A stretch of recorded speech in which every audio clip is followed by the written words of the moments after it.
Yesterday, we witnessed the end of an era as C9 failed at TSM and failed to advance to Worlds for the first time in 7 years. Now today, Team Liquid and FlyQuest are in charge of their own fate. Let's see what kind of legacy they can create. I'm James Dash Patterson, joined as always by my usual crew. It's Probably Crumbs and Mark Z. But gents, we're living in a world without Cloud9.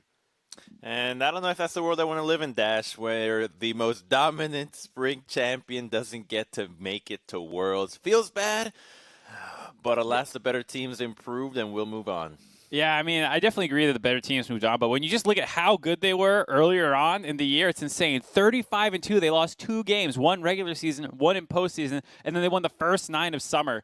And then they drop all the way out of Worlds contention. It's probably the greatest drop ever, at least in North America, in terms of fall from grace. But it is important to remember that they were really good back then. They did set a number of records. They also got Sven his first title in NA. He's the first player to ever get EU and NA. A number of guys won their first championship. So it was still a success, despite how sour the year ends.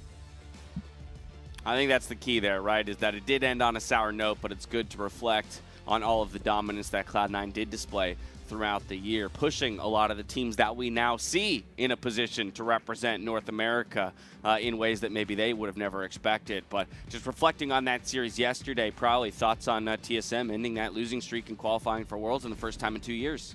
Yeah, it's really exciting to see TSM play this way. I think a lot of this year I was pretty critical about their consistency issues and kind of like which lane are they going to play around Doublelift or Broken Blade. It seems like in this series they kind of figured it out. They played around topside most of these games. They played a lot of range tops like the Lucian and the Jace. And the fact that Spica and Bjergsen were able to kind of support Broken Blade's like kind of newly revitalized aggressive style made them extremely successful against Cloud9. And this is kind of what you want. You want to be able to have these teams peak at the right time and finally get their identity. Spica as well, stepping up, having a wider range champions he can play, the Nidalees, the Eves, and even the Skarner as well. He is contributing to that top side snowball. If your jungler is not playing well, it's very hard to play around top lane. And that makes it easy for Doublelift to be willing to play weak side. You can play weak side if you trust that your top side is actually going to carry the game, if they're going to deliver on the promise of give me these champions, give me the attention. And they've done so thus far. Ever since Golden Guardians knocked them out of the winner's bracket, they have just been riding that loser's bracket in this new form, and they continue to improve with every game. I think that's yeah. The improvement has been marked, to say the least. But one of the most notable things for me is that in that improvement, Doublelift is very much finding himself in that supportive role, as opposed to front and center, like we're so used to seeing him on so many of his teams. It would have actually been a pretty disastrous point in his career if you think about it from the holistic view of, okay, really bad split on Team Liquid, going on to TSM and then failing to accomplish much on TSM. Had that happened, it would have been a really bad look, considering if he would have drawn a ton of resources. So willing to take that step back and allow the newer members to carry, or I guess at that point Broken Blade being one of the oldest members now behind Bjergsen, having them carry is a really smart move from him. Let's take a quick look at the bracket and see how we got here. C9's loss yesterday means that they fall just short of the finish line and the chance at finals, with TSM advancing and locking in a spot on the world stage. Today, though, we got FlyQuest and Team Liquid facing off to see who will take on TSM on Saturday of next week and who will secure their spot in the finals. Yeah, it's crazy to remember that as well. TSM is still in the title hunt. I know, he said, Doublelift said, oh, the lower bracket saved my career. It also saved their chances at actually crowning themselves the Kings of North America. They could still go as the actual #1 seed, and they're looking pretty good right now. All righty. Well, before we take a deeper look into today's matchup, we've got some important business to take care of. It's time for Jeopardash, gentlemen. We'll start out with an easy FlyQuest Team Liquid rapid-fire questions. I know you like to blame your incorrect answers on not having all the info, so here's what you need to know right off the top. These questions include the whole summer split, not just the postseason, the whole summer split. The answer is either Team Liquid or FlyQuest. It literally could not be any simpler for you. Just either say Team Liquid or FlyQuest. So between Team Liquid and FlyQuest, question number 1. These are on a timer, so you're only going to have about 15 seconds. Which team, TL or Fly, has the higher win percentage with a lead at 10? I'll go TL just because they win more games. Oh, this is such a tough one. There's a lot of choices. You have until it flips over. Yeah, I'm Or going to say FlyQuest. FlyQuest. Oh, FlyQuest is the call, right as it goes. I don't know if you saw the green there. I didn't see it. We're gonna have They to were play police slow. on I want that these one. guys a little Yeah. snappier Yeah. with me. All Yeah, right? exactly. All right. All right. Which team, TL or Fly, has the higher win percentage with First Blood? FlyQuest. I feel like FlyQuest always gets first blood. Yeah, I think FlyQuest always gets first split, so this is a Feels trick. like a I'm trick. going Yeah. TL Actually, here. Yeah, The go fact that- TL. No, all right, Yeah. I'll stay FlyQuest. All right. Oh, it is TL. There it is, boys. There's This one gets Wow. too many of them. Mind Yeah. gaming The the game ratio goes itself. All right, I like it. I like it. All right, so probably the only one with 2 correct answers. Which team, TL or Fly, has more Dragon Souls? This would be total Dragon Souls.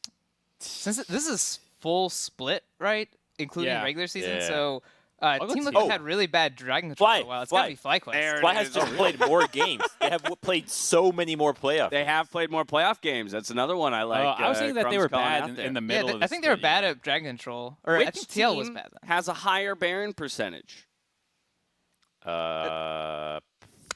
Just getting Bear and TL. Right, yeah, okay, this we're is a running out of 50-50, time. We're right? running out of time. Yeah, I'm going TL. This got to be TL. Baron It is All right. TL. That is correct. Well done. Probably's on fire right now, I Yeah, feel this- like. he's- My answer for Give all me, these yeah, is that's TL, and 50-50 I get half chance. them It's right. great. There you go. Well, Mark, there are 5 questions, so no. unfortunately you can't get half. Well, you might. You're either going to get just Higher. above or just below. Which team has higher Drake? Fly. Yeah, Fly. I think Team this has gotta Liquid be has Fly again. won games without a Dragon Soul, with the enemy having it. So Well, Mark is Yeah. guessing Team Liquid. No, I switched on as- FlyQuest. No, Mark, you said you guessed No, Team I Liquid was for all of kidding. them. Unfortunately for Mark, he comes in just under 50%, but the No, other 2 that of was you, FlyQuest. fantastically done. I tell you what, though, Mark, you're going to have a couple more stabs at it because I have some general playoff questions for you. These are no longer limited to FlyQuest or Team Liquid, so you can say literally whatever you want, I guess. Now, which team has scored the that? most Bud Light aces in playoffs this split? FlyQuest. Bud Light aces. FlyQuest. Yep, FlyQuest. So Crumbs is FlyQuest. staying. He's sticking with his FlyQuest Yeah. call. Is it because Yeah. of how many games they've played? Is that why? Not only is it the games, but I'm pretty sure we had a question similar to this last week. It was about aces, about Bud Light aces, and FlyQuest was in And there weren't that many. So there were I'm like going 2 FlyQuest. aces total in the Okay. playoffs before. All right. So FlyQuest across the board from these dudes. TSM's played a lot, but Let's see. Let's see if that's correct or not. I knew it was. I even said it was TSM after yesterday's doesn't game because count. FlyQuest hasn't See, played yet. Y'all got stuck in your heads with the No, TL I and even FlyQuest said it before stuff. it flipped. I bet it's TSM now because they've played an Maybe. extra series. Only guessing TL. Yeah, and Crumbs FlyQuest. was 100%. After I said it could be literally anything else, he was still thinking TL FlyQuest. Okay, which team in playoffs has never lost or taken a tower before 15 minutes? Dignitas. Actually, no, 100 Thieves. 100 Thieves. Ooh, 100 got Thieves. stomped harder. Okay, he's got the pivot to 100 Thieves. 100 Thieves. What about the other 2 of you? This is a tough one. This is not all time though. This is the split. Yeah, it's this playoffs. I'm going to say Evil Geniuses. I do I was think it's thinking one of the lower teams. But I feel like they must Lower have- what? There's the 2 lowest are Dig and 100 Thieves. It has to be. TL's only played 3 EG did a games. lot I'll go better. TL. I'll go TL. Yeah, EG I think played they more played slow games. games. Probably, do you have an answer? And I want to make sure you Yeah, get an answer before- I think I'm doing EG. They play pretty slow in playoffs. So we have 100 Thieves, EG, and you said TL, Mark? Team Liquid. They've only Team played Liquid. 3 games. All And right. one was slow. 3 Never different taken answers. a tower though. Let's get the reveal, shall we? Huzzah! Oh my God, Team really? Liquid. Oh wow. Remember the games. It was a really slow game 1. Game 2, Hanser was slapping, but then he kept dying, and it slowed the game down. And I don't even remember game 3, but I'm pretty sure they were getting double killed bot lane, but they weren't getting turrets. Like the Braum was always killing bot against Golden Guardians. Mark, that's some serious redemption for your rapid fire rounds. Stuck with TL. I don't know done, if I'm my above 500. But Yeah, let's it's pretend I am. true, actually. You're stuck with TL all the way through. And Just kept flipping the coin. Team Liquid. All right, Team I Liquid. guess not. Team Liquid. who would have thought they Team would have brought it Liquid. all back for you? All right, well, now everyone knows the LCS is full of talent, but today I wanted to explore one of the greatest legacies that NA could have had. Now let's take a look at another installment of great moments in fake history.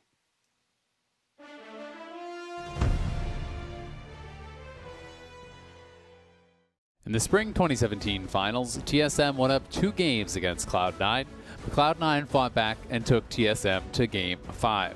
The action was incredible. The tension, palpable. But the real history was about to be made off the Rift. As the iconic melody of Silver Scrapes pumped into the stands, a lone figure stepped up onto the stage and changed the world forever.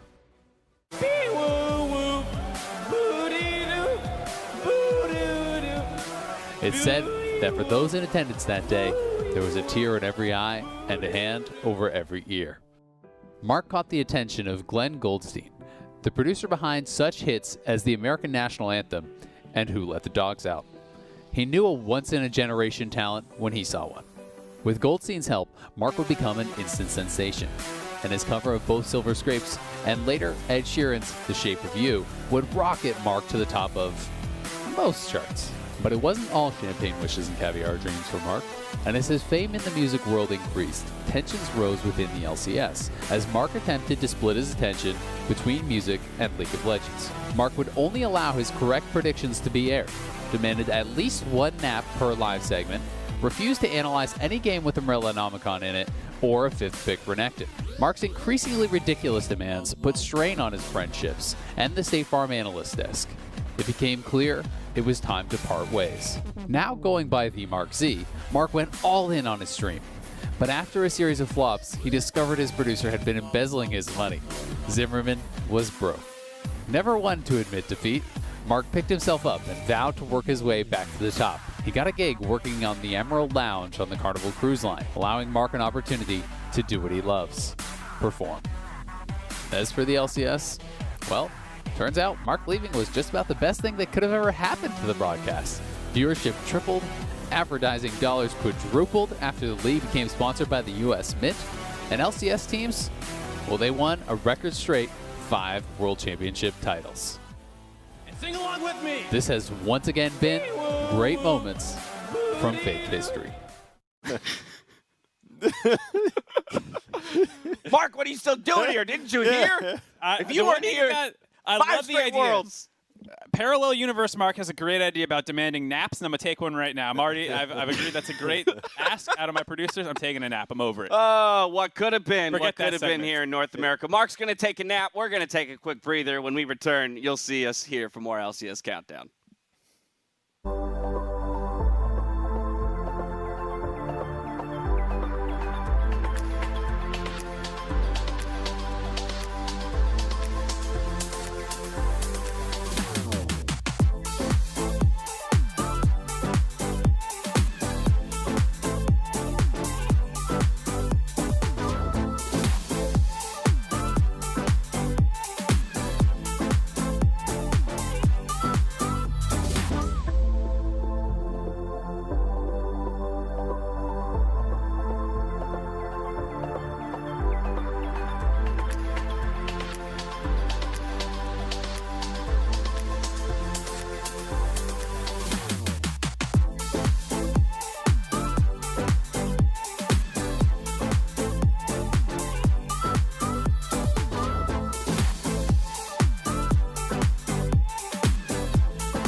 Welcome back to the LCS Countdown. We are just minutes away from diving into our best of 5 series between Team Liquid and FlyQuest. Speaking of fives, all playoffs long, we've been comparing team speed throughout this split in the Samsung SSD Fast 5. So we're going to do the same exact thing here. The stat that jumps out to me is the one at the top there, gents. Yeah. First Blood, 4 minutes, 2 whole minutes faster than Team Liquid. That is an insanely early first blood average for FlyQuest, but it's important to remember that Santorin is the king of level 2 ganks and getting first blood off them. So those are coming in between 2:30 and 3 minutes, which is really going to pull the average down and speaks to how good he has been over the course of this split. And there's some more early first bloods that they have gotten against Cloud9. If you remember the Lilia invade, they first level got ones. Laver very early on, and then another invade when they were Graves, Nautilus, and Senna flashing onto Sven, who didn't have Arcane Shift. They killed him as well. So these very early level ones are drawing the first blood so much down that at least Team Liquid has to come prepared with a level 1, because FlyQuest came out swinging. I love that call out. That FlyQuest always has a plan for the early game, and you can see it there more often than not, netting them first blood and a small gold advantage. Of course, the rest of the statistics when it came to Dragons, Towers, Barons, and Souls, they're pretty much in lockstep, and so it indicates that we are in, perhaps for a very close series today. Yeah, a lot of them were TL favored in the more like team-oriented objective control category, and I think that speaks to TL's playstyle of being a little less scrappy, a little more focused on getting objectives, and slow playing and grinding out their leads. Now, there are plenty of storied veterans in the LCS, but the Young Bloods have shown their mettle, especially Team Liquid's bot laner, Tactical. So I want to talk about him coming into this series. Tactical. I mean, this guy has had to fill core or double lift shoes, but he's had probably the best sensei you could ever have when it comes to taking that role. So he's done it really, really well. I think what you expected out of an AD that is a rookie with a team that has so many veterans is exactly what he delivered. He's done his job and then some. Yeah, and I remember in spring when he subbed in, it was just such a small sample size. It was hard to really gauge this player's skill. But over the summer split, it's actually really hard to find a just really poor performance out of Tactical. He's a very consistent AD, and when you think about the gray ADs, usually they're up there with like high mechanical skill and high consistency, and that's what Tactical has right now. All of that played into him earning Rookie of the Year. So we've got an interview with the man himself and me. Let's take a listen. Thank you very much. Me, that's right. I'm here with Tactical, Rookie of the Year. Not even of the split anymore, my friend. You are Rookie of the entire year. First of all, congratulations on the achievement. But give me your first impressions. Did you expect this? What are you feeling right now? It just feels really good because it just feels like a big accomplishment that I was able to like break through and be like a special standout. Well, okay, let's talk about, though, the pressure that was placed on your shoulders this year, because you're talking pretty casually about a massive achievement and some pretty big shoes that you've had to fill. 2020, the big story coming in, and I'm sorry, we can't ignore it, was you being the replacement to Double Lift on Team Liquid next to Core JJ. Those are big shoes to fill. So on day one, let's go all the way back to Jan 1, 2020. What were you hoping to achieve? What would you have been happy with at the end of the season? So initially at the beginning of the year, my goal was to have another good split or good year in Academy. My end goal was to find an LCS starting spot in 2021. Okay. But I guess things ended up well this year, and it's working out great so far. Yeah, we hit the fast forward button on that timeline by a whole 12 months. Well done there. On top of having to fill big shoes, though, you also have had to play next to big shoes. So talk to me about Core JJ and how he's aided you in your development as a player so that you can rise to this level so quick.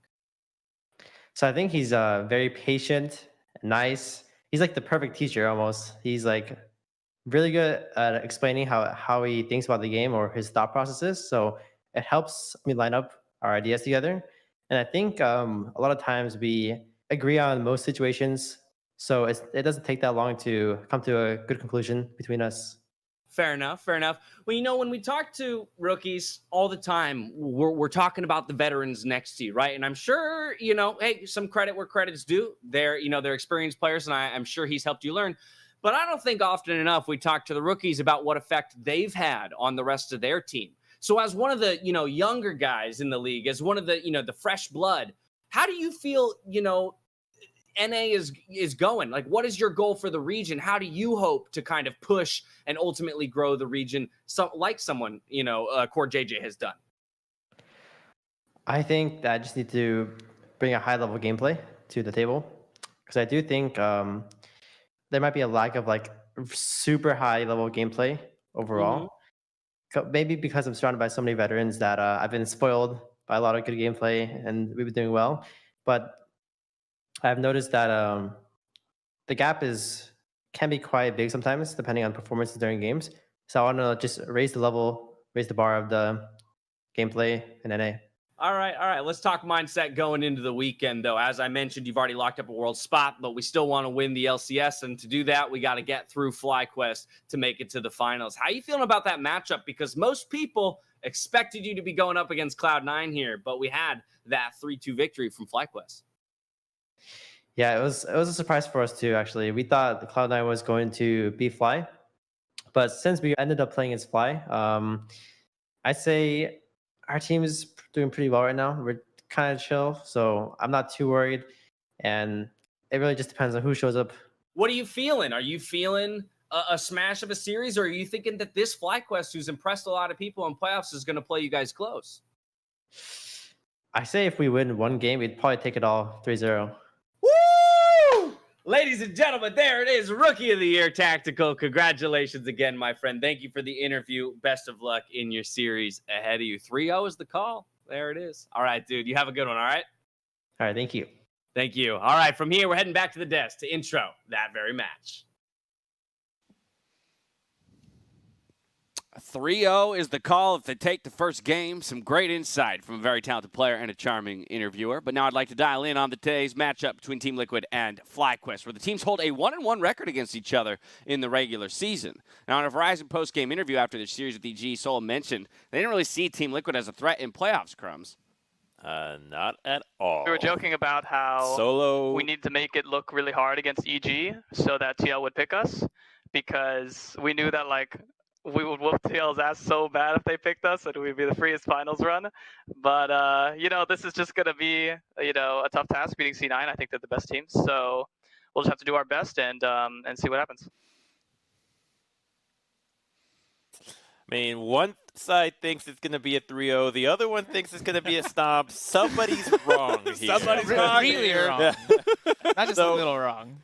If you look at the entire split, they've gone 1-1. But the story that the games tell is very different. See, when they first faced off, it was FlyQuest playing with Don't Mash Me, with Mash. And when they were playing this game, they were actually really ahead. They were playing a solid game, the regular game plan that they had, but it was up until a Baron throw where FlyQuest ended up losing to Team Liquid. And this was part of the string of Team Liquid plays or Team Liquid wins that never really felt like this was their win. And it all started from, once again, a very proficient level 1 from FlyQuest. So they got off to a great start. The game's going fine, right? Team Liquid is still holding on there with their standard roams into the mid lane, but then past the Baron throw, Team Liquid manages to get the game back. And then when they face off again, it's Solo that has Renekton that just completely styles on Impact in the top lane. If you remember this gank, Brox is trying to gank for Impact.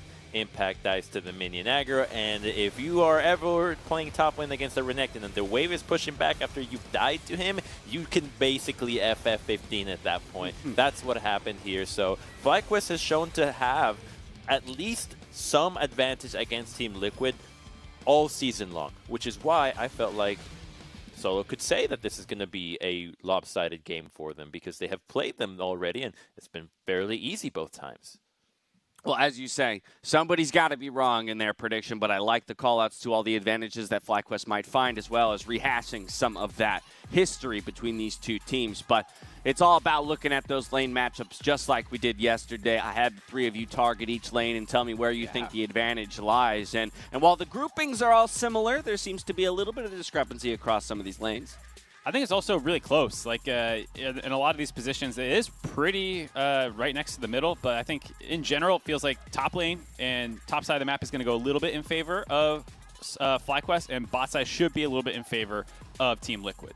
Yeah, I mean, move over, Mark. I'm the new Santorin stan. I rated him the highest in this matchup, and I've recently been liking Broxah more and more, so this was a hard decision. But the way I want to like differentiate the Santorin points is I want to just like give a couple points to the Solo and Power Vivo and Turtle, so all my heads should be slightly shifted to the right when you take away my Santorin points and just distribute them properly.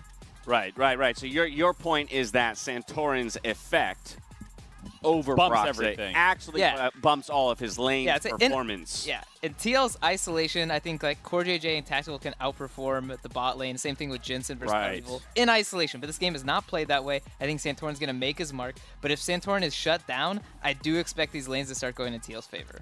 I do feel like the jungle matchup is quite volatile, but maybe not as what we are led to, or what we're showing with how favoring we are to Santorin, because the thing for Broxah is that he's only had 3 games in playoffs in NA. This is someone that has gone to finals at Worlds. He's very capable in these high-pressure situations, and much like a lot of the other veterans on Team Liquid, they rise to the level of the play in playoffs. So Broxah showed very good games in the 3-0 in the playoff series, so this could be a player that just plays chill in the regular season. When the playoffs time comes around, turns it on. So if he shows that kind of performance again today against Santorin, all of that favoritism that we think Santorin has in this matchup could just go completely the other way, because this is why Broxah is on Liquid. I mean, this guy has shown to be very good.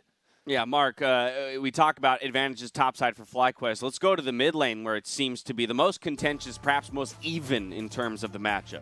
And I think it's really interesting when you look at their champ pools. Jensen has mostly been playing control mages with some assassins sprinkled in. And here he has enough in his pool that you can't really ban him out unless you're going the targeted Bjergsen, 5 bans thrown at him. And I think Jensen is the better individual mechanical player. He plays lane a little bit better, and I expect him to be great this series. The one thing that kind of swings it in PoE's favor a little bit is he has kind of comp-specific counter picks. If you pick a dive comp, he's got the Swain in his back pocket where you're jumping into this monstrous AoE short-range teamfighter. If you don't pick enough engage, he can go Kog'Maw as his counter pick and just poke you out. And so I think there is a small advantage in his champ pool and the ability to not just with his late counter picks pick to counter his lane, but pick to counter an entire enemy team comp, which he might be able to utilize well versus Team Liquid. And I'm really curious to see if these are the mid laners that are going to bust out the Lucian mid. We've already seen TSM play it into the top lane. The ability to flex this champion between 2 to maybe even 3 lanes is a really strong advantage right now. This champion is very viable into a ton of different matchups. So if one of the 2 can get it, all those counter picks just kind of get thrown out the window because of how dominant Lucian can be. Well, this is where I'm coming back to Prawley's point, because we've teased mid-lane matchup, for example, as being quite even. Both of these players perfectly capable of finding advantages, but then you look back at that jungle, Prawley, and we've got to take into account the effect each of these players might have on that lane. Yeah, and definitely Broxah's stats have been improving, but again, I'm just going to keep standing Santorin so I can outbeat Mark in this contest. But really, it's just Santorin's ability to stay consistently unpredictable. They had these level 1s against Cloud9 where you couldn't really predict where he's going to start, but the one thing that you can count on is he always gets these early game advantages and is able to spread them through the team. You'll see these level 2 games come out and you think like, oh yeah, that's so obvious. But the thing is, even if he doesn't want to do it, he's putting out pressure because you're thinking like, oh, this is a volatile matchup. He might be ganking this. So the fact that he does these kind of excessive pressure plays around the map and he's able to make these level 1s work for him makes him a really hard but kind of predictable jungler that is hard to see what he's going to do. Yeah, Mark, what's interesting for me is taking a look at the K+A from Santorin being much greater at 15 than Broxah, but then taking a look at these gold statistics for each of the teams and seeing that still with less kills at 15, Team Liquid is finding themselves more gold, so playing the map perhaps a little bit better while FlyQuest is looking for those fights. Yeah, FlyQuest definitely a little bit scrappier, and I think when you look at their gold graphs as well, you can see how this can come to light. Both teams are playing actually a pretty similar style with a heavy focus on going for Drakes, and they're willing to give up some advantages. So this is TL versus Golden Guardians, the previous series they just played in playoffs. Golden Guardians indexed more in the early game. They were controlling Rift Heralds, and during that time, Team Liquid is focused on getting the Drakes. And what happens is around 25 to 30 minutes, you're going to have these monstrous gold swings in favor of the team that stacked the Drakes because you're able to force 5v5s of the Dragon, and should you get them, you get the soul, and you can quickly snowball out the game. And when you look at FlyQuest, it's a very similar story where against C9, they have these great level 1s to give them a little bit more of an advantage, but then it's the similar kind of thing where it stalls out for the most part in the mid game with big jumps once they start getting these souls because that's where they've kind of been investing their resources. And I actually think that that lines up very well with who their playmakers are and how they approach these team fights. You have two mid laners that love playing control mages, that love to shine when it comes to team fights. That is what they really emphasize on. And then you've got two supports that know how to start fights just at the drop of a hat. So that combination makes it very deadly to go into those mid to late game team fights that suddenly just blow the game wide open, get the Dragon, get the Baron, and suddenly you've turned a 2,000 gold deficit into a 6,000 gold lead. Two teams poised for plenty of mid to late game team fights, and that's the kind of League of Legends I like to watch. But with all of that discussion in mind, I want to take a look at the predictions from you three gents. We had Crumbs calling out the TSM victory yesterday in 3-2 fashion, although it was a 3-1. Here again, the FlyQuest call over Team Liquid, so sticking to his guns on that one, Crumbs. Yeah, well, this is one that I have had since the beginning of playoffs, since we even saw that the bracket was going to play out this way. So I feel like FlyQuest having the number of Team Liquid, or at least having good matches against them in the regular season, coupled with their improvement in a very long amount of games in the playoff series versus Team Liquid having only 3 games, should give them a better advantage when it comes to drafting. And we already know that if the jungle matchup goes as we expect it to be, I think FlyQuest could get off to a great start and never let go.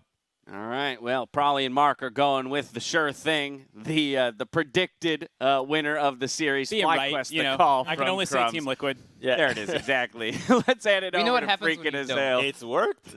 to get us into that first game of the series. It's the last round before finals weekend.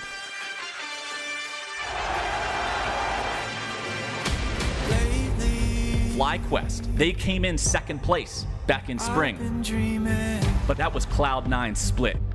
And now we see a situation where FlyQuest is challenging that upper echelon. Power of Evil coming in from the side. They sent Cloud9 to the loser's bracket. Again, Nobody was expecting that. every single time. This is their chance. Team Liquid is coming off of a 9th place finish. But if Team Liquid goes the distance, that 9th place finish is a blip on the radar. This becomes 5 championships in 3 years. Team Liquid versus FlyQuest. Overball goes Ignar, click, click, boom! A battle at the top between the 2 hottest teams in the LCS. Oh my goodness! 2 teams, 1 spot in the grand finals.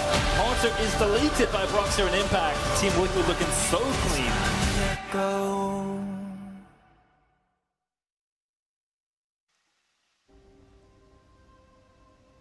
Hello and welcome to the Caster Desks. I am Freak. That is Azale, and we got a best of 5 for you today. A very exciting one between Team Liquid and FlyQuest, and honestly, I can't tell you who's going to win this one. I think both teams are exceptional. They are, and TL, I've been waiting to see more of them because we've only gotten to see 3 TL games in playoffs. They haven't had to play more because they crushed the regular season. They crushed their first series, didn't drop a game there. So we're still waiting to see, can anyone figure something out here against Team Liquid? FlyQuest has obviously had a lot of time to try to strategize against them, but Team Liquid has been on such a tear of late, winning, I believe, 16 of their last 17 games. They are crushing it, have been extremely consistent, but we have heard in some of the interviews FlyQuest feeling confident against Team Liquid, and they did show us some pretty creative champion selects in playoffs so far, and I'm pretty interested to see if they can find some sort of way to use that to their benefit, because I do think if there is an edge for FlyQuest, it comes in the draft. We've seen on 1016 a lot more creativity. Picks from all around the world are kind of being injected into the NA meta, and I think FlyQuest maybe can take advantage of that. They definitely can. Of course, we know that Team Liquid have the smallest champion pool, at least that they have shown, of the LCS so far. That still led them to a first place regular season and their best record ever, so far undefeated in playoffs. Could well poised to be the best Team Liquid we have ever seen, and this is a team that won 4 straight splits just 2 years ago. So the question is, how well can they do with Rookie of the Year Tactical, and how much can their new head coach and Jat lead the way for this squad? We can see a lot of carry-focused junglers are off the table. Indeed, Evelynn is exceptional. We know Hecarim is around there as well as a top jungle flex. That one is left up. Impact Shen is left up, which is a pretty big deal here as well. And the very cream of the crop in Caitlyn Ashe in the bot lane there as well. Shen may be the first pick here. I mean, if you're willing to do a trade, if you're happy playing both sides of the matchup, it doesn't really matter. So you can go towards something like the Shen and try to force Solo to play something that could punish the Shen. But honestly, that's maybe not as easy for FlyQuest to do because they generally leave Solo, more kind of playing weak side of the map. He more withstands the matchups. So, generally the matchups that actually punish Shen are things that require some attention, some protection from your jungler. They do grab that set. They have been very, very keen on it overall, both top and jungle, using it as a flex between the two. We have not seen Power of Evil play it. I don't expect that we will, but this is probably more of a jungle pick. And, I personally would love to see Solo go towards something like, the GP perhaps, or even some of the AP options, such as, Cassio and Vladimir that can do pretty well into the Shen. So we got a really, really big set of top-tier champions right now because a lot of these bans have been a bit targeted at various players. Indeed, Hecarim is in. We are still on 10-16. The Hecarim nerfs, the Evelynn nerfs, the Caitlyn nerfs, none of those are in on this patch. I still think Hecarim is a top-tier champion. Caitlyn and Sett are the number 1 and 2 champs across all of pro play in this patch. I think Shen and Hecarim are the objectively actual best jungler in top lane. That's just personal opinion. And Ashe right alongside. I mean, I love both these drafts. They're very strong. I still like TL's champions more.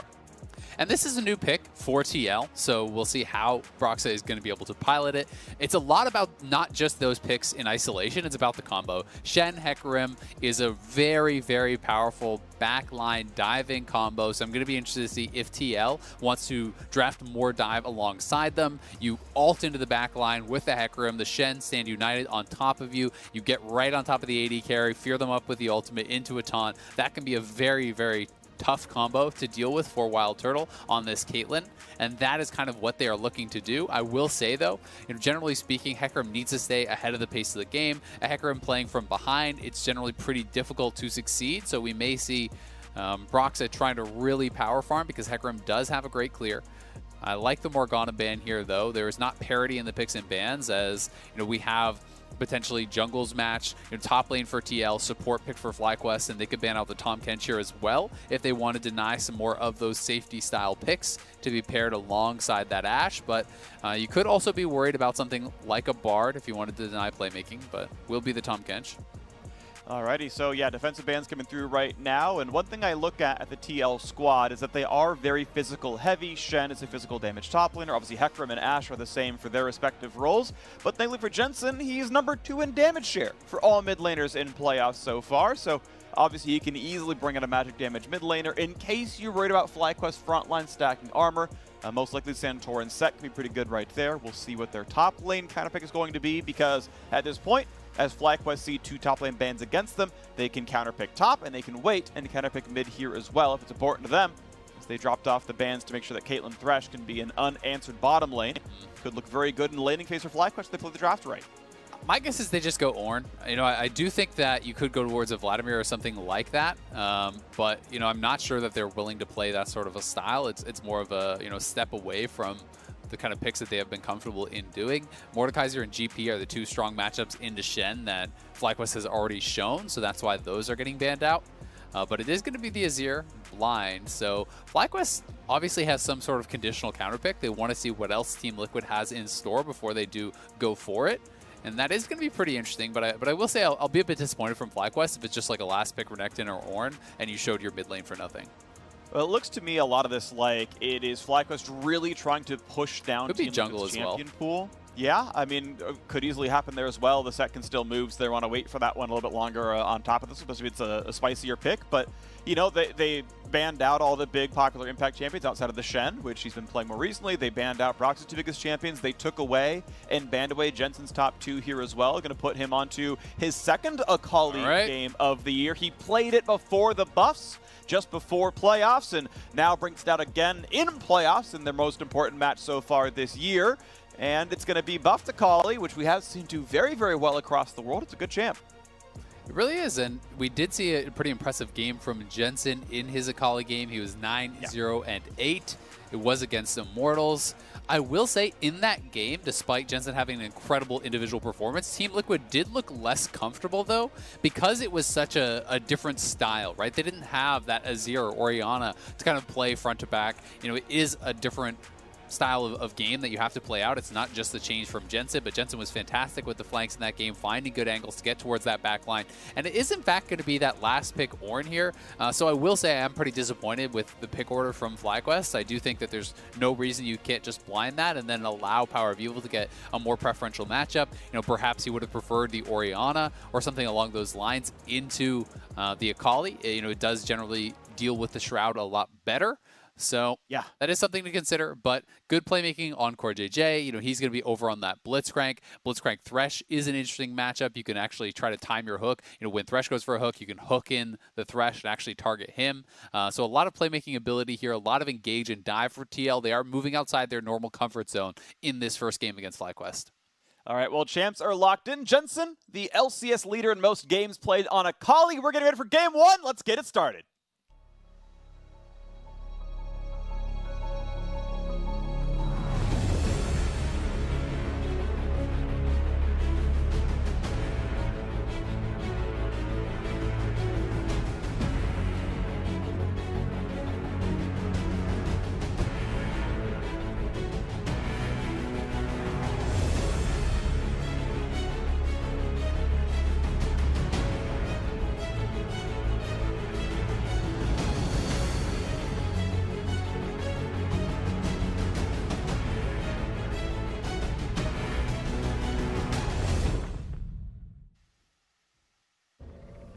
Welcome to Summoner's Rift for Game 1 of this upper bracket final best of 5. The winner of this BO5, the first one to knock down 3 Nexi, will be in the LCS Summer Finals. They guarantee they will not be in the play-in stage at Worlds 2020. And they will not have to face TSM for the right to get back to the final itself. Loser, of course, is going to face TSM, and we'll see what happens with that one as they battle to secure second or third. We are onto the Rift here with fairly standard spread out teammates and opponents, and wait to see what comes out of this game. So it is going to be Phase Rush Ghost Hecarim here. So he's going to be a very quick horse. There is some debate on should you be going Phase Rush, should you be going Conqueror, or even Predator at times. Some people do go towards. I think Phase Rush is just incredibly strong. Oh yeah. It's something that not only has as the utility in combat, but people are really starting to recognize how strong it can be even defensively to play towards Vision. If you are this Hecarim and you're going to lose out in an extended 1v1 against the set, you can still move into the river, try to sweep out wards or place down wards of your own. And if you do run into them, you can use the Phase Rush for retreat. So it has a lot of utility there. Broxah just going to be starting here over on the Raptors. You can do this solo start very, very easily. Because of the AoE of Hecarim, you have a really strong clear on all of these multi-target camps, getting that burn down with a talisman and keeping yourself fairly healthy. Yeah, pretty easy stuff for him. So a very momentary farm lead here as Santorin is going to say, yep, we cleared the ward. He thumbs up, says, yeah, if you could see me, you would know, but you can't, so I'm going to take this blue buff here. And there is no way of knowing this because of the sweep, because of the very minor leash. They can tell that Solo Leech topside. They can know that this is where Santorin started in the jungle, but that he ran immediately to blue is only going to be a guess. You can see question mark pings right now from the Team Liquid side in the eastern jungle saying, well, if he's normal pathing, he might be red to blue. Of course, early game set is a single target camp champion. He wants to do red-blue Gromp, but he's doing red-blue enemy Gromp.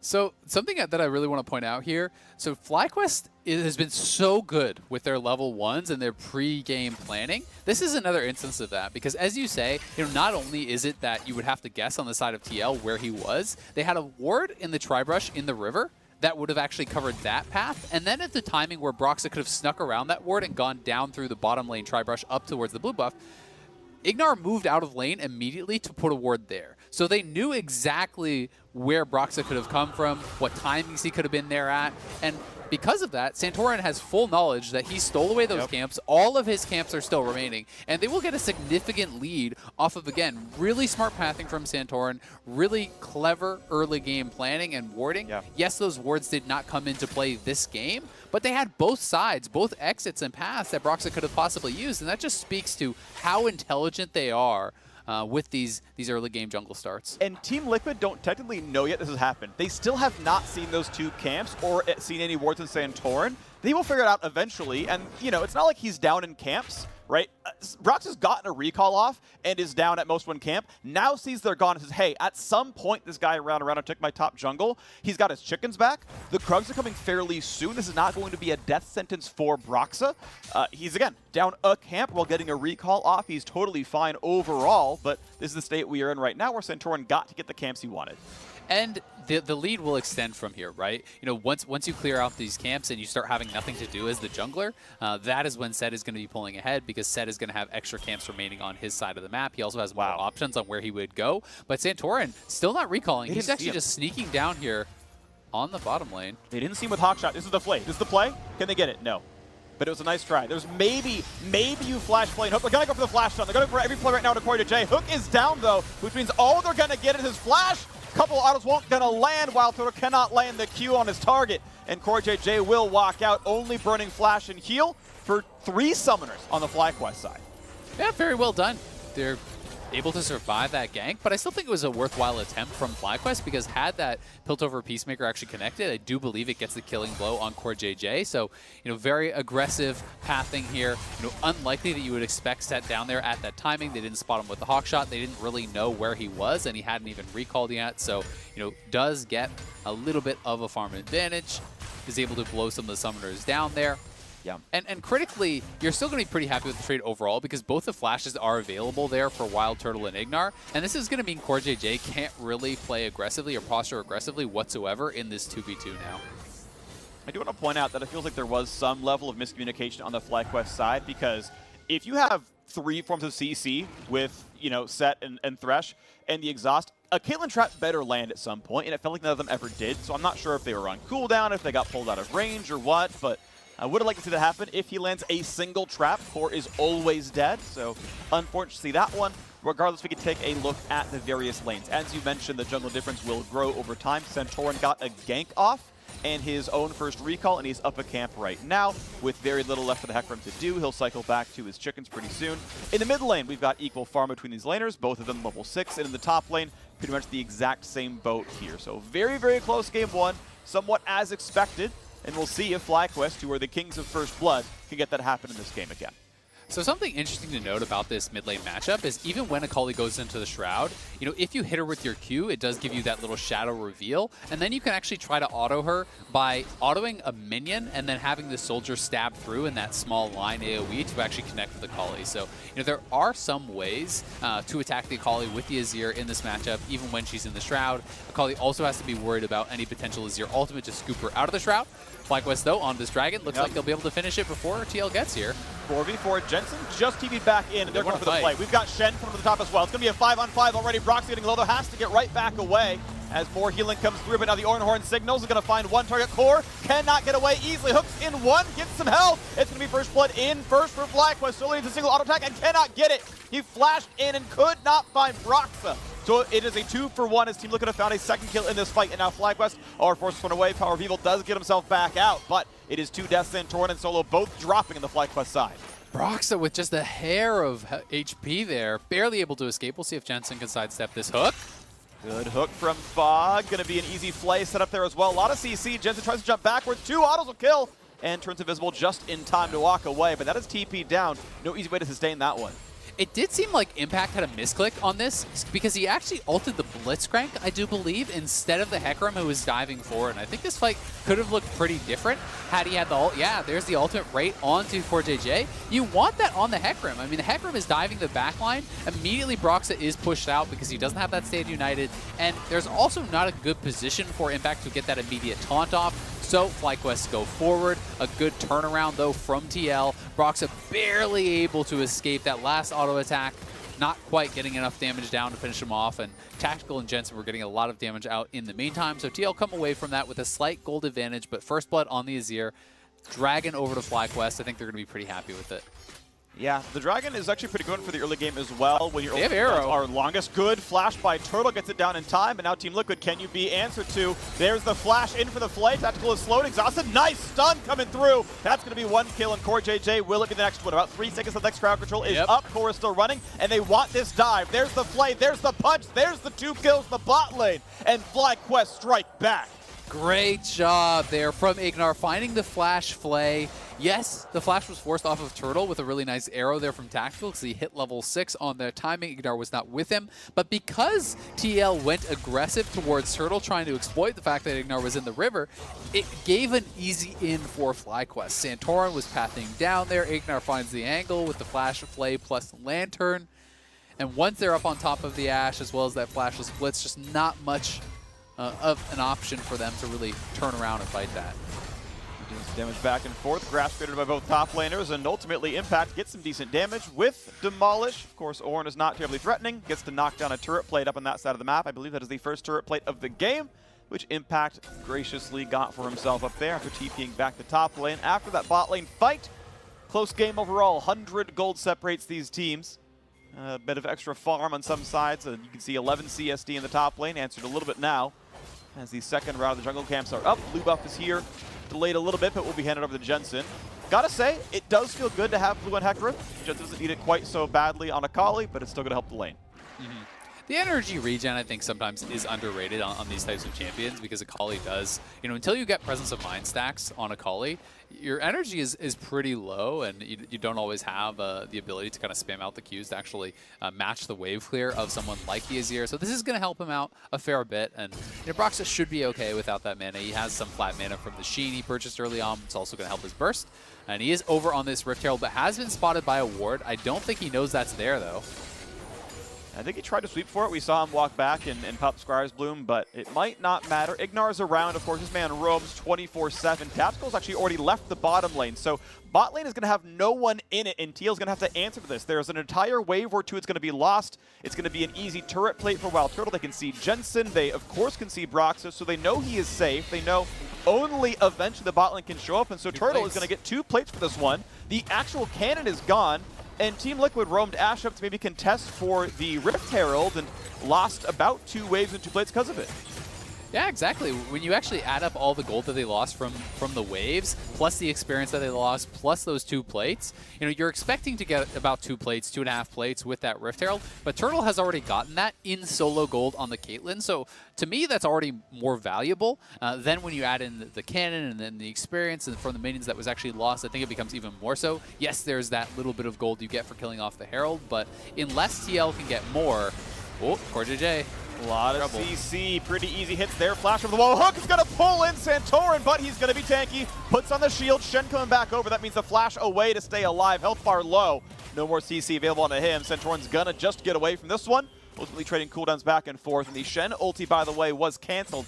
Didn't need to do it. They could have left him down in bot lane, but Solo went for the cancel. They didn't know he needed to do that. Now Broxah onto the bottom side. Atlanta's going to answer that one. Just drops down that lantern, and then Broxah knows there's not much point in overcommitting there. Could get turned around on. He is very squishy still at this point. So, yeah, it's always tough, right? Like, generally speaking, when you see the Stand United, unless you have full knowledge that it's going to be 100% one fight on the other side of the map, you just want to interrupt it, right? Yep. And I think that's kind of the safest play there from Solo. Yes, if you know for sure that you're going to be able to win the fight and that you're going to be able to get away from the Shen, then you can just let it go through. But if it goes through and he gets a flash taunt, they get multiple kills, and it can be pretty devastating. So you would need like perfect communication. Yeah, you really can't fault players for that one. Theoretically, it's doable, but either way, it is still a decent play overall, and you can't fault someone for stopping a Shen ult. Like, in general, you never really complain for that one. You can, but you might be wrong. Exactly. Even if you had perfect communication, there's still a world where it was the right play regardless. So we move on, and we see the bot lane has been pushed in. Of course, Turtle, very comfortable item situation. Really feels good to have Zerk Greaves in your 2 big BF, or your two first attack damage components. That's going to feel really nice. So Turtle's on a good power spike. Tactical is kind of between recalls. You can see his inventory value is more than 1,000 less, and that's going to feel pretty bad. And so, look at this. Drake number 2 is available. Power spikes are in. Nashor's Tooth complete. No Shen ulti yet. TP for Solo, but not for Impact. For the next 20 seconds, this is uncontestable.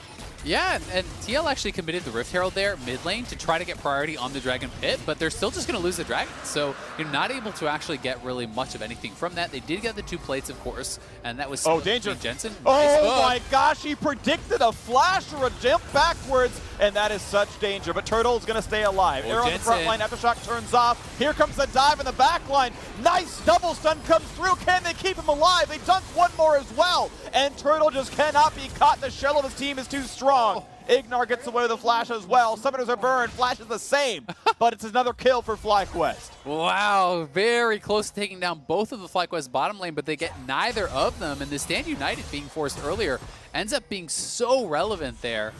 As Impact can't just TP in the face of Solo, he would have had to back it up if he wanted to try to go for that. And maybe they made the call that it's actually better to have both these members out of the fight and look for the 4v4.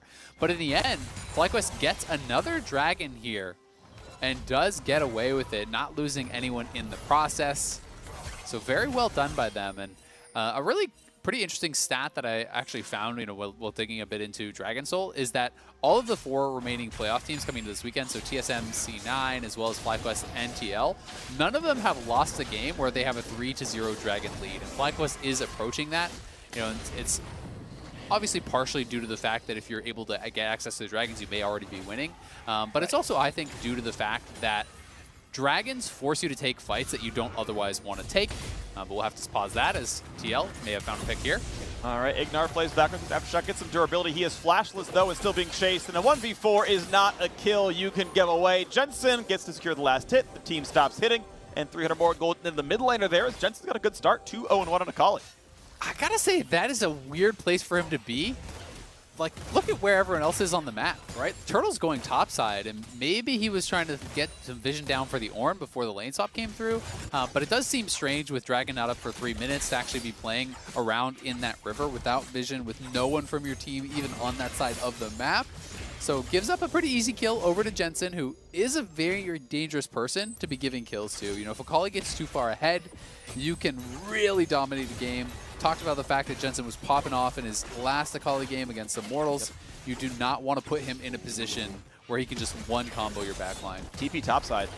I'm not sure Turtle can really beat Impact here. Titanic Hydra is done. He's not going to kill him ever. He's going to try to kite around with the traps, but easy taunt going to land. Gets the slow pull through as well. Huge damage. One out will kill him. He's got to get away. Santorin's here just in time. Impact flash for absolutely nothing, except that Brox is now here as well. The dynamic duo comes through, and they find a kill on Caitlyn. Yeah, you are not winning that 1v1 against the Titanic Hydra. Shen, your dueling is so strong at this point in the game. If you can get up on top of that Caitlyn, land the taunt, it's pretty much lights out for Turtle. Was a nice bit of peeling, though, from Santorin, and Broxah did have to finish that off himself. But either way, it does at least cost them the TP and the flash. We keep moving on as the blue buff's going to be started now and handed off to Jensen. This is Team Liquid fighting close. They are down 2 Drakes. The next one spawns in just 100 seconds. And a 500 gold lead to Team Liquid says, well, I'm not sure they're winning on the scoreboard. It's going to be close, though, overall. Hook's going to look towards the top side. Not going to find it, though, as support's roaming around. Top lane has moved around as well. We've got Solo walking over towards mid, maybe just clearing wards, but has temporarily departed bot lane as bot lane outer turret is gone. That is part of that gold lead that TL have. Looking at maybe a play towards mid, which there isn't one. Yep, I like the roam from Solo. That, there's not a bottom lane tower for actually him to defend, so he's not going to lose all the minions on that roam. And I think he was just trying to defend against any sort of possible Hecarim and Blitz move down towards the mid lane. So covering Power of Evil doesn't end up actually losing anything on that bottom side, so back down to the bottom lane. And that's one of those kind of little moves that goes unseen a lot of the time that can make a big difference. Yeah, because sometimes, 1 in 10 games, you get a kill out of that one because of an overstep or a lack of wards, whatever, and in the 9 out of 10, you lost nothing anyway. So it's the right play to go for, and if it works, great, you're awesome. You get another kill, you get, some extra map control, some extra gold. Team Liquid going to go ahead and knock down the second Rift Herald, so 100% control over that one. As FlyQuest have 100% control over Drake so far. We'll see the next contest in 35 seconds. Shirelia's referee now done for the Thresh for more engaged tools. Over on the Team Liquid side, Gunblade Haunting guys, Merc trades in for the mid laner. Sunfire Cape pretty far away for Impact right now. Trinity Force not yet done for Broxah, doing the standard build of skipping Warrior and finishing Triforce as soon as he can. Does have a bunch of armor stack with the Ninja Tappy done early on. Survives the Caitlyn, but not much else with it. So this is where I wanted to kind of quickly talk about the dragon thing. With that third dragon spawning, TL is essentially forced to contest this, whether they want to or not, because you don't want to give up soul point this early. And what that means is sometimes you have to take fights that you are not prepared for, that maybe you don't have the correct vision for. TL does still have Jensen up on that top side. He has the TP, though, and they're dropping Rift Herald mid. They are going to TP in and try to fight it. They should be looking for this. They should put a trap down if they can. They shuffle him backwards, but not outside the shroud. So he's not going to be put down. Now Shen will go over the top. A stun's going to come through, but it's not going to matter. As the squad comes through, Santorin gives his life, tries to flash away, and he might just make it out as the Akali comes in, but doesn't have the energy for a final Q. A snipe won't get the kill. Impact blocks that one, but a hook over the wall finds Solo. Tried to immune with W, but they waited till it timed out. So a 1-for-0, and Team Liquid found the flank play, they found a kill, and they found the fight they wanted. Drake is theirs. That ward over the wall there pretty much just won them the fight and the dragon. So critically, FlyQuest was not able to sweep all those out. They weren't able to cover behind them for any sort of flank ward. You kind of had to expect that Jensen would be looking for some sort of a play like that, but FlyQuest obviously didn't have the information on where it would be coming from. And there was so much attention drawn by Jensen in that fight, as well as Impact when he stand United's in, that Power of Evil and Wild Turtle really weren't getting much done. Because you can't just walk through the Shroud and ignore the Akali. You'll just die to the Akali. So you essentially end up getting stuck in this position where after they didn't sweep Akali out of the Shroud, you have to just wait around till it ends.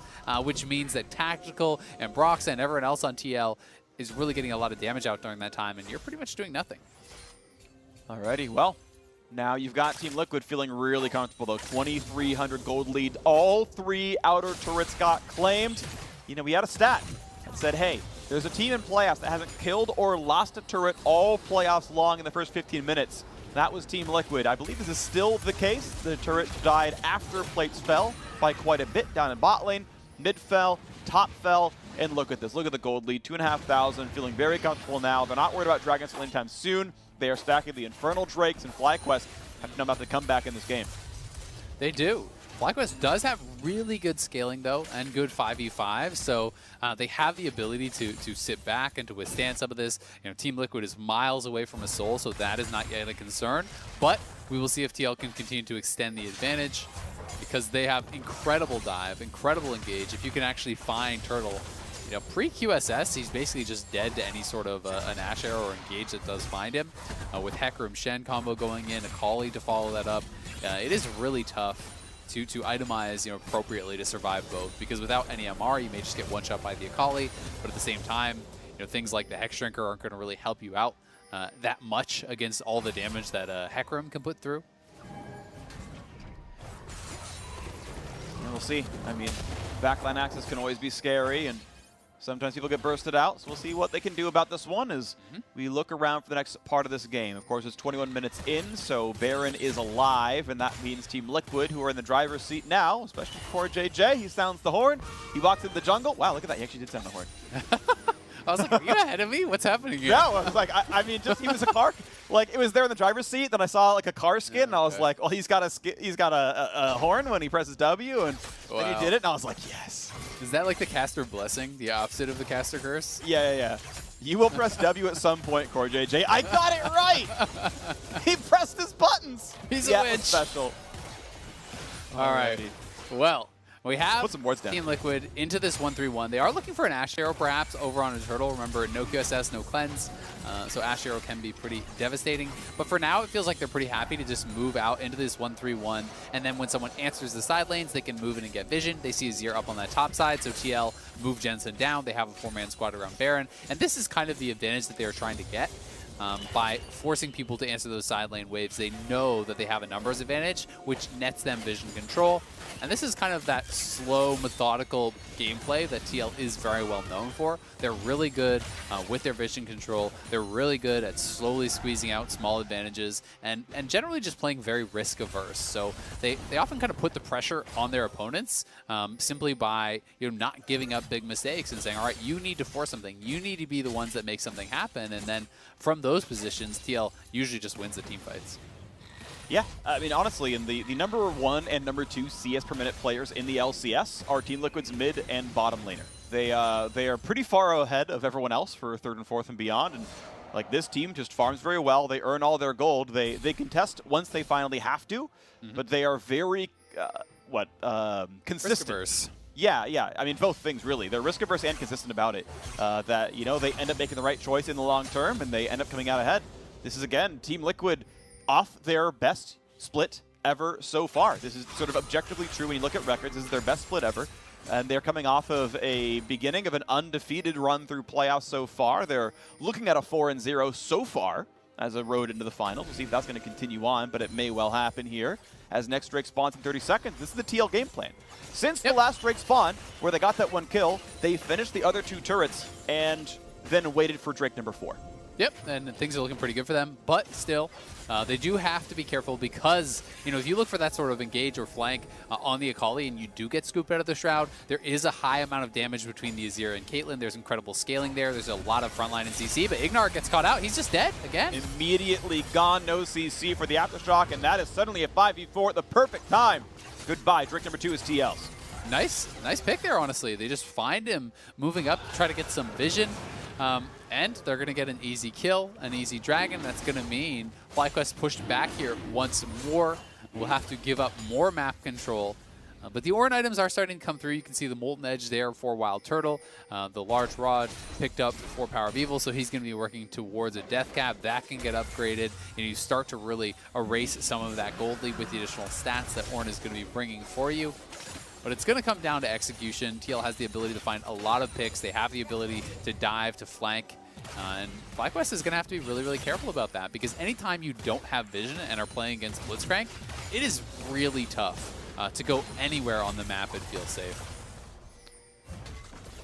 And that's really what TL loves to do. I mean, and what's so great about Cortej is not only is he arguably the best player in the league. I mean, that's my vote for best player in the league. It's just like Cortej is absurd, but he's kind of everything he needs to be all in one package, right? He's got the Sightstone, he's got the Sweeper, he's got the control wards, and then he's the guy who puts the hook down. So he can kind of set up his own vision pocket without having to communicate, without having to rely on his teammates and say, okay, this is all darkness, come here, I'm gonna deliver you an Ignar real quick. Let me just grab you 300 gold. And he's just done that so incredibly well. His roaming is awesome. Ignar obviously a great roamer as well, but it feels like Core just never gets caught while doing so.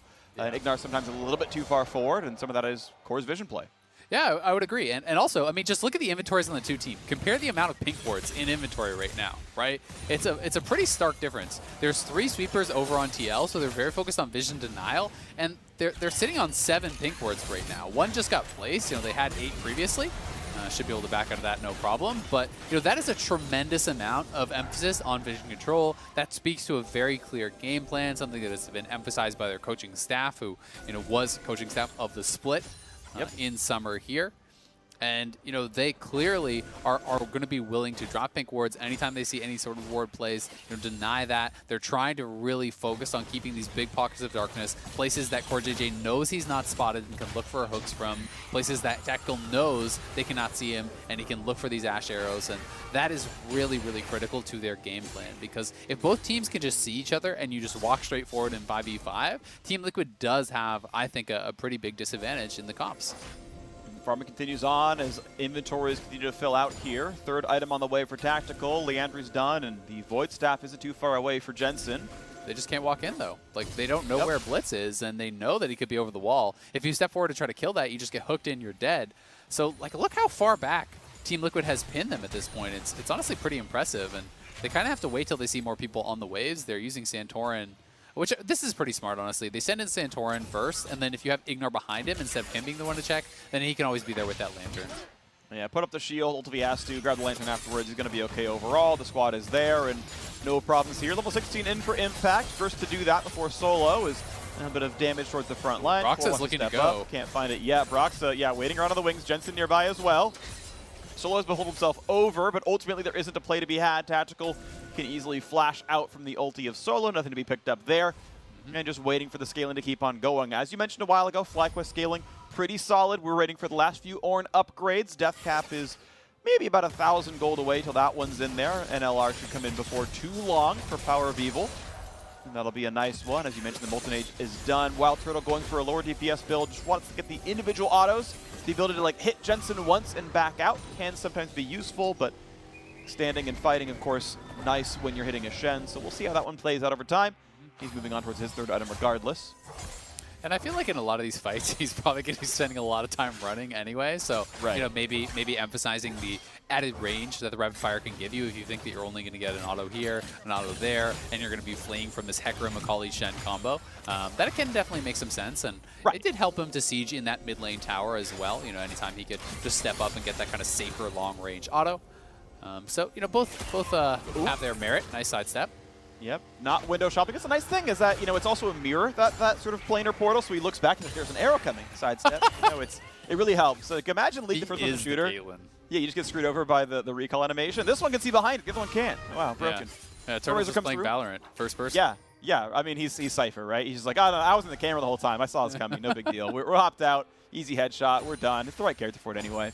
I'm glad, by the way, that Scream is a Valorant player now because 3 or 4 years ago, I did a play-by-play call where I said someone got more headshots than Scream. People were like, I didn't know Freak played CS, and now he's a Valorant player. Now it's a Valorant reference. It's perfect. Shout out from yourself to yourself.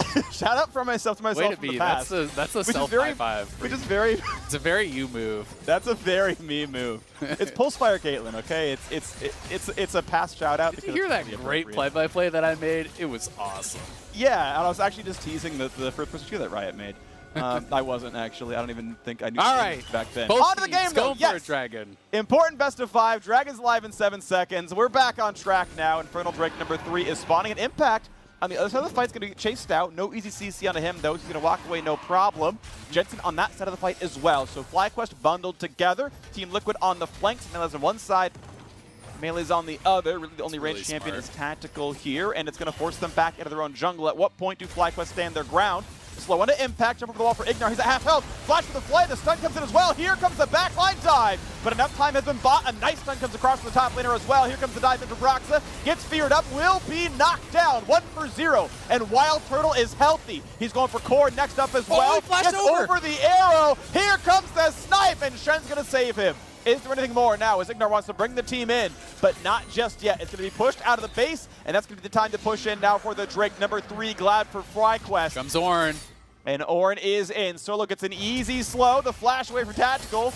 And a slow down there as well. Core's going to find a hook. And he brings in more than he bargained for. Power of Evil takes him down. And Ignar's going to stay alive. That's 3. That's 4. That is all 5. Jensen forced one away. He's going to TP in for some heroics. Can he defend a 1v5? He does have the ult and the flash, but it seems extremely risky. You should only go for this if you're essentially making a decision that you lose the game if you give up the Baron. So Jensen will back it up. FlyQuest played that beautifully, hard engaging towards one side of the split TL. TL have their solos on one side, so they go for the hard engage over here, moving away from Tactical and Broxa, engaging in, and then look at that ultimate, sweeping Jensen out of the Shroud. Now check out the positioning. Look where Turtle and Power of Evil are. Yes, the front line of FlyQuest has taken a lot of damage, but the damage dealers are untouched. Turtle flashing aggressively forward over top of that Ash Arrow. The Stand United barely saving CoreJJ before that ultimate did come through, but the chase continued as Solo back to base, had the home guards, forces out the flash, then landing a beautiful knock-up, and at the same time, Ignar getting hooked in just gives the Lantern extra range for Power of Evil. That is not what CoreJJ wanted. Betrayer hook. FlyQuest get everything. 5-0 on the Azir now. He has that upgraded death cap. The Rabadon's Death Crown comes through. He even gets the tier 2 boots, the stopwatch. This Azir is disgustingly strong. Okay, well, they're onto the red buff here. Hook's not quite going to land as he's going to move around, but Centurion wants in. Ornn signal. They're going to go for no knockups just yet. Centurion flashes in for 1, looks for more, gets the punch. Goes for the dunk, maybe. The scoop backwards for PoE, but he's going to lose his life. It's a 1-for-1, but that is a trade TL will take into the loser jungler as well. The squishy horse is gone. Turned his hooves into glue and FlyQuest into the bot lane. And there's just no wave clear now, really, for TL, because Akali is split pushing, isn't going to have much safe wave clear anyway, and because they got those 2 kills, it's just Tactical as well as Impact here. Turtle should be able to safely siege from this position. We'll see how much they can get. There's still about 20 seconds on both these members, so I think they should at least be able to take down this inhibitor. Pretty easy siege in the 4v3. Jensen chose to recall to defend, and he could have gone for top lane. Impact's in Could trouble. have chosen to kill the turret. Instead, defends an inhibitor that is going to die. However, support is back alive, so it's a full-on 4v4 right now. Is this a play that can happen? Is it a work that may come through? No, the whole squad is split up too much. Jensen chose to defend the base instead of taking a turret. At the end of the day, he gets nothing for it, and the risk does not pay off. It's tough because maybe they were thinking they could play right on that line where they could lose the inhibitor tower but still defend the tower, the turret rather itself. So here is that initial engage. Tactical has no flash, so Santorin willing to flash in for him. Then the big commitment is Power of Evil flies in for the scoop, but he gets feared up by Broxa's ultimate. So great turn there by Broxa from the Hecarim. Not able to get the stopwatch off on his Azir because he was CC'd by that Hecarim ultimate. And they do get the shutdown over onto Azir, but in the end, it is still the bottom lane inhibitor tower and inhibitor itself falling for FlyQuest. They are really taking full control over this map. There's still the outer tower up in that top lane to grab, so they should be able to get that despite the fact that the Baron buff is going to fall off. But all that Baron has done is equalize the gold. Team Liquid had done so much work in the mid game. You can see that FlyQuest are up 3 kills and a turret, and their lead is just cresting over 1,000. Now 2K with the second turret going down now as well. Team Liquid have been farming incredibly well. You can see leads in most roles down there, top and jungle especially the difference here. But Dragon Soul, right? That's coming up in a minute. 4th Drake for FlyQuest would be Infernal Soul. It would be Burst. He would help them knock down Tactical in a chunked out fight. Otherwise, the squad is fairly tanky on the TL side. Also, you gotta note, like the defensive itemization is making it harder, not just from Wild Turtle and with stopwatch on Power of Evil. There's double locket here on tanks, so double locket is going to do a lot to actually protect against the dive here from Broxah, Jensen, and Impact. And if you can't burst down Power of Evil and Turtle, these fights become exceptionally difficult. They should have better sustained damage. And I really do like the choice in itemization, as a result. It's going to be more about keeping your back line alive than it is about getting that extra little bit of tankiness yourself. Solo now even completes the Knight's Vow, so even more protection here. Building these supportive items, I think, is going to do a lot for FlyQuest. And here we go. Mid lane shoved in. 1,300 gold difference. Recalls coming through. This is going to be the fight. You talk about not being able to give up a Dragon Soul. This is the moment. Now TL and back on relatively equal footing. Baron buff is gone. No man's land here. Vision fought over. No arrow's going to land just yet. And here comes the engage. 5 on 5. You can see the ground right in front of them. Solo starts it up, goes for the knockup onto 2 on the bot lane of TL. Hecarim in the front, not going to get the smite just yet. Dunk backward, going for the play now, but he burns the stopwatch. How about the re-engage with Ignar? Stone plate pop. There's the Dragon picked up at a 1-for-0 so far. Created now back as well. 4v4. Front line is there. Taunt comes on to 3, and Akali wreaks some havoc. Jensen picks up a few. Turtle over the wall. Goodbye to the jungler. Dragon Soul be damned. TL going to take that fight. Jensen and Impact come up huge there. It looks like a taunt flash coming through from Impact, catching the carries of FlyQuest, allowing the Akali to fly into that backline, take them down. It did look like FlyQuest had pretty good positioning, but that one misstep, grouping up a little bit too much with their core members, allowed them to take it back, but still, in the long run, it is FlyQuest who come away with the soul. A huge smite here as the Dragon reset. And Broxah didn't have any ability to really burst it down. So TL are actually over onto Ignar, while FlyQuest is taking down Broxah. And then watch Impact here. As Power of Evil and Wild Turtle stack up, in goes Impact, flash taunt. Jensen flashes into the backline as well, has the R2 available for the execution, absolutely erasing those 2 members with some tricky execution there. So much damage output by the TL carries in that one. And Team Liquid fighting to stay alive in this first game against that Soul. 5,000 out of Jensen, 5,000 out of Tactical. Even Broxah pitched in a little bit. And now we can see what's going to happen next up.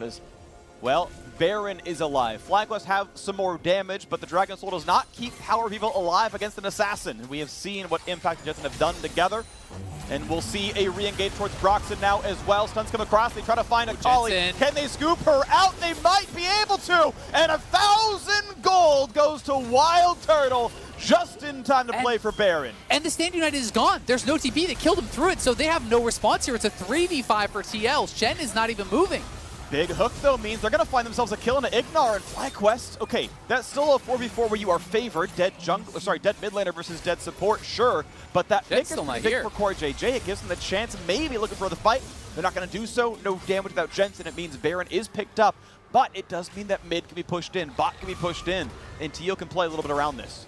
Yeah, that was so critical, though, being able to get Jensen out of the Shroud, burst him down, because killing him off there not only gives you that huge shutdown and eliminates a threat, but it eliminated Impact from that, because TL was trying to play around the fact that they had the global advantage. Both of the top laners TP'd into that last fight, so TL has the Stand United edge. They are trying to make FlyQuest be the ones to start it up, but then Broxah gets caught here, Jensen over by him, and they just turn right onto Jensen as Broxah took the way out. He took that escape. but he gets knocked up by the ultimate, knocked against the wall by Solo, scooped out, and Turtle is able to burst him down before that Shen could come through, getting them another Baron here. Okay, 2 Barons and a Dragon Soul. FlyQuest should be well and truly in the driver's seat. The problem is you just can't get enough tank stats for squishies to survive Assassins. Jensen can always be the playmaker here. Level 18s and all the relevant carries. Junglers and supports left to get some XP. Combined 5 levels to go in the jungle. 4 each for the supports. We'll see as Santorin sweeps out some wards. The mid lane siege can begin. Rapid Fire Cannon truly does shine here. Mortal Reminder in for the healing. That does exist a fair bit on Hecarim. He's not just Death Dance. His W is absurd health per second in a real team fight, so fits a lot for killing that front line. See if that comes through before too terribly long as, well, we're going to see the wards come down. Ignar playing in the fog of war. They know control ward's there. Hawkshot's going to find. Arrow's going to find a bit more, but not enough for the kill. He walks back in time to not get arrowed in the face. And now with the turret gone, it's unlikely that TL can fight for this one. Bottom inhibitor is back up. Middle inhibitor will fall. And TL don't have any sort of a flank. It's so tough to just walk straight at them as that Akali, Shen, Hecarim combo. You generally need to get some sort of a flank. There is that pink ward behind them they haven't seen. Woo! Nice Bellows Breath there to immune that hook, and they are now looking for this. So unless TL can get out behind them, they're just giving up this inhibitor. I think they need to have Jensen on an angle. He's coming around the side, turns off some of the wards, but control still sees him. Lantern's there in case of some shenanigans, and end of the day, they defend an inhibitor proper. Now there's basically 2 waves left of Baron buff. This one, the next in 30 seconds, and I have to believe this should be second inhibitor down. They'll be dead during the Elder Dragon spawn. Hook's not going to land. Solo walks to the front line, and FlyQuest still a bit afraid. Finally ults in. They find the knockup. They find some good damage. Tactical a bit low. Brock's at half, and the inhibitor finally falls. Jensen alone in the wings, though, can't easily set this one up as the inhibitors drop. And FlyQuest get the time to reset. 20 seconds left in the Baron buff. We got a TP at the top side. Impact wants to knock down a single turret before they have the next fight.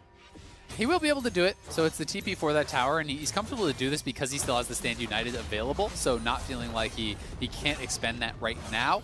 I did really like how Ignar played out that full siege position, where he basically was the man just marking the Akali. He was constantly moving over towards the Akali, throwing every hook in the direction of Jensen, making it so that Jensen couldn't have an easy path in to get behind these guys.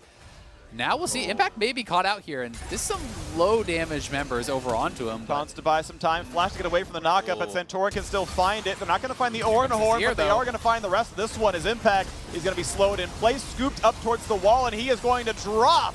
Power People gets the kill credit out of that one as the snipe is going to be enough. So, look at the timer on this one. Elder Dragon in 23 seconds. Impact is out of all his major cooldowns. Broxa can wave clear. Tactical can wave clear, but the dead inhibitors will guarantee these turrets never fall.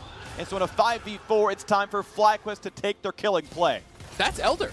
Pretty much guaranteed, unless there's some sort of miracle play. Because remember, not only did he commit the teleport top, he tried to Stand United out of that situation. So he now has no globals available. So even if TL delay until he respawns, he would have to walk out there, which means there's no chance TL can delay that long. They are just going to have to completely give up the Elder. So it will be Elder plus Dragon Soul here now. And FlyQuest, this is your window to try to close the game. They're going to be about as strong as they can get right now. I want to see them pushing aggressively. You know, if you can go up towards that top side, you do have TP advantage over on Solo. He could just escort in minion waves around mid lane. Maybe try to look for a triple in him. But for now, they're actually just marching down mid. So I think it might be a little bit risky to just go straight for the Nexus turrets and try to end. I would prefer to see them playing around the top side minions, but no one's heading up there. So it looks like FlyQuest really does want to just try to force a fight and potentially end the game. All right, 2 minutes on the Elder buff, and with the last 45 seconds, Baron will be alive. And all they do is shove in the mid lane, and they say, yeah, you know what? Turns out 6-item Ashe is just too much wave clear there. Impact is back alive. And I still want to reiterate, because the chance that a TL win is still here, none of the things FlyQuest are getting make their squishies live against Assassins. Broxa, Jensen, Impact can absolutely destroy the bottom, destroy the backline rather. Baron gives you tech damage ability power. Elder Dragon gives you more damage. They don't give you a shield. They don't give you armor and MR. That avenue still exists. PoE could have 17 more death caps. It would still not change the fact that he could be one-shot by Jensen. You know what they say, bad though, situation. What? The best defense is a strong offense. They can't kill you if they're dead. Look at that ultimate. Yes, and this is why I don't like Zeals on Caitlyn, because you almost one-shot Ashe because of raw AD. It feels pretty good. Turret third inhib is gone. and it's going to be FlyQuest waiting a little bit longer. Now, the thing I want to also bring up is that the scaling is ending pretty soon. The gold lead's already fairly close. 4K is not bad at 43 minutes. But the AD carries have both been done for a while. Tactical sold boots before that inhib dropped. There's no scaling left for a lot of these players.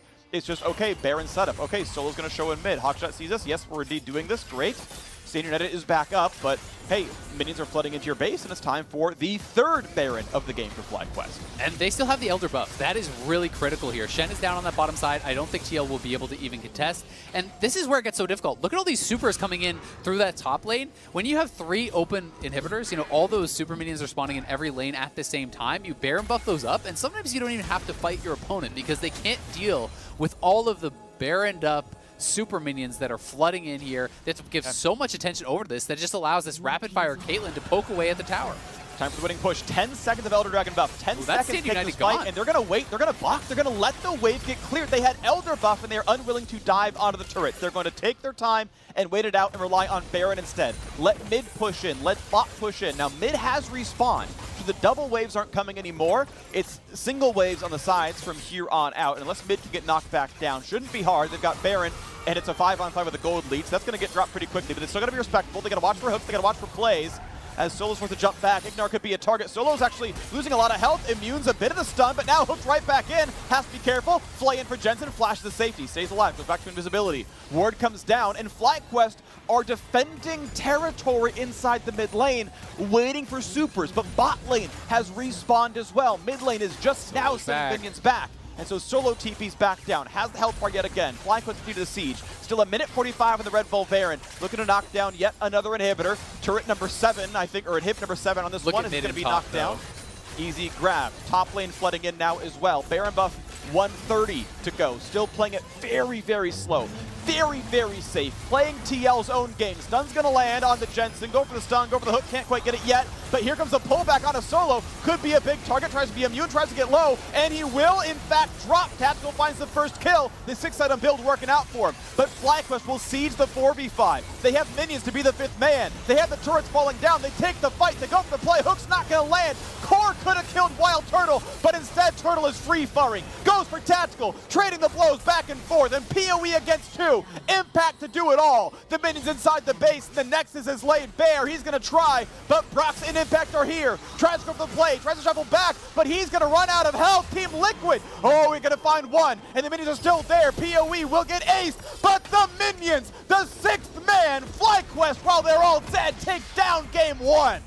Team Liquid with a heroic effort there at the end, almost able to defend that push with so many supers crashing into the base, but FlyQuest just barely enough left in the tank there to be able to kill off that Hecarim, to be able to buy time for the super minions, and that is why it is so difficult to defend those types of pushes, because even with a great engage, your attention is split in so many different directions. You can't just ignore the supers. They even do a tremendous amount of damage to you if you are actually pushing forward into a crowd of super minions there, and FlyQuest expertly using all of the additional help there from those minions to be able to finish off the game and really get us a pretty surprising game 1 victory. It felt like TL had found, this kind of cruise control. It felt like they had gotten into a comfort zone. Despite the fact that they were playing something a bit different, this is much more of a heavy dive comp compared to their more standard front to back, 5v5 style, more like what FlyQuest was playing. But one great team fight from FlyQuest was really all it took. From there, got control of the Dragons, got control of the Barons, and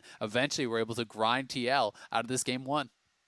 3 Barons, an Elder Dragon, and a Dragon Solo is all it took, but FlyQuest at the end of the day took down Team Liquid in a barn burner of game 1. So stay tuned. The full best of 5 is still coming. It's an exciting one. Now we're going to a break, and I want to hand it over to Dash for a message from the LCS. Thank you very much, Freak. As we go to break, I want to highlight our final 4 LCS playoff teams who are not only giving it their all this weekend, but pushing for meaningful change off the Rift. Cloud9, TSM, FlyQuest, and Team Liquid have united in the belief that Black Lives Matter and have collectively contributed $100,000 to the ACLU, which the LCS League has matched in addition to the $33,000 in donations made by teams, staff members, and the Players Association. Now, the LCS affirms that Black Lives Matter and supports Jacob Blake, his family, and those who protest in Kenosha, Wisconsin, and across the U.S. Thank you to everyone who is in this fight against systemic racism and pushing towards meaningful reform. We will be here right after this.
Welcome back to the LCS, where FlyQuest have struck first in our series here against Team Liquid. Just the first of what promises to be a very exciting best-of-5 between these two teams, and probably I'm coming to you first. So often when we look at these best-of-5s, particularly in Game 1, it's all about the roster of champions each team comes to the table with the very first time. What's your take? Yeah, and not just the champions, but in the order in which they pick them are probably my favorite. We care about order. So, I do like the 4 jungle bans. We'll skip right through that. That's pretty interesting. It tells me that the jungle is a focus for this draft. But the big pick order that I want to talk about is first pick being Shin. I understand this is a priority for both solo and impact. However, I'm in love with Caitlyn now and forever until they patch her. So I don't like this first pick, and I think it should have been switched. Although Shin being that valuable, I still think it warrants a change. However, going down the list, the next most important is the Azir pick in 4th. Now, FlyQuest had the option to just counterpick the Shin since it was already shown and leave counterpick for Power of Evil. However, taking the Azir against this dive comp of Hecarim and Shin means they have such a strong backline, and it's a takeaway from Jensen. So they have the scaling in their advantage, they have laning phase in their advantage, and now they have strong team fights that can deal with Team Liquid's identity of a team fight. I love what that. I 100% agree.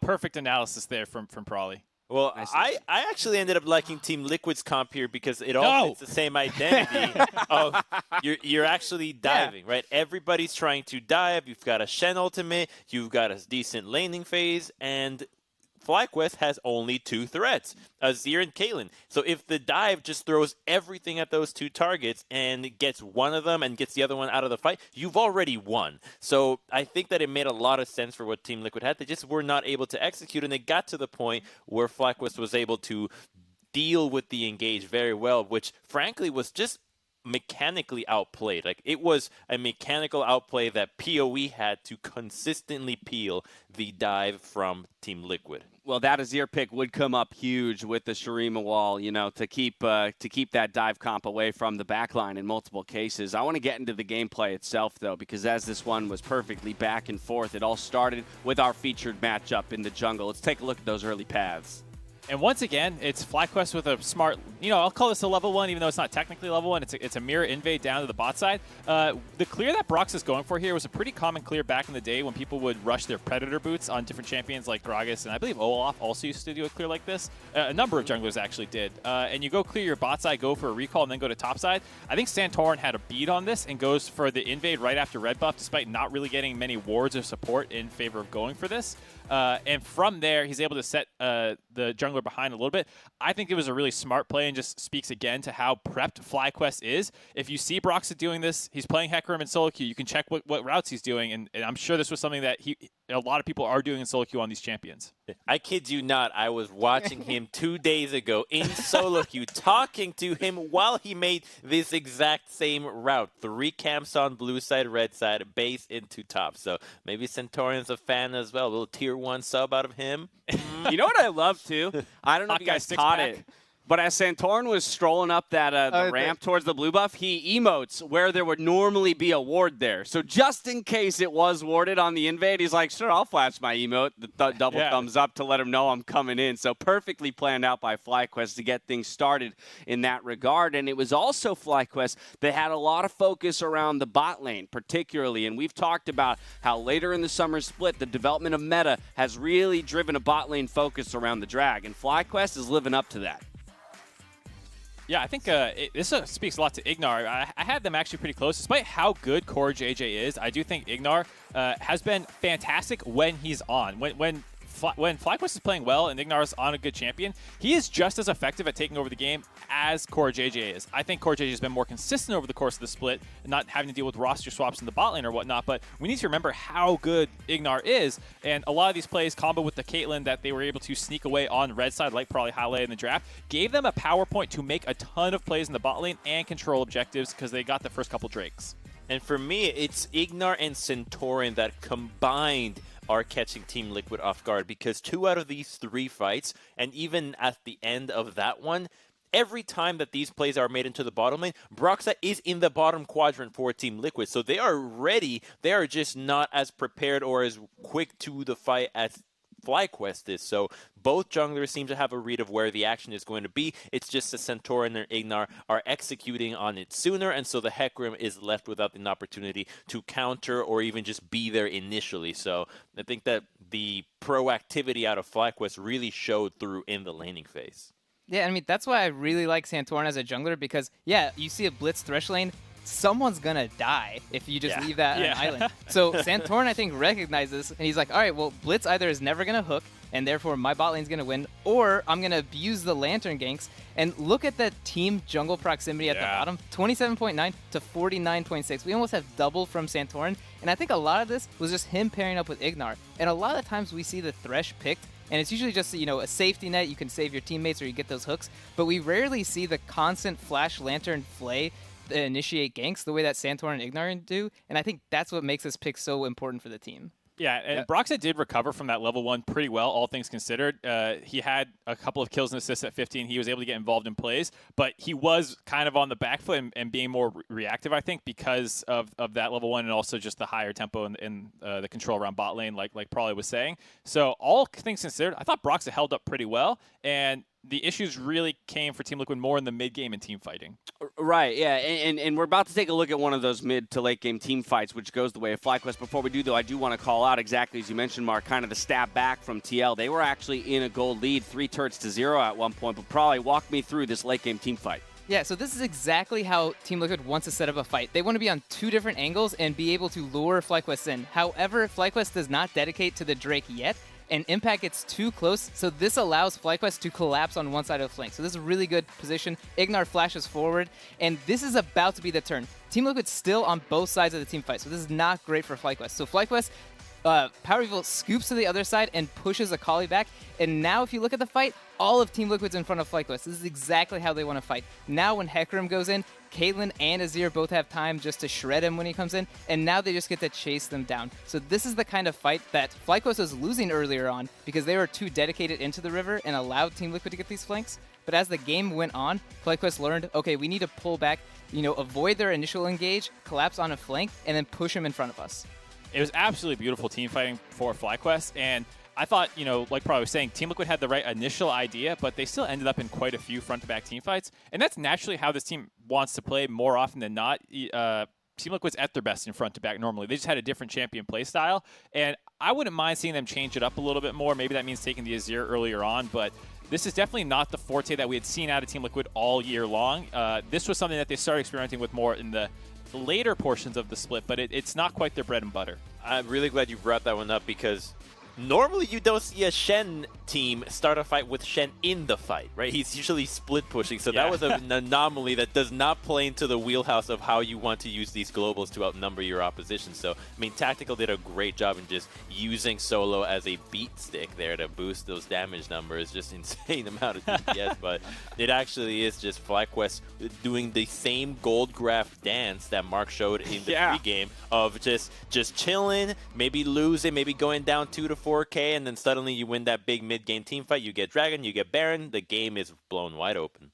Yeah, that's a gold graph that indicates that it really could have been anyone's game, but it was FlyQuest that ultimately took it. 1-0 stands the score in this best of 5. Some questions around what Team Liquid will do in Game 2, but we'll wait for them to answer them ourselves. We're going to step away. When we return, we got Game 2. We'll see you there.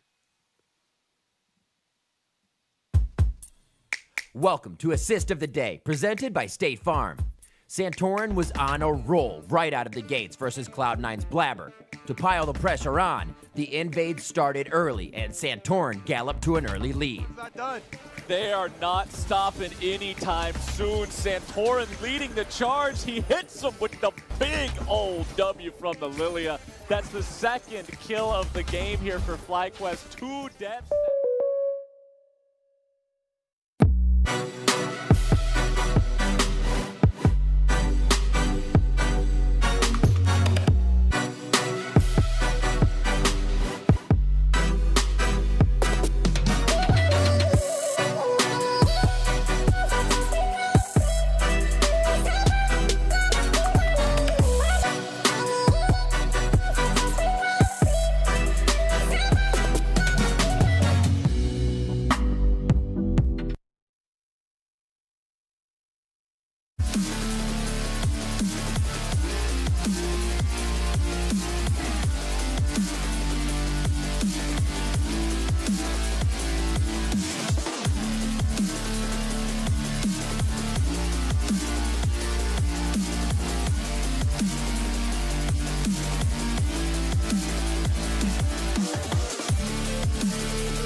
Hello and welcome back to the LCS Dome presented by State Farm. FlyQuest are currently 1-0 in our series. Azael, are you ready for game 2? You saw the tweet. Someone tweeted today. I did. He forgot to do this, and then I just knew he was going to do it because that's just a freak thing to do. And Well, here we are. I didn't do it for any of playoffs. I was like, it was a regular season thing, but then I was so proud of you. you. Yeah, I'm proud of me too, but then, I'm I not did proud this, of you so anymore. now I'm not either. Anyway, Team Liquid had an 8-game winning streak put down by FlyQuest, who took game 1 of the series. This would be the first ever LCS finals for FlyQuest if they were to close the series out. Incredible play so far. It's already the first time at Worlds, the 3rd seed regular season. Looking to make this one keep on going. We'll see what they can do for this one as we are into game 2. Team Liquid with side selection as the losers of game 1 stay on blue, and the bans look awfully similar. Well, they did make finals in spring. We have to remember that. They got you're right. swept out by Cloud9. But, it would honestly be a pretty incredible year if you think about them making it to finals in both splits. This organization, I think, has really just had such an incredible year, that both as far as performance and branding and everything. FlyQuest has been having an amazing time. Team Liquid, obviously, a slip in spring, back to their winning ways, it feels like, in summer, but they are looking to do more than just perform in the regular season. They want to win another championship. They had won 4 straight prior to spring, and that is kind of their baseline of expectation. They are going to change something up here. Is not that first pick Shen. It will be towards the Caitlyn. I expect Solo to go to the Shen. That makes sense. Now, I'm curious if Team Liquid will then grab the Mordekaiser or GP right here. That is kind of what I'm expecting, and I'm expecting TL to not play the dive comp. I think they're just going to go back to how they were playing in the regular season, which is front-to-back team fight, more like what FlyQuest style was. So you could go for something like GP Orianna and just play front-to-back, slow standard, team fight 5v5 that Team Liquid is so good at. Mordekaiser, I think, makes a lot of sense. It was between this and GP for me, so not really surprised whatsoever. Definitely interesting seeing what's coming through now in this draft. FlyQuest putting an increased priority onto the Azir, saying it's really important to keep this off of Jensen. His most played this split by far with 7 picks is Azir for Jensen, and PoE, of course, a great teamfight mage player himself, hops off the Orianna, hops off the Syndra, says, no, it's okay. We're going to do some more of this one, so Team Liquid going to move on and grab their own team fight mage. And I know we were talking in the commercial break about what could that last pick for TL have been. And, of course, Orianna was on the table the whole time to make Game 1's comp a team fight comp instead of a dive comp. End of the day, they now have the Orianna here as well.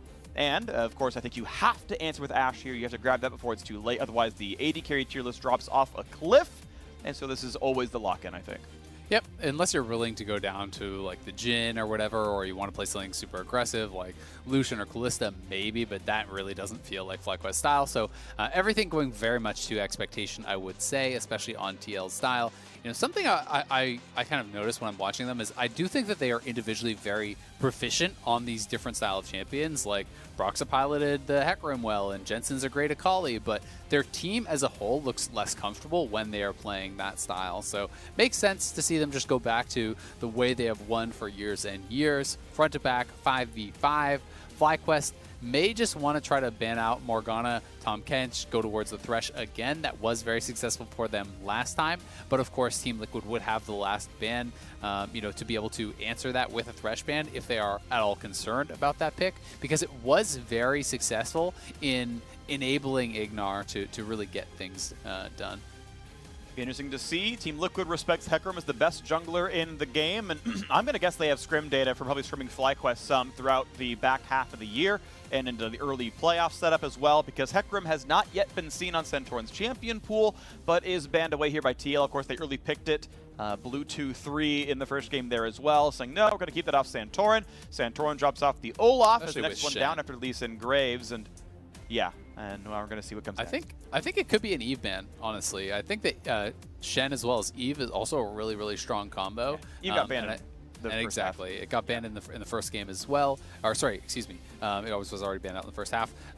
So that is another combo that can be very powerful. I'm just wondering, are they most concerned about the dive? They are going to take away the Thresh. Tahm Kench was left up, so it wasn't necessarily what FlyQuest was actually going to be looking towards, but things like Lee Sin still available, is a favorite for both of these guys, but Set is up, and they're actually not grabbing it. I am so it's last surprised. I think Yeah, they're I mean, looking last for a pick jungler. jungle counter pick, right? It's Like they're, okay.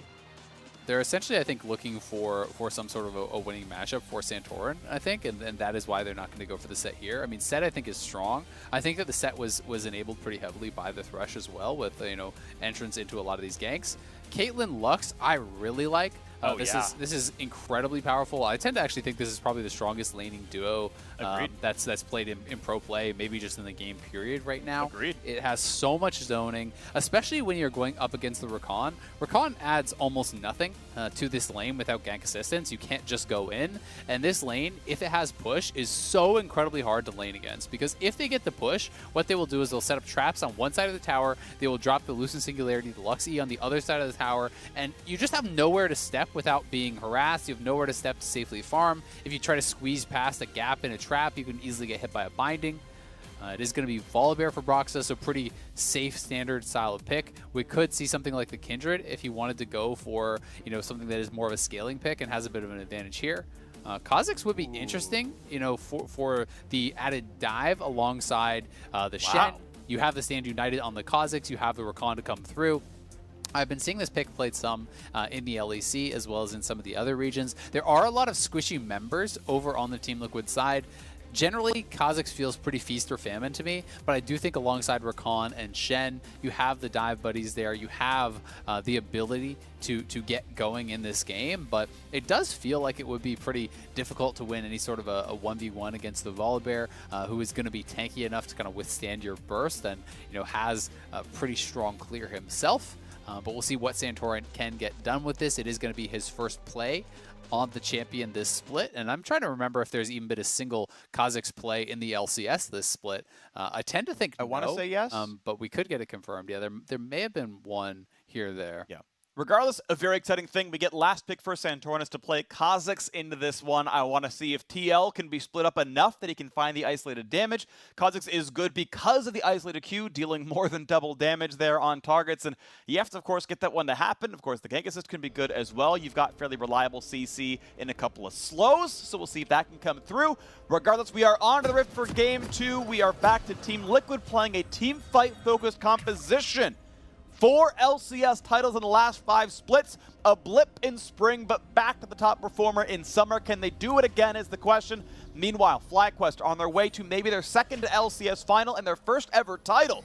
If they can keep this one going, as we are going to have this upper bracket final match happen here today. FlyQuest 1-0 Team Liquid. It's going to be a good one. I mean, if FlyQuest wins this game, it gives them so much momentum in the series. They have had the ability to bring out some counter picks and some unique champion selects, already in playoffs with some of the spicy picks coming out of Power of Evil. So you don't want to put them in a position where they can kind of just take a swing like that. Team Liquid back on comfort. They need to perform here, I think. Settle down the nerves, see if they can really run over this game. And I do think they have the ability to do that through bottom lane, because I think this is such a heavily favored 2v2 towards TL's side. Really the only chance that FlyQuest has is, post 6, looking for an engage or having the jungler come down and finding, a flash engage onto CoreJJ and Tactical. Because Rakan adds almost 0 in the 2v2, and Lux and Caitlyn are two of the strongest lane bullies in the game. Yeah, I'm looking at what's going to happen here as we get the early jungle starts, and of course Santorin gets the red pretty much instantly. That's the champion for you. He did go for mana regeneration and AoE, so he can knock down things like the Raptors pretty easily. But you talk about this 2-on-2. I think it's so absurdly TL favored. Yeah. The way this is supposed to work in a conventional world where the champions are relatively balanced is, okay, you've got kind of an enchanter in Lux on one side and a engaged tank on the other. By being kind of vague here, right? It's like, okay, that means that it flips whenever the engage is good and you can do enough damage to break through the shielding. But this is pre-nerf Lux. The W shield's absurd. And he's running Guardian. Guardian is also just incredibly, incredibly strong. And that just means that there's not enough damage, really, on the Rakan plus Ashe to actually break through a Lux shielding. That you hard engage and they go, okay, light binding, and we didn't lose any health. So nice engage. And I mean, it gets even worse because he's going Relic Shield, so he has flat health there. He's even going Bone Plating, which can be difficult to poke off unless you can get some volleys in before the engage. So there's like all these little things you have to do to even have a chance of it working. Plus the Lux is playing heal. They have Cleanse over on Tactical, so the Ashe Arrow isn't going to be necessarily as effective. And there's no heal over on Turtle because he has to respect the CC chain of any sort of binding into trap combo, because if you don't have cleanse and you get hit by one binding, that full combo can just be death. Yeah, and it's why Turtle ran cleanse, and it's why Ignar has no potions already. He tried to fight for minions under the turret, took a light binding, took a Caitlyn trap, took a Q auto, and that was 300 health gone. Right there. Yep. Ignar gets his shield back, heals back up for 40, and Corki just walks at him and says, I mean, I'll just, do 40 damage to you. He's still Relic Shield on the Lux. It's still the more defensive option to play around all inning, but, I mean, Corki just chain farm gold by just using Spell Thieves and says, no, I'll go for the risk-averse option. It's fine, but I'm just not killable. Yep, exactly. If you think that there's no way that they can actually win it out without an all-in, then this is the smarter build to go for. And he can look for those W trades where he just shields himself, walks forward, and if FlyQuest trade into the shield, they're going to lose that pretty heavily. You can see the beginnings of what I was talking about here. Obviously, in earlier levels, you don't have enough traps to fully cover the line, but trap on each side of the turret. Then Lux E will actually cover that whole gap on the left side of that tower, meaning you can't both avoid the poke and actually farm here as Wild Turtle, and that's where you have to try to start squeezing around the traps. You open yourself up to potential bindings. It just becomes incredibly difficult. I mean, they lost a turret plate on like the second wave, so it's definitely tough. Wave 4 knocked it down. All right, well, we keep on going to this one as TL have the early lead. The farm is +9, and that is because Turtle can't last hit everything under turret. It's hard for Ignar to help. Overall, he's going to walk around with some ward coverage himself, and maybe a Scryer's Bloom. First recalls coming through on a couple of different sides as the final recall comes out of the mid lane. Power Vivo still going for Naturus first as he picks up Phoenix Codex. Might see that match soon by Jensen. He's going to, take this recall now as well as TP comes in for both sides. It's going to be a different Keystone I want to point out. Power Vivo, I believe, was not Comet in Game 1. He's Lethal Tempo. Switched over to Comet so he can do more poke here in his one-on-one against his lane opponent. Still get a bunch of mana through his rune choices. Yep. And against the Akali, the lethal tempo is more just you hit the Akali with a Q, you get the lethal tempo, and then you shove the wave relentlessly. In this matchup, he knows that Jensen will be able to trade back, playing a range versus range matchup here. So he does want the Comet to be able to kind of compete with that poke a little bit more. It is also confirmed that this is actually the first LCS Kha'Zix this split, so was right with that one, and Santorin. We'll see how well he can perform. As I said, it has been played in other regions, but first time in LCS this split. Yeah, cool stuff to see. And Santorin, who has been a very team-heavy jungler, first Blood King of the league, spends a lot of time near his support and the rest of his team as well. Let's see what he can do on this assassin. Currently down one camp as recalls come through. Red Smite plus a longsword as he moves on, and of course this first Drake is alive. Infernal, we won't have Infernal Soul, but Santorin wants in for the fight right away. Ignar can't quite jump over the wall. Santorin couldn't move to the right to get him out, but it does mean that Brox is forced to run for his life. And when you have that upfront burst, the fight starts looking pretty bad for Santorin. The reason Broxah really has to run is because he knows that Ignar is there. And Ignar is in a pretty risky spot. He is potentially on the flank here, but if he gets spotted, I mean, he's who are you flanking? No one's with you. Yeah, has the Blast Cone and decides to go back towards the lane instead of over towards the Drake. That could have been a danger because Core can easily land the Q, wake up the Dragon. Dragon knocks him back. Ignar probably dies. So I would have probably gone to jump over the wall and died. Ignar is smarter. He goes, we're just going to go away, make sure I'm never CC'd. Breaking the wall is not the important part. All right, well, he is able to get out of there. So far, pretty calm game here. Does scoop in Jensen, but doesn't have enough damage, I don't think. Yeah. Hey, I just chunked him about 350, and that's not too bad as Impact's going to take down top Scuttle. Man, doesn't it feel amazing when you get Scuttle Crab as a laner? Yeah. You get like all your health and mana back. It's like half a level of XP. Not quite half a level, but it's a lot. I'm a bot laner, okay? XP means more to me because I'm like level 4 for the entire game. My context is different than yours. It is really nice. And, I think really the move that Power Vivo is going for there is just to get lane control, because Jensen's teleport was on cooldown, so he was just trying to get priority there. But because the Honey Fruits were actually up, Jensen didn't have to base. So, not only did they get that Scuttle Crab, because Impact moved down, he had control of the river, was able to go for those Honey Fruit. Broxah moving over here, though. We'll probably just try to help him push it out. Oh, okay. Shockwave comes in. Kiwi saved the E cooldown until it was back, though, and Santorin waiting around the side says, are you going to go for more? Actually, Jensen is.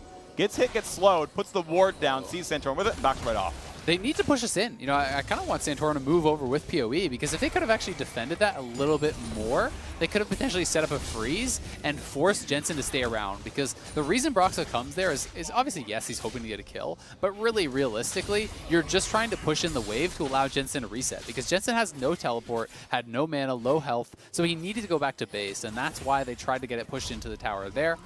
Maybe FlyQuest could have played it a little bit differently and tried to defend that a bit more aggressively. Because Jensen didn't have Shockwave and because he didn't have much mana or health, I feel like they might have been able to pull that off. At the end of the day, it's going to be the case where Team Liquid are up 400 gold, and it's mostly through bottom lane. BF Sword plus a pickaxe. Recall comes through in the bottom lane. Very rich recall for Tactical. It's the later one to get 2 items in for this one. It'll be a much bigger power split. You can see BF Sword Longsword. It's Turtle going for more arrows, more cooldown reduction, doing the Essence Reaver build here on Ashe. That said, he is against a fairly melee-heavy team. This wouldn't be a bad Ruin King Hurricane game, but if he's going to be, you know, dealing with Death Realm from Mordekaiser, sometimes you can't get some of that value. So we'll see as FlyQuest are just going to knock down waves across the board, and we'll see what the recalls are and everyone else. Yeah, 2 plates already taken by the TL bot lane, you know, as expected, going pretty heavily in their favor. Ashe Arrow does connect, but not on the person they thought it was going to. You know, the other reason I've really heard a lot of people talking about Essence Reaver specifically against the Caitlyn's is it allows you to really tax the cleanse. You know, most Caitlyn's are going towards the cleanse. You have the lower CDR on your ultimate, and it gives you some ability to try to constantly fire out those ultimates and force out the cleanse perhaps with the first one, then look for a kill with the second. We'll see if they're able to do that, but TL does have bot lane priority. Still no one has taken a dragon, so it's quite a late first dragon. We're approaching 10 minutes here. You know, no quick souls will be had this game, but it does feel like TL have a pretty heavy advantage going over towards this. FlyQuest, though, moving over. We'll see if they want to fight. Pretty good so far as the money's coming through. The Drake is getting lower, and that's going to be an easy smite for Broxah. Claimed without much issue. Going to go ahead and chomp it instead. TL Flare comes up from the squad and said, hey, good job. We got a pretty good early lead here. 500 gold up for ourselves. Ain't bad. Gotta say, Turtle's recall ended up being okay despite how much he's been getting crushed in the bottom lane here. Down CS, down plates. Still able to get a decent buy down, which feels pretty good. We'll see what TL can do next as Solo's forced to run away from Impact. To put him in the Death Realm. They're going to go for a big play down here as Volibear's on the way over, Orianna on the way as well. Solo going to hold on to his dash away and try to get out from this one, and turns out he's going to be fine. Yeah, so Solo, I think, was moving down both for the Scuttle Crab, but also just to try to zone Impact off of farm because, you know, the wave was actually pushing against Impact, which meant those minions Impact wanted to farm up were getting killed off. So just trying to go for a little bit of a move to essentially tax the resources there of TL, take away some of that golden experience, as he will be able to pick up most, if not all, this wave once it comes to him at the turret. Nice little chunk of damage right there. Plus 184 as he gets the isolated Q for good damage. So not just Kha'Zix, but Mordekaiser gets the isolated Q mechanics. Nice pull in. Dodge is going to block the auto. Impact still able to get just the damage across and turn on the passive, and that means Solo has to disengage from this fight. And so far, I do feel like TL is got to be really happy with the start of this. Santorin, though, to the top side, he's got no ult. Big damage. As you said, no Death Realm. Impact doesn't have a good way out. He's going to keep trying for his life, deal a little bit of damage, but First Blood is going to come through under 11 minutes on a Santorin. Bot lane, meanwhile, under fire. There's the first arrow. It's going to land on a Core JJ. Double shield comes across, and look how slowly he dies. Finally flashes for his life. Lux Laser comes out. Turtle's a bit low. Forces Tactical to walk away as Volley lands. You can see 2 summoners burn for 2 summoners. But despite every bit of CC landing, that TL bot lane lives. Yeah, not quite enough to burst him down there. I do like the target selection because Cleanse is over on Tactical, so you have to go for the Lux. At the very least, they get the higher value summoner, and we see Power People here trying to push them off. Broxah can go for the flash, though. Flash stun and a Shockwave. Shen coming for defense. Scoops backwards. Get me away from them. PoE just stays alive. 100 health left on him as he regens back up. Solo comes in and turn it off. And at the very least, they push him off that Rift Herald. Broxah looking like he wants to start this back up, but now Santorin's around here, so I don't think they can go for it. Power People will go back to base, but he has teleport. Jensen has no Shockwave. TL is moving their bottom lane up towards top, though, and this is the same thing that happened last game. It feels like FlyQuest just have higher priority on getting that farm and gold onto Turtle. This is the exact same response they had last time. They just left Turtle down in that bottom lane to get solo farm, to try to get some turret plates. Now, though, Turtle is bailing out of going down to bottom lane and walking over, but maybe he's going to be too late.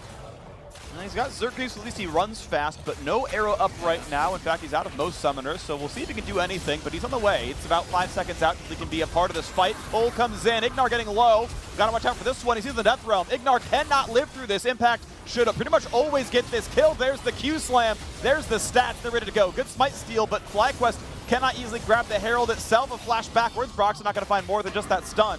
But the Eye is timing out. The Smite steal ends up meaning that plates will not drop on their side, but neither will FlyQuest play many for themselves. Okay, so a bit of a wash. I guess they deny the Rift Herald.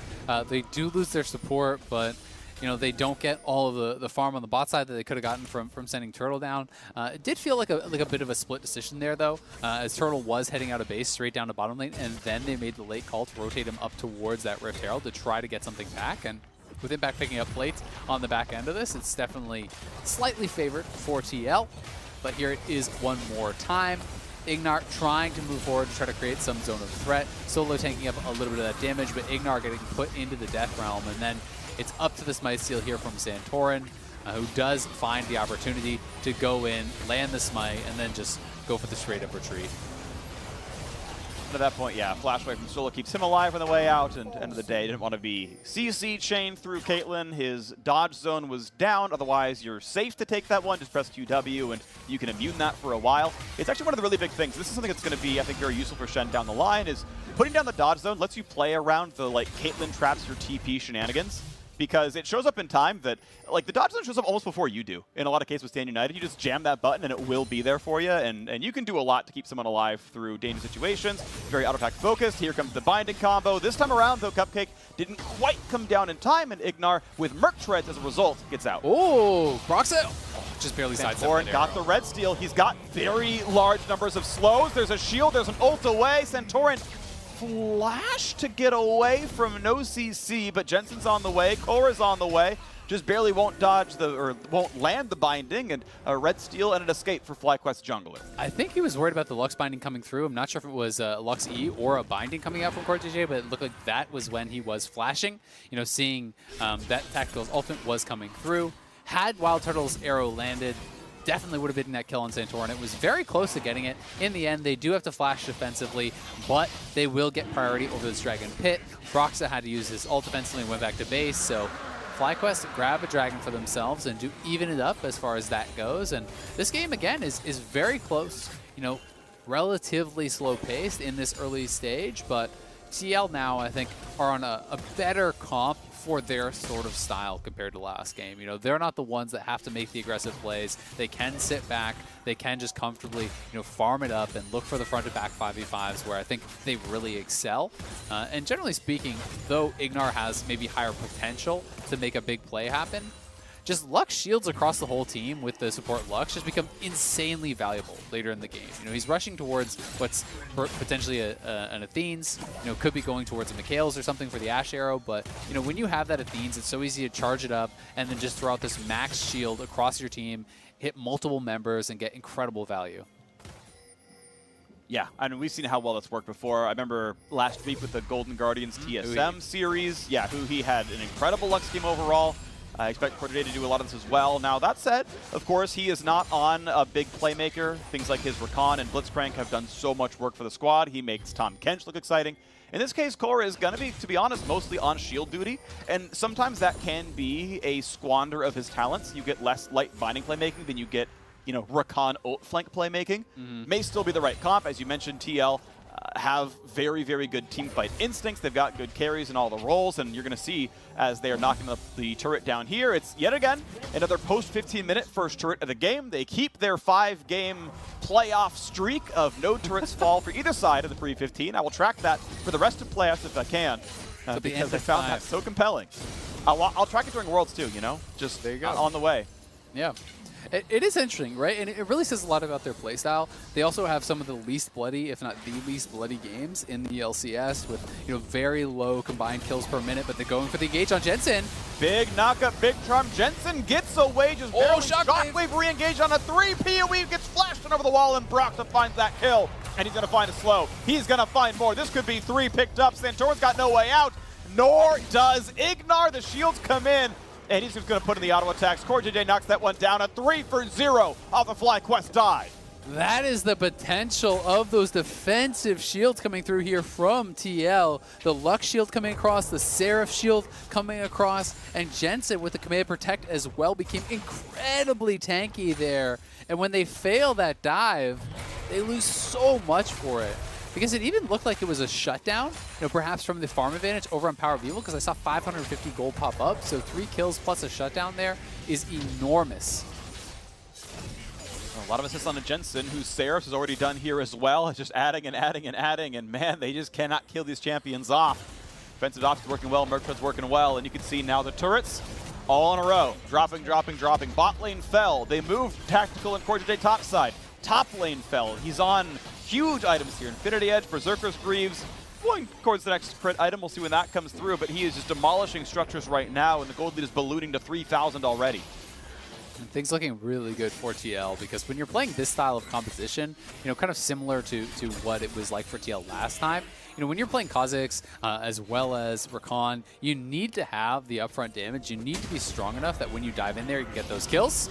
They do find a pick here. That's a lot of CC, layered a bit, but it's still a chunk of burst. Ignar is going to drop, but Shen's going to trade it back. Now Santorin's low, turns Invis, gets the auto, gets the second kill. Scoop back, keeps him safe. PoE can no longer be attacked by Impact. He's stuck on the other side of the wall. Death Realm be damned. And now the slows come in into 2. Turtle can chase down towards Impact. And how much can they even defend? The taunt comes in. Solo! He gets too low. He didn't have the dodge to back up. But Folly finds him. The trap, the crit. It's a 45% chance, and he gets the coin flip. Tactical walking with 3 health left. Do you believe it? Team Liquid gonna find a bit more. Power of Evil! Check your PayPal, Team Liquid. Find a 4th kill. Oh no, Power of Evil, he wanted to pop the shield there because he was getting ulted by Tactical, so he wanted to go for the E forward, but does try to go for the kill at the same time, and Tactical just pops him like a balloon. The gold going even more in the favor of TL there. Very close fight, back and forth, such small amounts of health, keeping TL in the advantage. Well, they're going to find some damage. Going for it again. The charm knock up the taunt over the top. Look at the damage they can deal, but yet Jensen refuses to die. Team Liquid are paid by Steve. They're paid by FlyQuest diving. Solo running out of health. He's going to drop there as well.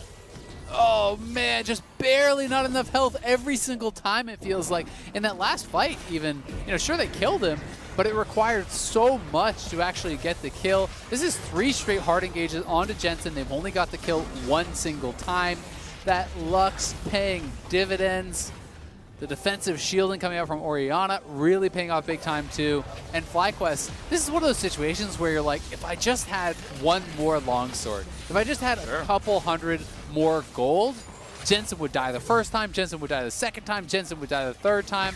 But that's not the game we are playing in. And in the Honda performance replay here, you can see this happen one more time. The Ash Arrow, I think they were looking for that pick onto Broxah or Jensen. They get the arrow onto the priority target. They go straight in, but both sides of the shield did land from the Lux. It looked over onto Jensen, and so much was committed to that kill. The ultimate coming across from Impact, though, onto Power of Evil. Really nice disengage from Power of Evil, just going back into the corridor, using the Azir ultimate to cover that entire area. And then as they look for the re-engage here, critically, Turtle stepped onto a trap. He doesn't see this trap actually placed, and as he's retreating, he steps right back into it, giving that headshot over to Tactical. And then as you called out, that 45% chance for that last crit does get the kill. And then Power of Evil here, I think he wants to E4 because he's worried, will I actually survive? But he probably could have survived either way, and just tried to go for the big play, tried to E in, finished off Tactical, who would have been only 1 auto. Then again, Jensen, that has been the name of the game. R/W right in onto Jensen, taunt layering over top of that, but not quite enough. The shielding again, both sides of it, positioned by CoreJJ, landing on him. The return of that shields for even more than the first half. Jensen lands through that CC. A little bit of overlap there from FlyQuest allowed him to get that Command Protect out, and that's the difference. It's these tiny things that are allowing Jensen to survive. And it was in both fights, Azael. Both times, someone on FlyQuest is wasting crowd control on his target already stunned. When the Ash Arrow landed on Jensen, Ignar went for the charm W. Like, this guy's stunned for 3 seconds. You can just walk up W and then charm after he lands, and you get another full second of CC despite the Merc Treads. And then Jensen dies with no shockwave. Everyone's full health. You keep going, right? That works a lot better. Second time around, the guy's still in mid-air and Solo goes for the taunt. Like, you can wait these things out and play them better. When someone's 40 health from living, that means a half-second longer taunt is the difference between winning and losing. And so they are mistakes that, you know, they're getting hyphy. It's the upper bracket finals. I get it, but they are mistakes that you cannot make at the highest level. It's true, and it's tough, right? Because, you know, they're worried, and I'm sure what they would tell you is that if I wait that split second too long, then he flashes before I can get that taunt, or he gets the command protect in between and the same thing happens. So, yep, you have to walk that line, and this time FlyQuest was not able to execute perfectly. And with all the shielding coming through from CoreJJ in every single one of those plays, you know, both halves of the Lux Shield were landing onto the CC Jensen because of some good play by CoreJJ. It just becomes so hard. And now you're FlyQuest, who have these champions that need to dive in with the Kha'Zix and with the Shen and with this Rakan, and you are down 6,000 gold. And this is a position from which Team Liquid almost never loses. Oh, that's big. His dodge was pulled back, and Solo's running out of health. He is going to die for this one. Thumbs down, goodbye. What a pullback for Rempak. Gets him the kill. Bot lane tier 2 is going to drop, and Team Liquid weather the storm. They survive the dives, and they are now so ahead. They are ready to push in. Oh, headshot crit, ultimate. Turtle back to base with you. Lost about 60-70% of his health there, and they're just tanking this up now, but the Ash Arrow comes through, and you're going to take a lot of damage. And it is Broxah tanking turret shots there, so he does lose a fair bit of health. The second turret hits him. The shields come through for Lux. He's going to stay alive, and a bit of time is gained. Now they're going for the play again. Here comes the knock-up and the charm, and a whole heap of damage, but Jensen gets the shield. Command protects. Seraph's Embrace walks away, stays alive. Again, can't actually burst him through that Seraph's Embrace. Santorin played that incredibly well. He actually waited until the Shockwave, finished and then went over top of it, essentially playing just to the other side of the ability while Ignar was able to get over top. So they played that about as well as they could have, but still not quite enough damage to actually finish it off. I'm not sure if Ignar's Ignite was available during that engage. That might have made the difference, but FlyQuest are just in this spot where they are forced to engage constantly, and they just aren't having enough gold, enough stats to really, burst people down. So we'll see if they can make any sort of magic happen, but TL really in control of this one and playing the composition that they are most comfortable with, playing this front-to-back style of fight that they really did dominate with in this summer split. It's very dominant so far. I mean, Team Liquid, their best split ever in a regular season, looking at a very good playoff run so far as well, and see what more they can do out of this one as FlyQuest try to play a more aggressive composition, relying on Ignar's strengths as a very, very good engaged player, and his Rakan is certainly incredible, but just not quite there. The defensive build out of Jensen with the Seraphs, with the Merc Tread, that's worked out for him so far. And TL off 2 Drakes so far. The third one spawns in 20 seconds, but they are looking at Baron right now on the map. Going to be setting up vision around that. They don't have the most powerful engage, but when you're ahead and your opponents have to come to you, you don't really need the best engage. You can play out of vision, fish for bindings, start up objectives, and place the Orianna ball, in these corridors where your opponents are going to have to come through. And you can also see them just starting to take away more and more of the jungle. Impact can soul up this dragon, and it is going to be an Ocean Soul, which is really, really strong when you do have some of these fairly durable frontliners with the Volibear and the Mordekaiser. You have them getting shielded up by your backline. It is extremely unlikely that they would get burst down, which means you're going to get a lot out of that regen over the course of the fight.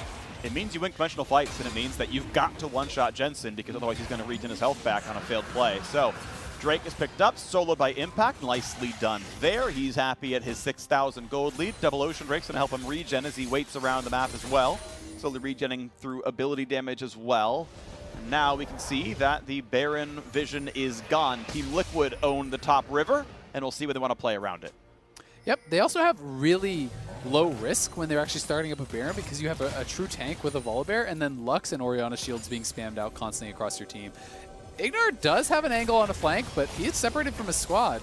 Santorin gets away, but now the stun's going to find Ignar. Thankfully for him, he's got Merc Treads and jumps out before Shockwave can catch him. So that is an ulti on cooldown, but otherwise, TL still in control of the top side. And oh my gosh, that bind was close. Broxah tanks an arrow, gets the shield, and not an easy target.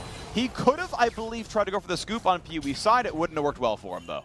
Yeah, PoE, it's so risky to try to go for that play. When you know he has his Stone Plate available as well, it's going to be incredibly difficult to burst him down, and he has the ultimate even to retreat as well as the flash. So it would be a very difficult target to go for. They're trying to fight for vision. Now he's going in with Shen. Tries for the scoop, gets a double knockup, keeps him there on that side. Taunt's gonna land, they get the kill. One down, 5v4. Flaggers, do they have enough there? Ignar gets away. Tactical answers back though. Ignar gonna drop as well. Mordekaiser's here to play. Santorin cannot assassinate this one. A double kill now for Impact, and they have everything they need. 4v2, the dive in for the slow. Solo's gonna run for his life. Turtle does his very best, but just does no damage. And TL, it's time to push in. If you can't burst him down, the shields become incredibly powerful throughout that fight. Jensen does get knocked down, but Turtle was not with the squad, and that means it's pretty much just Power of Evil to get that sustained damage through. They are able to easily win out in what was that 4v4 afterwards, and now it is straight over to the Baron. No jungler available for FlyQuest. This will be TL's Baron here, and they are going to be monstrously ahead of FlyQuest on Soul Point, and everything really is in their hands. Even the Jensen respawn timer lined up well. Baron buff on 5, gold lead 8,000. Team Liquid assuredly are winning game 2 at this point in time. We'll see what the game 3 is going to look like, what FlyQuest's game plan is going to be. They can hope for a miracle. They have to stop Dragon Soul in 2.5, but the base might not even live that long. It's going to be pretty tough, I think. You know, because it is TL, they're probably more likely to play for the Soul than just a straight up, push to victory here. They're generally the team that's willing to just continue to take those incremental advantages. We will see, though, because the siege is going to be very difficult, for FlyQuest to defend when you are this behind. The Azir and Ashe do have really strong wave clear, but Caitlyn is a really strong sieger and on 3 items and change. Orianna is on 3 completed items. Power of Evil is strong, but it feels like it's pretty much all on him to get something done. Yeah, finally on the Deathcap Power Spike, though. That is a big deal. That is a damage increase. And we have seen, time and again, the FlyQuest playstyle is try to one-shot the backline. The problem is, though, Impact is huge. He's got a ton of money. He has the highest individual gold lead over his opponent in anyone of any player in this game. 2.2 thousand ahead of Solo. He is on 3 completed AP items, a good 300-something ability power. He's got a solid, 200 armor in this build as well. This guy is basically unkillable. And even if you kill Jensen or Tactical, or maybe both, Impact still has enough damage to win. Yeah, exactly. I mean, your whole team, when you're diving Jensen, is stacking up for his passive AoE that is just going to shred through your entire team. It's pretty much the dream situation for Mordekaiser when people are just trying to run through him to get to the back line, but they do get an Ashe Arrow on him. Look at their shielding. They stunned him and it didn't matter. His health bar literally never moved. Jensen's shield, Command Protect. The Lux shield, he activates his W there for his own shield from his passive, and yeah, they can't even break it. It's just... This would have been a game for Red 5 Renekton, Just move Shen into the jungle, get Renekton and power W, break the shields, suddenly it would be the right pick. Blitzcrank maybe, but it was banned, I think. Oh well, we're off the table on that one. Yeah, if only they had Blitzcrank, that would be a little bit different. But now we've got more plays on the top side, a little bit of poke comes through. Soul in 35, but first, top inhibitor is gone. Middle turret stays alive for the second, but pretty soon the team's going to show up and it won't be alive anymore. TL still grouped up, waiting to regen around. You got minions pushing around the rest of the map as here comes the rest of the play now. It's going to be under fire. That turret's going to be gone. And how about a re-engage? How about no chance to defend this one? Because if you can't fight for the turret, you can't fight for an open inhibitor either. TL very likely to get double inhib and then turn right around for Drake. Yep, Tactical just using his range expertly here. You can see that Jensen and CoreJJ generally positioning themselves behind Tactical. They just know you don't need to all step forward and deal damage to the turret. You can stay back. So if Ignar goes for an engage, all he can find is Tactical, who has Cleanse, and then both of those shielding champions will be behind him to support him. And that is just really smart positioning. Don't need to get greedy for the autos there. Santorin with a little bit of poke. This is probably the last stand here for FlyQuest. They're going to contest. Well, the good thing for FlyQuest is TL haven't bought. The actual gold lead is not 8,000 in inventories. It's more like 5. The Baron buff is gone. There is a chance at a fight. This is the moment that FlyQuest have to find somehow. They have to walk around the Caitlyn traps, wait those cooldowns out.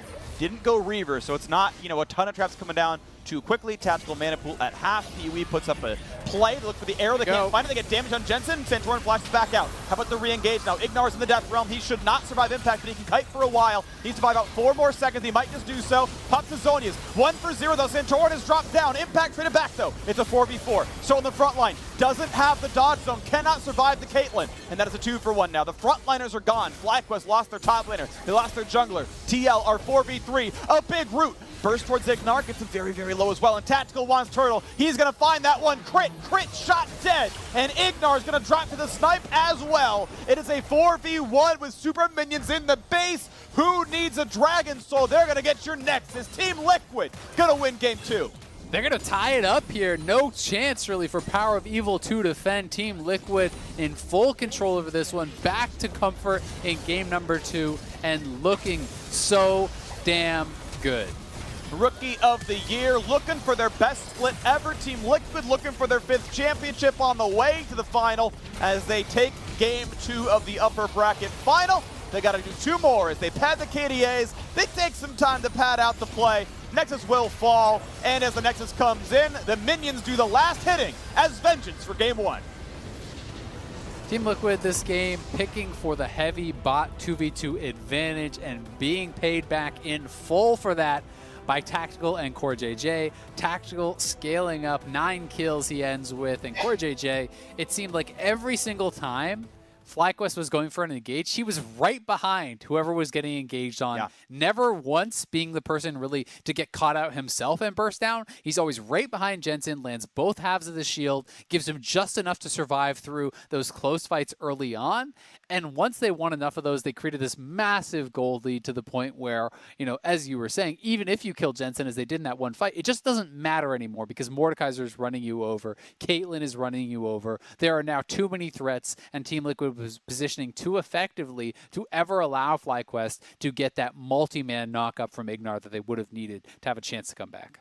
Yep, really well done. Expertly played by Team Liquid. CoreJJ on some huge saves, and all of the re-engages were so incredible. So TL walk away with a very dominant game 2. We're stepping away, but in return, we will have the State Farm Analyst Desk breaking down that TL win. Yeah, I'm married. Doesn't matter. You do that for me? Really? Yeah, I'd like that. Who are you talking to?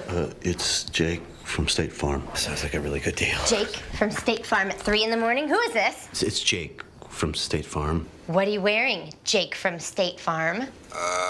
Khakis? Hey, do they ever ask you what you're wearing? Yeah. Red sweater, button-down shirt. Like a good neighbor, State Farm is there.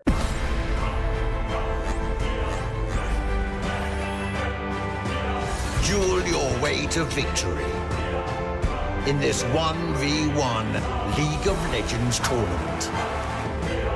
Many champions will be crowned, but only the best of the best will be a part of All-Star 2020. Learn more on redbull.com/soloq.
Welcome back to the LCS, where Team Liquid have struck back in our series, now 1-1 against FlyQuest. Mark Zimmerman's got some big thoughts. I got big old thoughts to talk about, especially with pick order. I thought what FlyQuest was doing, I really appreciated. I'm going to nitpick the draft a little bit. I do think the bigger issues were in game, but I thought the idea to leave Caitlyn up again was smart, because the first game they over-prioritized Shen for Team Liquid side. You know that they're going to swap their priority to Caitlyn, and if you beat them again, this time, giving them the Caitlyn and taking the Shen yourself, you're putting Team Liquid in a terrible position where they've lost both sides of the matchup, so to speak, in terms of priority. So I thought that was a good idea, because it's a 5-game series. You can take risks. And if you beat them here and you're up 2-0 and you just beat them with 2 different priority first picks on their side, Team Liquid's dead in the water. So I appreciate that. I think the problem was they then didn't prioritize enough about securing a strong bot lane once you've given up the Caitlyn by going for the Rakan blind and giving Core JJ counter pick. Yeah, I mean, you've got a lot of options that are still viable with the Caitlyn, whether it's an enchanter like the Lux. You could have even thought of something like a Leona that would have answered the Rakan. So this is the pick that is still in the wheelhouse of Ignar, where he's just very bold and saying, like, this is how I'm going to play make. I'm going to lock this in and hope to get past the laning phase. So they're not thinking about the laning. It's more about, let's just get past this. Let's assume that Team Liquid is going to play, just try to split the lane evenly. So Team Liquid bringing the hurt in the laning phase through the bot lane, just never let go and never really gave Rakan a good chance to start influencing the map in the way that he'd like to. Now, probably on top of some of those picks just being good into what was drafted by FlyQuest, and most notably that Lux into the Rakan, in general, that FlyQuest, or rather that Team Liquid composition, seems ideal. Yeah, this is exactly what TL wants to play, but it's not even the fact that they got to play their own way. It was FlyQuest kept forcing plays and mis-executing. This time, Power of Evil had so many good plays in the first game, but this time he does WEQ, auto, and then R. And this gap of his auto attack that takes up just ruins the chain CC and gives Jensen the amount of time to flash out.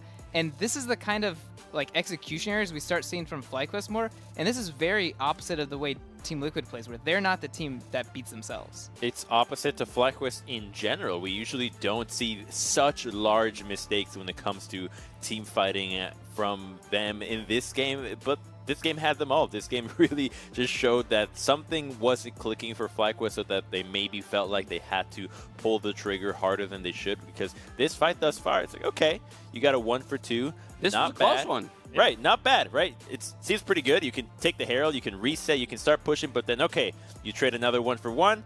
Now you're actually going to trade another one. Okay, all right. Okay, 3 for 3. 2 people left, right? All right, guys. It's still salvage, right? You can still go back. I think target selection. I think target selection in this fight is definitely to be blamed. Turtle just kind of running blind past the Caitlyn, who's well within auto attack range in front of that Rift Herald, and then stepping onto a trap that had been sitting there for a couple seconds. Just not the cleanest, Mark. Right, and I think that's the thing is all these are still mostly initiated by FlyQuest. They're the aggressors, and this is what makes Team Liquid such a daunting opponent to play against, is if you're not 100% on, if your engages aren't perfectly clean, if you try and sneak an extra auto attack in there, they'll punish you for it. Team Liquid does not make their own mistakes. You have to force yours upon them. And so the fact that FlyQuest wasn't super clean, Team Liquid, unlike anyone else in playoffs right now in North America, will not make their own mistakes and hard punish yours. And that's basically what happened with those 3 successful engages, where they had too many reactive shields, so the engages weren't clean. Then they fell a little bit behind. They didn't have the goal to actually one-shot people through the first combo, and then they just keep killing you over and over. I mean, I will say, Team Liquid, the one mistake that they made the last game was getting engaged on when they were trying to make that kind of team fight at Dragon at 29 minutes. However, after that, specifically in this game, it didn't seem like they gave too many options where they're just saying like, hey, you can just beat us here. So this is the kind of thing where, yeah, your execution always has to be on, because Team Liquid doesn't give that many chances to actually fight back against them. I mean, you saw that gold graph was cleanly up and to the right. That's the indicator of exactly what you're talking about there, probably, that Team Liquid, while FlyQuest was bringing the fights to them, never rather let one go the other way. I want to quickly reframe towards game number 3 then, because while this was FlyQuest bringing it but getting stuffed left and right by Team Liquid, really I think what this comes down to is what's going to happen in game 3 with FlyQuest choosing blue side. A bit of a meta maybe defining itself in this best of 5 as compared to the red side picking we had just yesterday. Defining the meta, and some of that we've already known before. It's just showing up now since the teams have let it through. Caitlyn, Huge freaking priority. Is it- Let's is just she get over good? it. Both teams got to win on it. Ban it on red. Let's move on and see what happens, because this is really now a decider game. You're starting a best of 3 now. Yeah. As both teams are 1-1. That's a great way to reframe it in your head. And I think, different series metas evolve. In yesterday's, it was a red side series meta. You had heavy counterpicking going on in solo lanes. You did not have either team really prioritizing Caitlyn, and so it made sense to me that teams were prioritizing red side a little bit more. This game, you have AFK tanks in the top lane for the most part and frontliners, and you have a heavy priority on counterpicking and power picking in bot lane. So I think this is one where it totally makes sense to see FlyQuest wanting this blue side and forcing TL to ban the Caitlyn, or continue trying to find interesting things into it because you're going to first pick it. All right, it sounds like bot lane then, but how does the rest of the team build around those bot lanes? Let's say that both these teams find what they want down there in the duo lanes. How do we support those best from the side of FlyQuest and Team Liquid? Globals, so picks like Shen, picks like Gangplank that can assist the bottom lane. I mean, I don't think mid lane is going to be picking globals either, so I think it's just going to be the top side, and because it's tank versus tank and mid control mage versus control mage, jungle picks make a big difference. So whichever jungler can actually have priority in the 1v1 can also influence that bot lane sooner, and then just start chaining dives into the bot lane. So this game just comes down to that lane. Let's talk jungle, though, for a moment, Mark, because we had the Kha'Zix come out, and there were a couple instances where you could see what the Kha'Zix was meant to do, but it never came to fruition. Should Santorin just go back to setting up his team? I liked the Kha'Zix. I wouldn't want to throw. Oh, I didn't even think about that. No, let me talk over the jungler who's a professional jungle player. I got this. No, Crumbs, you give your thoughts first. No, what? I just made a bad joke. He was calling out my unintentional pun of setting up the team. I thought you were like, wait a minute, I have a jungle. No, Mark and I are the dummies who just blew right past that. Our brains don't think on that wavelength. I was going to say, the Kha'Zix and Assassin jungler who falls behind because of flub plays is going to look pretty bad, but I thought the overall execution, should it be cleaned up, could still work, so I don't want to completely throw in the trash can yet. But that said, there's 4 jungle bans in the first game, 6 in the second game. Yeah. Without it feeling like it's influencing the series too much, I feel like both junglers are still getting things they want. The set was still up there. You could have easily seen a set volley matchup in the jungle, which is why I'm a little unsure of why there's quite so many jungle bans. Some of them I understand, like Lilia and Graves, but it feels like too many.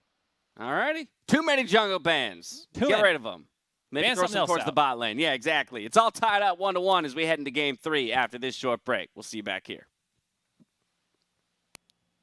It's Jake from State Farm. Sounds like a really good deal. Jake from State Farm at 3 in the morning. Who is this? It's Jake from State Farm. What are you wearing, Jake from State Farm? Khakis? Like a good neighbor, State Farm is there.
welcome back to the LCS. Game 3 between Team Liquid and FlyQuest is coming up right about now, and it's going to be an exciting one because it's tied. It's 1-1 so far. FlyQuest took a very, very close Game 1, and then Team Liquid, just slapped in Game 2. FlyQuest overdove, very, very slight mechanical mistakes, and Team Liquid just took over the game off those fights. And that's why I'm really excited to actually see the draft coming into Game 3 here. We saw Team Liquid go for this sort of dive comp in Game number 1. They went back to kind of the tried and true front-to-back team fight style in Game number 2. They dominated. FlyQuest was the ones trying to dive and attack into that game, so now I wonder what their adjustments will be here in Game 3. They are on the blue side, Shen getting banned out, so that is going to be a first in this series. They've traded this back and forth, but Team Liquid with the constant attack towards Santorin in pick and ban. They've been banning out this Lilia and Eve quite consistently. Yep, Santorin has been really, really one of the best junglers in the league, and he has a very big champion pool. Bringing up the Kazakhs for the first time last game as well. Lee Sin is now left up for the first time all series as a result. Now, it is a champion we have seen once out of Santorin all summer long. It's Broxah's most played. If they are concerned about the champion, it might require a first pick out of FlyQuest, and a champion that honestly, Santorin has not shown us a lot. Obviously, yes, Caitlyn is the primo pick here, but it also means that TL can add a third jungle ban and feel very comfortable with Brox's pick. Yeah, honestly, I don't think that FlyQuest is going to be worried about the Lee Sin. I know that Broxah is an incredible Lee Sin player, but if Team Liquid is going to play this super slow style, I don't think that you have to worry so much about the Lee Sin. It's not this scaling monster. It is a playmaker, but not really the pick I think that they are most concerned about now. Something like the Graves makes more sense to be concerned about that as they banned that out because of the scaling, the farming ability. We are, for the first time, not going to have the Ashe coming through. It is the Jhin, which I do think can answer the Caitlyn. Some people have kind of talked about it as a Caitlyn counter. I don't believe it to be that. I've watched quite a few pro matches now with this matchup, and I generally believe unless there is a severe support mismatch, the best that the Jhin is hoping to do is get push against the Caitlyn, because the Jhin does have fairly good wave clear, and it's going to come mostly down to can you actually sidestep the built-over Peacemakers, can you avoid those, and just try to keep this lane in equilibrium. All right, well, even though Jhin has been picking up some priority, especially in the LPL, actually across those leagues' top 4, he's had a negative win rate so far, whereas Caitlyn's sitting at a 55 in pro play. That can be, of course, a questionable stat, but still one to bring up here, as FlyQuest need to round out their first 3 picks before the ban phase comes through. They early grab support, which means a Morgana answer could be there, and they're going to go ahead and say take jungler, shows up for Santorin. I think Morgana would be fantastic here. Helps to get you the push as well as the support advantage, so Team Liquid could have a winning bot lane 2v2 again. I do think it's important for Jhin to play from ahead. Jhin, of course, with the execute damage, on that 4th shot, you want to be snowballing, you want to be pushing the pace and having that additional gold. Jhin does traditionally really struggle with killing tanks, so if FlyQuest goes Volibear plus something like Ornn, I do think that TL is going to need someone to really help do that deal damage to frontline. Mordekaiser can do that somewhat. Is not really the best tank killer in a team fight, generally speaking, but it is percentage health HP damage, obviously, with the passive. Plus, you're going to be building into Liandry's, which is really going to help to burn through any HP that the Volibear and potentially an Ornn or something like that would be stacking. Alrighty, we'll see how much they can do against the front line there as the Mordekaiser comes in. The Ornn is banned right away. Get rid of the raw tanks. I kind of expect to see an Azir ban through for FlyQuest as well. They have grabbed it increasingly early on in these drafts, and then have gone ahead and we'll see if they actually do ban it away, but it feels like that's going to be likely on their side. We need a mid and support on the TL side. We need mid and top on the FlyQuest side. They cannot guarantee counterpick both roles. We know, of course, they can counter top side, but we'll see what else comes through. It's going to be interesting. I mean, there's a small chance you could put Volibear at the top. It is really popular in the LPL. I don't think that's going to be the FlyQuest answer, though. There's things that you can go towards that beat the Mordekaiser when it is blind, such as the Jax, but I think a more likely pick would be the GP, so I'd actually like to see TL ban that out. That is something that Solo is comfortable playing into the Mordekaiser, and is also a good matchup into the Mordekaiser. Renekton is another one that does have a pretty strong answer to that Mord in the 1v1, but to me this is just FlyQuest should go GP, go a heavy damage mid laner that they're going to be normally going towards, like the Azir or the Orianna or the Cassiopeia, depending on what they want to play, and I think that would put them in a really, really good situation. The Mordekaiser blind did feel a little bit weird to me because I think you're losing out on the potential of getting that Morgana early. Clearly, they maybe wanted some more guaranteed engage. Maybe they were never going to go to that Morgana anyway. Zyra is something that I've been wanting to see for so long, and we're actually going to get it. I've been calling for this for like a month in the LCS because it is such a good laning champion. You really can dominate in the 2v2. The amount of poke you have, the push you have with your Q, just even on the range minions, similar to Karma, can be incredibly powerful, but you are very susceptible to those ganks, so you have to be protected on that bottom side with this heavy push. Zyra also functions well in team fights against melee champions, champions like Volibear and Thresh that are going to have to be walking through your ulted plants. That is very difficult for them to be able to do. That being said, if you can land a hook on them, it's going to work great. FlyQuest going with what was my expected picks, as I said, is Zero Orianna plus GP. I think this makes a lot of sense for them. They are looking front to back. Team Liquid, they are fairly AP heavy right now, I do feel. But I think we're probably still going to get magic damage dealing mid laner. Don't expect Lucian mid, although no, they're actually going to go even more into magic damage. AP Kog'Maw for the mid lane pickup. It's almost certainly not auto attack Kog'Maw. It is AP Kog. It's a very, very, very, very good pick into Azir. He simply cannot close the gap on you. He doesn't walk very fast. You land the poke from forever away. And to be clear, FlyQuest's engage tools are Shurima Shuffle and walk at you under a Gangplank ultimate. Otherwise, everything is outside of Kog'Maw range, or Kog'Maw is rather outside of those ranges. So this is a very poke heavy. Zyra is absurdly good disengage. When someone finally does dive in, Impact just ults the Azir and he shuffles only one champion. Lee Sin can do the same thing with a kickback. TL are really poised well to play around Jensen and Tactical down to the bottom side. It's such an interesting composition, right? And again, I think that it can match up well. We just have to see, can TL play this different style? Because this is the second time now in the series they've really departed from their kind of standard, lots of tanks and backline damage and just front to back. This is much more of a poke style of gameplay where you're going to be throwing down the Jhin ultimate, Zyra is poking, Kog'Maw is poking nonstop, and you're just trying to kind of overwhelm your opponents with all these skill shots that they have to dive. If you miss position at all on a comp like this, the Kog'Maw is incredibly squishy. If you get swept in by the Azir, you get hit by a hook or anything like that, things can go bad quickly. So I'm excited to see how TL really does manage this comp, because I do think these are some picks we should be seeing more in the LCS, and I'm going to be really excited if they can really pay dividends for them. It's going to be really interesting. Team Liquid add 2 more unique champions to their pool. The first Kog'Maw game of the split for Jensen. The first Jhin game of the split here for Rookie of the Year in Tactical. That's going to be exciting to me. It's one of the things that we gave TL criticism for, was very, very shallow champion pools, not showing us a whole lot of difference. That said, even with a constrained pool, it was enough to take first place in the regular season. Best record they've ever had. They are poised to maybe do the same thing here in playoffs with their run there as well. And as they add more to the pool, up in the upper bracket finals, they're saying, hey, there's more threats to care about, more things to consider banning as they're up against their toughest competition yet. And FlyQuest looking for a sneaky level 1 here. Zyra often goes to lane to get seeds down in the lane to set up the push. And because of this, if they can actually sneak around here, CoreJJ could die at level 1.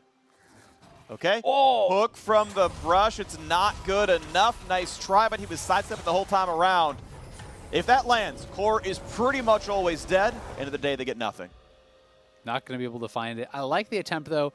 That is 100% an adjustment based on the Zyra. Because if you want to get pushed on the Zyra, you utilize your passive to stand in the area and get those seeds to spawn. You can do this for a good leash, but in this case, you walk the lane, you allow all these seeds to spawn, and then your opponents can't contest you level 1 because you would drop down the Q, you spawn all these plants, they can't fight into that. So that's what they were anticipating, and that's what they were trying to counteract.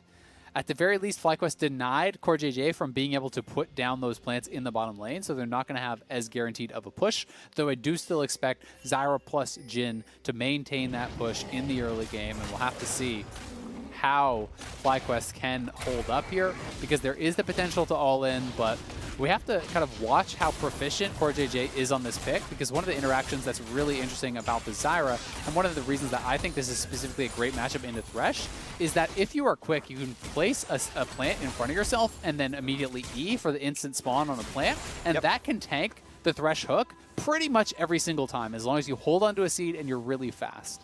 Yeah, if you never press E and you leave a second W seed available at all times, you can EW to block that hook as long as you're paying attention. Just saying what you said in different words. And we are on to the next lane as he puts the Q down, spawns some more plants, and tries to keep the push going. Of course, Zyra learns Q at 1. It's the better laning tool overall. And there's level 2 first. Root landed. Ignar going to take some poke. And thank you very much. That is 30 gold earned. That is some comet damage. He's feeling good. Yep, probably going to be playing Mana Flow Band, I do expect, so you want to be stacking that up early as well. Will be interesting to see where he wants to go. There are some different options as far as this Zyra pick does go. You do have to note, though, like when comparing to Lux, there is potential for a higher level of lane dominance, but it's also way higher risk because this isn't Relic Shield, this isn't Guardian. You know, it's Spell Thieves, so no HP and no Resolve to really kind of keep you safe in that. He is going as well for Domination secondary, so he doesn't even have, you know, Bone Plating or anything along those lines. Yep, full squishy, as much damage as possible, getting his ult back up. Yeah, Nimbus Cloak for his primary. So interesting, yeah. Yeah, so not Mana Flow. Nope, he's getting movement speed on Exhaust and Flash to try to get him away from being domed. Zyra is the primary target, the easiest target, I would say, on this TL comp overall. We'll see if they can kind of push him down or if he can keep the kite going. Q's going to land from Broxah. Probably not going to fight Santorin. They have to save some cooldowns. Bot lane comes over to make makes one happen. Of course, Zyra has to put her own plants down. Mid lane has push as well, so not going to be a contest. FlyQuest going to grab bottom scuttle. Yep. If Volibear has spells available, Lee Sin just can't win that 1v1. You Q onto the Volibear, he just drops his E on his head, and you go into that. You take the damage, he gets the shielding, and his extended damage and self-healing is just a lot higher than Lee Sin, so it's not really a duel you do win out on. But Broxah going to be happy to just farm it up and really want to track how this mid lane does go. Kog'Maw, very weak laner pre-6, but post-6 with the Emax, you can pretty much insta-kill the backline very easily with your E plus 1 charge of that ultimate. Your wave clear becomes very, very strong. And, you know, it's really level 6 and then honestly even the later ranks of the ultimate where Kog'Maw does start to get an advantage because you are getting the longer and longer range on your ultimate. And that's really where a lot of the power from this champion comes. Meanwhile, some nice damage at a solo on the top side makes himself land a barrel chain. Broxah doesn't land the Q. Wasn't going to take it anyway, but would have been some chip damage. Kiwi going to take his first recall now, 28 CS onto this one. Jensen going to go for the hard shove. Max E as you expect on AP Cog. Shove the wave down, no big problem here. Make sure you can see, is he recalling indeed? Do I see this guy? Okay, he's gone, no big deal.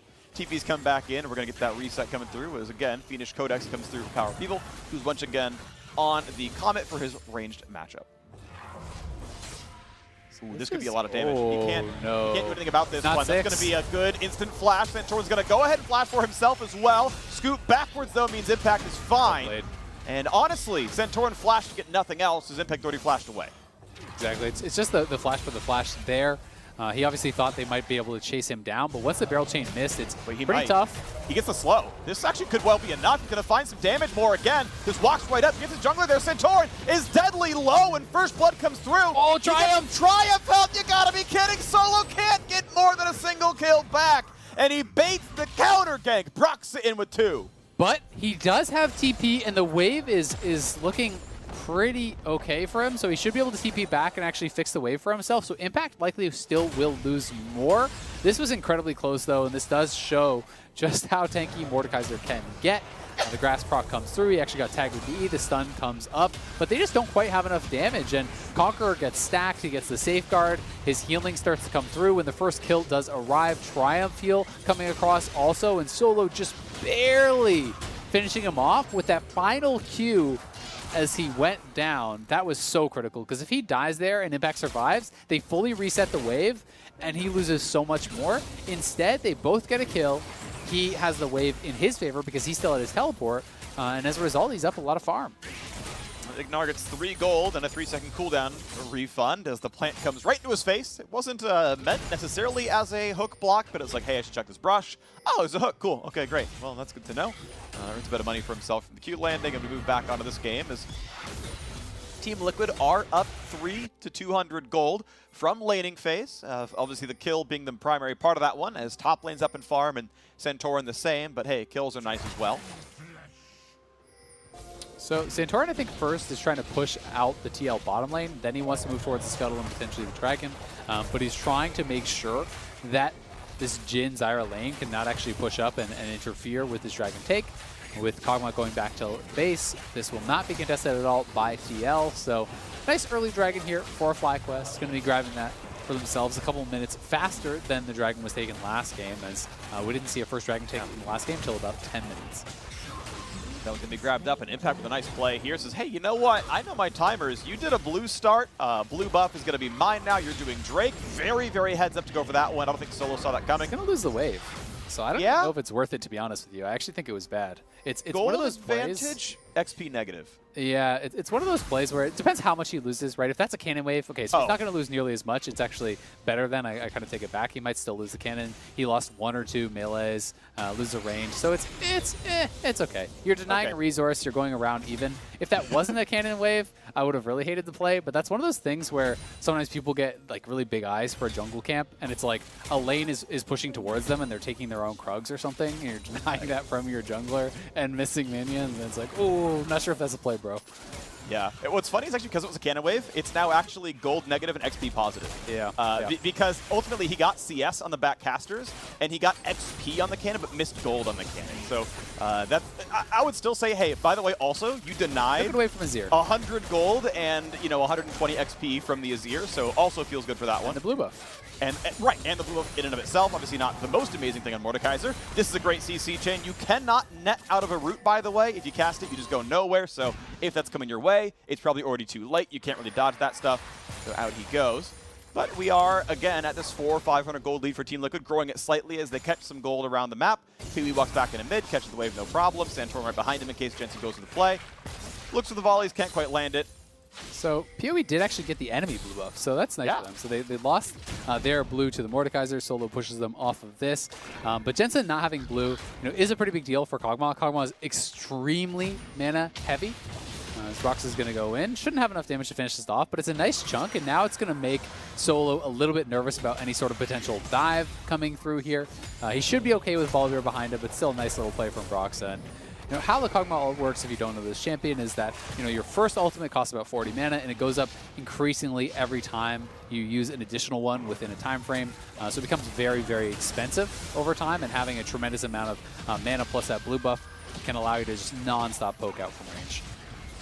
Now we got the TL attempt on Rift Herald yet again. They've gone for basically every single game. Only sometimes have FlyQuest been able to contest. Last game they got a Smite steal, and then they're going to try yet again as in the Death Realm goes Santorin. No one can smite this one away. That's going to be an easy one as they get it lower and lower, and Broxton claims it. The ult backwards from Santorin keeps him alive a little bit longer. Now Impact on the front line, taking big damage. Ignar forced to flash away. Tactical taking shots there as the ult's going to come through for Wild Turtle. Can't get the kill though. And how about the re-engage though? The flash is away. It's time to run out. But the Lord, oh my god! That pull in, and Turtle is shut down instantly. All 5 getting credit. The big CC chain led by Impact. Tactical waving goodbye there with the Zoe mode as he gets pulled in by Impact straight into a Core JJ root and just absolutely exploded. A lot of damage had been thrown across onto TL from FlyQuest, which made it feel like, hey, maybe they can actually extend this fight, try to get something out of it. But TL with the Mordekaiser, always going to have the edge in those Smite fights. Simply ult up the enemy jungler. It is no longer a 50-50, so they do get out with a kill and the Rift Herald. Very nicely done by TL.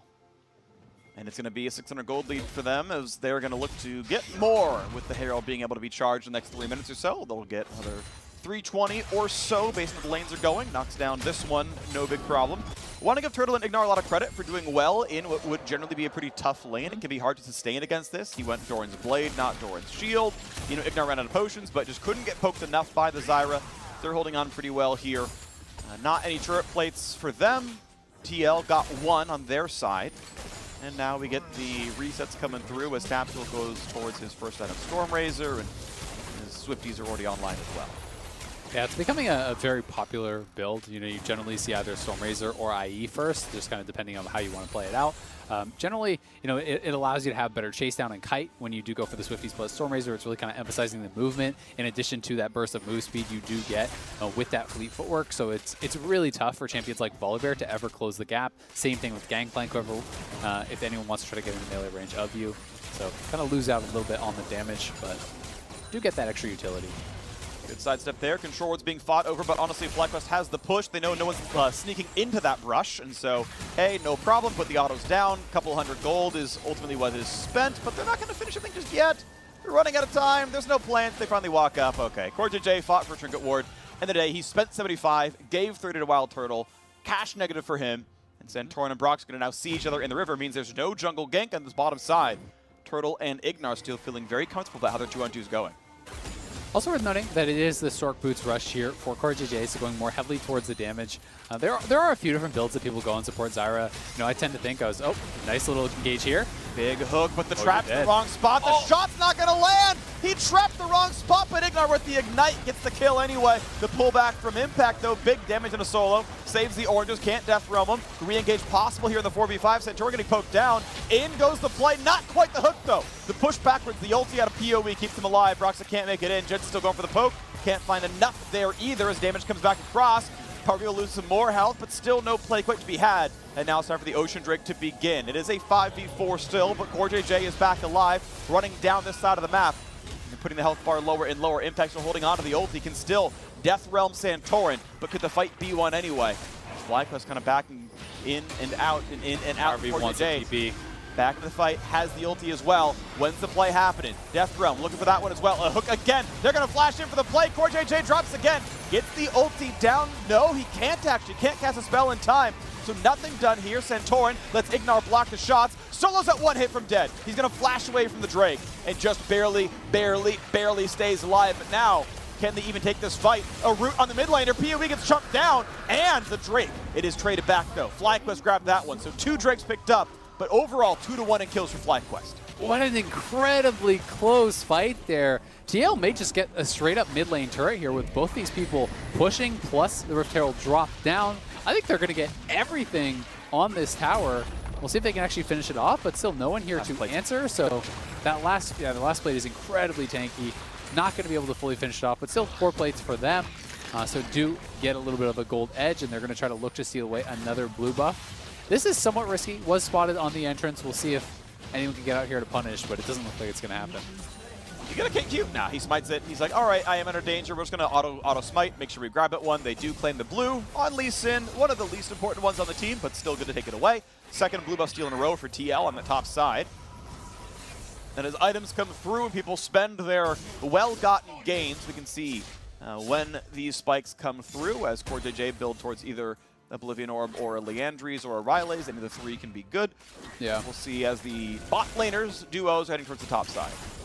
I think with Impact already going Liandry's, I could see more of a reason to just go towards a Riley's and play a little bit for that utility. It's fairly disruptive. It's a relatively cheap item that you can grab and does have pretty strong effectiveness.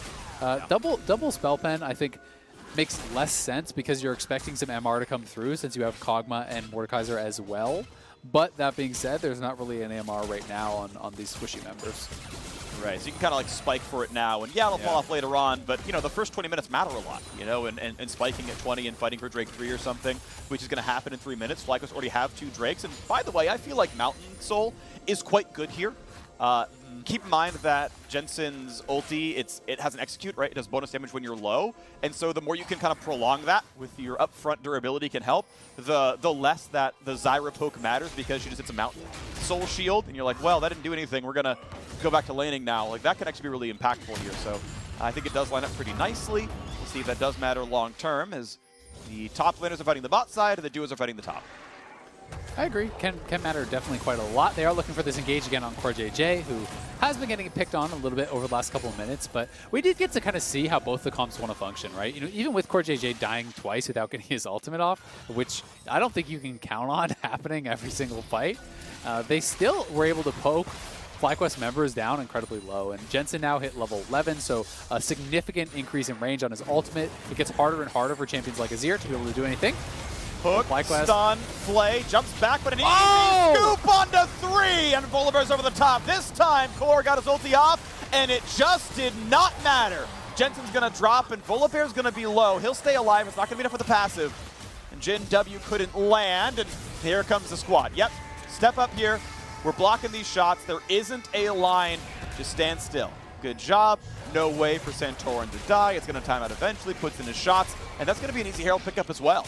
Yeah, this is the thing. You know, it's a very different style, right? You're playing poke. You have to play those fights out very slowly. And when you look for these sorts of skirmishes, you can't take a fight unless they're already kind of whittled down. So here they go, stepping forward. Broxah gets hooked in. And as Jensen and CoreJJ move up to support him, Power of Evil finds the angle. EQ gets way into the back line, flashes behind them, and ults all three of them back in. 3 for 0, plus the Herald, plus turret damage in that mid lane, and they even killed it off without having to drop the Herald. FlyQuest now really looking good, and it's just going to be all about, can TL get that poke down prior to the fights, and can they really play this out properly, because they are trying to show us a different style. Throughout the regular season, they played, you know, the least number of different champions of any team in the league.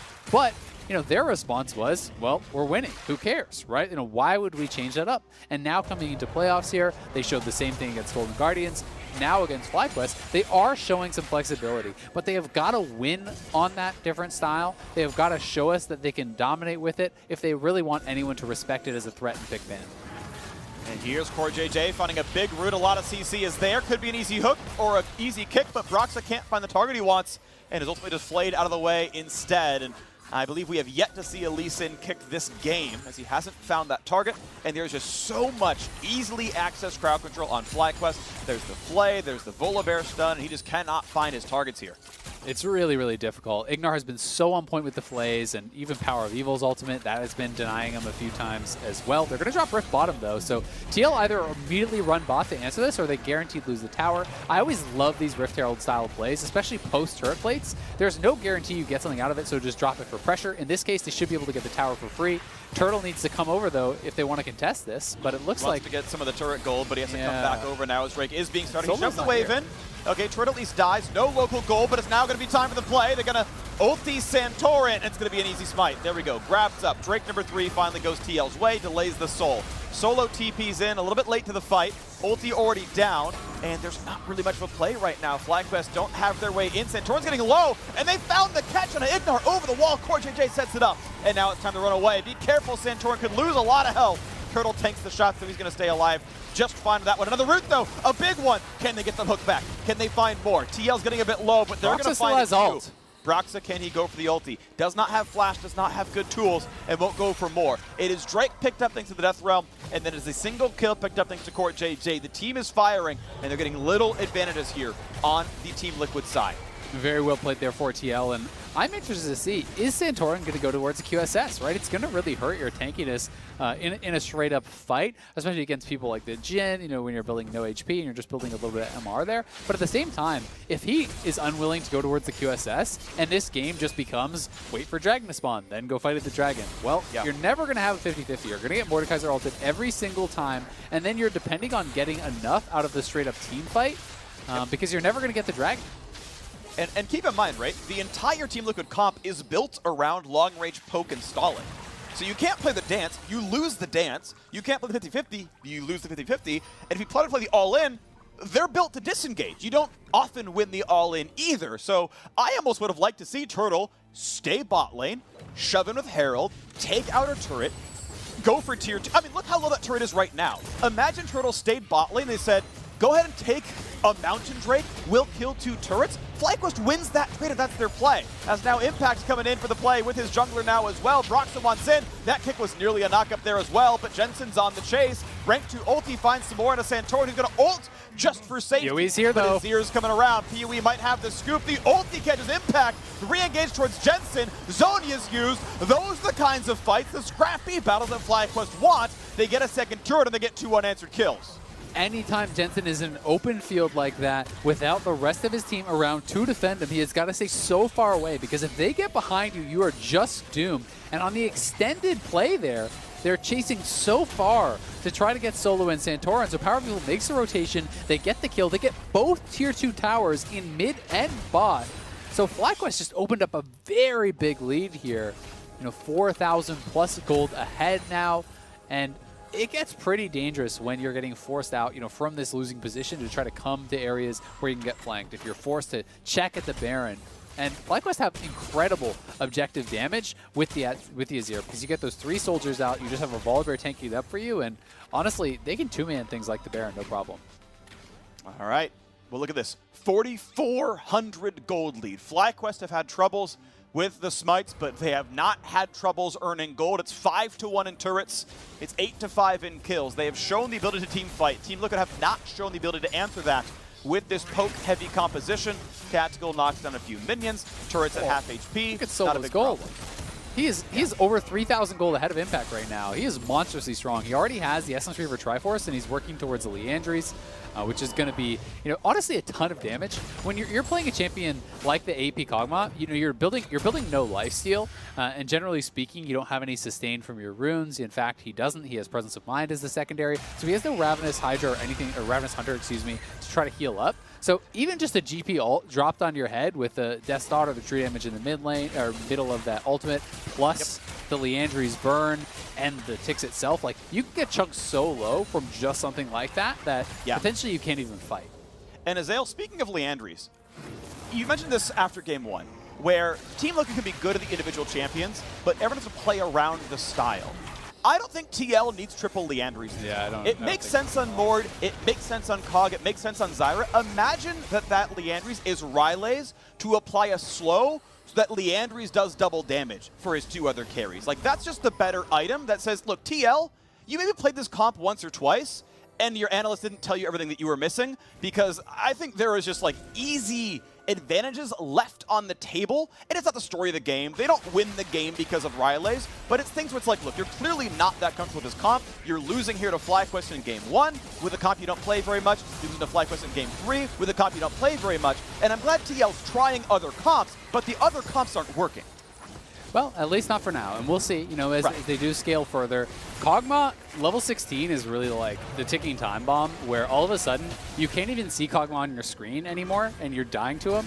So there is still chances for TL to be able to poke people out, but thus far, FlyQuest has been outplaying him in this game, and I agree. The item builds just aren't efficient. Even with Jensen, before he had been going towards Liandry's, I didn't think that CoreJJ should be going for one of his own. Even with just Impact on it, I think it makes more sense to go towards the Rylai's as the support Zyra or the flat pen. Either way, we'll see if TL can play this out. Solo is behind them on the GP potentially here, and they could look for an engage with GP Ultimate plus something like a Power of Evil engage. So once again, looking at the team fight, looking at the chance to get Death Realmed here from Impact's side. Look at the play, they get the flay, they get the push on Jensen, jump back over the wall. He gets to do nothing but use the passive. True damage activated. PoE put the Death Realm too late, doesn't matter. I think he might win that fight. Flashes the wall, Impact does the same, puts the shield on, and he has been dropped. A 2-0 to FlyQuest. TL could not play it. It was less the solo flank and more the heroics out of Ignar and Power of Evil. And now the 3 of TL are forced to run. That turret is still alive. There is no bastion of safety. They're going to try their hardest. Core still has the ult. He takes a turret shot. Right back in they go. 2 more kills and Broxah's on the run. All these guys is 2 legs and a smite. There's no way out except towards the mid lane. This Drake is a freebie, and FlyQuest have won team fight after team fight after team fight.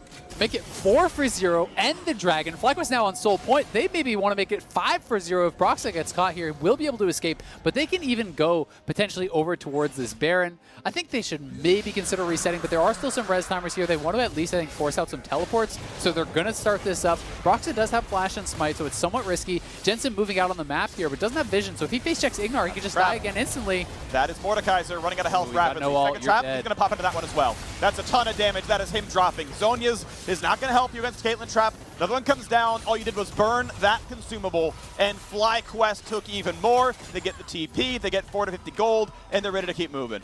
I actually love that FlyQuest just reset off that. I do think that it made sense to go to try to force out the teleports. Let's watch this one more time. Jensen did not know where Solo was. He is split from the rest of the team. This is so key that he's not with his team here, so there's no one there to defend him when they do move forward. And just the engage from Ignar, they have the Flash Flay, Power of Evil right over on top of that. If he is in the midst of his team behind the Mordekaiser with that, Mordekaiser can ult the Azir as the Azir tries to look for that scoop, and then Kog'Maw is still safe with the flashback, has the Zyra and the Lee Sin for a kick disengage for the Zyra ultimate to keep you safe, but because he is split off with that positioning, there's no one there to defend him, and the Mordekaiser ult isn't going to come through in time to keep him alive, so FlyQuest TP back in, they continue the chase, they make it 4-0, they make it Dragon unanswered, and they get a 5th kill as Impact TP's back in. So it's right back towards the Baron. and TL have got to shape up quickly in this game if they do not want to fall behind.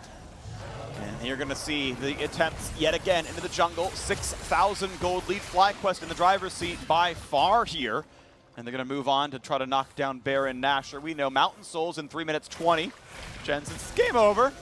A little preemptive there, but certainly you're on the back foot. And there's still 2 levels to go, by the way. It's going to be a long time till this Kog'Maw actually gets that rank 3 ulti. It's a huge power spike for him. One of the only ults that actually really scales with rank. It's actually super duper meaningful. Ignar going to take some damage, though. The poke is not bad. He's got a couple of half HP here, and that does make Baron setups a bit more difficult. Because, of course, the Kog'Maw ult also reveals you don't need the blue trinket. You just plop the thing down. You're like, yep, they're on Baron. We know. Yep. No cooldown. Basically no mana cost. FlyQuest can't do Baron in front of him. It's pretty much just impossible with Zyra poke plus the Kog'Maw poke over the wall. It's very, very safe. FlyQuest has to engage, kill them, and then take an objective. That's really kind of just how the comp functions. There's just way too much poke damage, way too much threat. When you're taking that magic damage debuff from the Baron, it's going to even increase that further. But to your point, they need to get solo experience onto the Kog'Maw as much as possible. If he stays grouped to try to constantly poke his opponents off of objectives, he's not getting very much experience, so it can be a pretty long road, even just from 14 to 16. Yeah. The fact that Tactical is now tied him at 14 here is kind of a problem. Like, Jensen needs to be funnel XP, and he's just not been able to do so.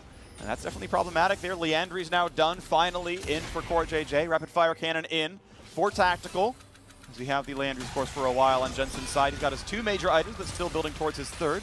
The Void Staff, I think, is likely to come in at a certain point in time. You can see they give him the big chicken for a bit more XP, trying to get him towards that 16. You really need to funnel Jensen. But it's going to take a while to get there, as FlyQuest now player on the top side of the jungle trying to fight over these wards. I'm also very partial to Rylai's even on the Kog'Maw, where you hit that first ultimate, you slow them down, and then it's so much easier to hit those successive ultimates afterwards. Can be very, very powerful, especially in combination with the rank 16, where you are just insanely strong. I believe it's something like 1800 range at 16, where it's just so hard to then engage on the champion as long as you're just staying that far back. You're not walking up for E's and Q's. Okay, well, it's time for the Baron setup. You can see Turtle and Ignar are the ones playing in the jungle alongside Zul. So 3 here in this Death Rush. Ignar and Turtle spotted. And seeing Turtle makes you think, okay, maybe they're not doing it just yet, but then Jhin spots it out. They get the vision just over the wall, and they say, okay, Baron is being hit, but what kind of range are you in? Jensen can go for snipes, but not in range. Easy smite, well zoned. Don't go for this play. Proxy jumps back, loses most of his health, but stays alive. And that was well played. In the face of Team Liquid, 3 to zone them out, 2 to do Baron. Well played, good Baron. And look at how much damage Tactical took. That's just the GP ulti getting dropped on your head. You pop the ultimate as Jhin, all of a sudden it's an easy lineup for that rank 3 GP ultimate with Liandry's. Just drop it right on his head.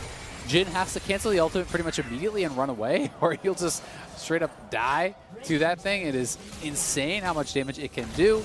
And now with the Baron buff here, with the Caitlyn, the wave are going to be really, really hard to clear out. And we see Solo up on that top side. No one's answering Solo right now here. TL are way out of position. They're actually positioning for the Soul, but FlyQuest are just going for your base. TL's got to get back to base immediately. Right in a mid. These are going to be 2 turrets dropping fast there, but a pullback on Santorin could be a big play. He's got to be careful. Gets put in the Death Realm, takes big damage, jumps away, stays alive. Traps won't hit because of the Death Realm, but there's a re-engage coming. Easy flay in 3, 2, 1. There's the pullback. There's the knockup. There's big damage and impact. Sonya's burned. Ignar pulled in. He's got to be careful. Volley over the top. Santorin gets 220 for the kill. He's not even worth full gold. As the snipe comes across where the kill comes in, thank you, Power of Evil, for knocking down CoreJJ. And the inhibitors are broken. Solo ulted and took down structures. Demolitionist here in the top lane as they knock down a couple more. Turrets open. Inhibitors gone as well. 31 minutes in, they're looking at Nexus turrets. Solo's ultimate was insanely effective over the wall there on TL. It was all stacked up. They are pushing in, looking to end this here. Jensen has got to nail all these ultimates if they want to have any chance to push them back, but it does not look like it's going to happen. And there we go. Turret number 1 is gone. Turret number 2 follows. Nexus laid bare, and Volley himself will lead the charge. There's the kill. Game 2. Sorry, 2 wins, I should say, for FlyQuest. Game 2 in the win column for FlyQuest. That's there the one. you go. 2-1 up for them. well executed here. And to me, this series has been all about playing to your strengths. The teams that have gone with comfort, the teams that have played the style that got them here are the teams that have won all 3 games. Game 1, TL tries for a hard engage comp, does not work. Game 2, it's FlyQuest trying to make that adjustment. They're going with this Kha'Zix dive comp, doesn't work. Again, Game 3, it's TL trying to mix something up, going with a poke style. These are strong comps. They can work. You are just seeing clear differences in how comfortable they are in playing it out. TL looks much less comfortable playing this sort of style, from their positioning in skirmishes to their positioning in team fights to their itemization. They are playing at a lower level than they normally do with front to back style team fighting. So I expect TL to go right back to that and try to just battle it back from the precipice of defeat here with their comfort. Well, FlyQuest made finals in the spring split for the first time in history and looking to repeat it here in summer and maybe improve to LCS champions. They are one Nexus away from making it back to the LCS finals to maybe take that top spot for Worlds when they await whoever the other finals will be. We'll see if they can do it or if TL can bounce back and win 2 straight to make it there themselves. Now, we're heading to a quick break, but when we return, the State Farm analyst will give us some more insight on that win, so we'll see you there. Verizon knows how to build unlimited right. You start with America's most awarded network, the one with unbeatable reliability 13 times in a row. This network is one less thing I have to worry about. Then you give people more plans to mix and match, so you only pay for what you need. Verizon Unlimited plan is so reasonable, they could stay on for the rest of their lives. You include the best in entertainment, and you offer it all starting at $35. Because everyone deserves the best. This is Unlimited built right, only on Verizon.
Welcome back to the LCS, where FlyQuest is looking to book another trip to the finals. 2 splits in a row here with another victory over Team Liquid, 2-1. That leaves Caitlyn undefeated in the series, James. So looks like there's a trend that a lot of people have seen. Yeah, let's take a look at draft, Prawley. Let's take a look at the pick order here. Draft is just beautiful. As you can see from the pick order, that you already know everything you need to know. This is what was first picked, and I'm so happy that the top teams in our region are adapting to this meta where it's, Caitlyn, do or die, force red side to ban it, or you need to be a proficient team to play it on blue side. I'm glad they're comfortable with this, and I'm glad we are also seeing TL trying to pull out the counters to it to see if they can, shake up the meta a bit and knock Caitlyn down a bit in terms of priority. Yeah, in terms of the rest of the draft, though, it was super interesting because both teams ended up taking pretty much all range, kind of pokey champions, but there's a couple advantages that were being traded off. On the side of Team Liquid, they have 3 immobile backline champions with a lot of zone and range that's going to outrange the enemy team of FlyQuest. Kog'Maw, Jhin, and Zyra can all, poke from very far away, and then you can get the Jhin followed with the Root, and then you get even more poke on top of them with the Kog'Maw R's raining down. The problem is that range gets outpaced by the GP global alt range, and then you have these immobile champions with no shields, heals, or speed ups or utility to get them out once you drop that GP ult on top of them. So as the game went later and later, you get more of those silver serpents to pump into your GP ult, and the damage starts ramping up. It became a nightmare for them, and most of the game before that was just standing and posturing. The other thing is FlyQuest has a couple more go buttons with the Volibear and the Azir. So whenever you do get an advantage, they are a little bit better at following up. The Gangplank is the eventual nightmare that is going to affect everybody, but it felt like this game was so much about Ignar being able to make a ton of plays off of the thresh hooks, whether it was blind hooks in the laning phase, even saving people with Lantern. Like, Ignar's Thresh is being a really important pick thus far. Both games have come from the Thresh at the moment, and looking into the next game, I'm thinking jungle bans don't work, mid bans don't work, top is useless. Make sure you get Ignar off of comfort, because we saw a stark difference between his Thresh and his Rakan that also made the laning phase and bottom a much easier time for TL. Right, because back to your point, Mark, while there was range on both sides of the coin, just a couple more engaged tools for the side of FlyQuest, plus that all-important GP will come in late. But that's really what turned the tables, because for a majority of the early game, we had a you chase me, no you chase me, you're it, no you're it kind of situation where neither team really wants to chase anyone down. Yeah, it started out with a little bit of a tickle fight in the top lane, Impact baiting them in, and there is an initial skirmish up here, but largely inconsequential to how the game was going to play out, as fun as it was to see. What was way more interesting is when they started going down to the Dragons, and they start getting into these situations where one team lands poke and they get enough of a chip damage that they feel like they can chase forward, but then once they do, you're chasing into all these ranged champions. And so you're going to watch these fights have this ebb and flow of getting the initial trade and getting the initial poke, wanting to follow up on it, but then risking exposing yourself even more, and both people have to flash in and flash out. It was a really cool back and forth to watch, but like we said before, eventually you saw that FlyQuest had more tools once they actually did win the chip trade. I mean, look, these teams haven't moved from their positions in like 20 seconds in this replay. Turtle, no! Probably get in here. I mean, yeah, it's kind of weird that there's these poke comps, because they kind of function as a pick comp where it's like you need to land a skill shot, and that sets up for all of your other abilities to watch that hook. So no one wants to get close until something actually connects, and then you can go. But the problem with TL versus the Team Liquid comp in this game is they don't have as many go buttons as FlyQuest, so when they do get this poke down, like, they can't really push forward to finish them off. So what FlyQuest gets to do is when they get their poke down, they'll just GP ult and kind of chase them down. So it's really weird where it's like both teams want to sit and poke, but they also need to land their skills to get that poke. There you go. That's the hardest engage you'll see all game, right there. And that's the thing that they have in their back pocket is when you do get a situation that you're just hard winning, they can follow it much easier. Lee Sin kick or flash Mordal is not really the same thing on the side of TL. And I got to give a lot of credit to PoE just hard spamming the Azir and saying, like, Jensen, what do you got, dude? And Jensen has tried to show an assassin. He's tried to show a poke champion. None of it's really working quite as well as the Orianna and Control Mage.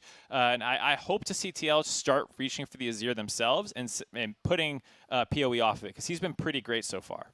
Yeah, they'll have the option to do that from blue side in the next game. Before we talk about that fourth game, I do want to take a look at one of those later game team fights around the Dragon. 24 minutes in, this one going much more in favor of FlyQuest. Watch Ignar as well. So we know that Scylla's looking for a flank and then looks for the hook, but the second that Jensen steps up, like instantly flashing over the Kog'Maw, Jensen clearly did not expect that was going to happen. And when you jump on and a this poke TPO, off, it's over. Yeah. Yeah, just crushed the bottom three people. Mark? It's gross. And this is the big difference between the two team comps is the last one was entirely reactive with multiple shields. And when you engage and go for these flash plays, TL can kite you out and play reactively. You don't have really reactive tools this time. Like if they jump on you and they get on top of you, you're just dead, aside for kiting out and landing pre-fight poke or something. Otherwise, how do you peel that Thresh Flay off your Kog'Maw should it land? Well, there you have it. You die. Cog passive. You use the Cog passive. That's it. Yeah. That there being one of the final fights of the game, and if we take a look at the game kind of holistically, probably I want to start looking at takeaways. We already heard Mark call it out. How do you respond to what FlyQuest has been throwing up onto the table so far? Is it time for us to see Team Liquid take away that Azir on blue side? I think they're not going to get it. They have to ban it. I think the first pick is still reserved for Caitlyn, so I'm expecting another, Caitlyn for Azir trade and 1-2 from FlyQuest. So if they want the Azir, I think they got to ban it unless they need to find another counter pick into it. I did think the Ori is fine because I think it still goes on the same vein of this is a champion that Jensen's good at and it fits their team fight style very well. It's a little bit more mobile than the Kog'Maw, so I did like that pick in Game 2 a lot better. However, I don't think the drafts are going to change drastically from the first pick, Caitlyn. I would be really curious what happens to the draft when FlyQuest bans it on red side if they want to, because I think Caitlyn's going to keep winning. I don't think we've seen anyone pull out a proper counter to it. So I don't really see the answer yet, because the Jhin Zyra had a small lane pressure advantage, but it really warped their comp having the really, really squishy bot lane and just made it immobile, so the GP was just such a valuable pick. I just want to see CoreJJ's Bard. Clutch time, backs against the wall. You've played more Bard than any other champion this split, and it just allows you to start the fights whenever you want. It allows you to roam, and it got bans in their previous game, so if you have to bring out a clutch factor right now, I say go back to that. The same way Beer goes back to Zilean, let's see CoreJJ go back to Bard. Yeah, Mark, you were the one who called out if Ignar is having his day, he can rival the likes of CoreJJ. You feel like today's his day? Yeah, this is definitely the Ignar's day. He's looked incredible so far. I think giving him priority, whether that's first picking what he thinks will be really strong for him, or giving him counter pick to go whenever CoreJJ has his moment with Caitlyn. We'll see if they ban it this time. I hope to finally see the Caitlyn hit the ban table here and start adapting from there. Well, you heard the calls. If we want a fifth game from Team Liquid, it's going to come from CoreJJ and that Bard. Give him a playmaker. FlyQuest has brought us to match point. Gentlemen, we'll see if Team Liquid can stay alive in this series right after this.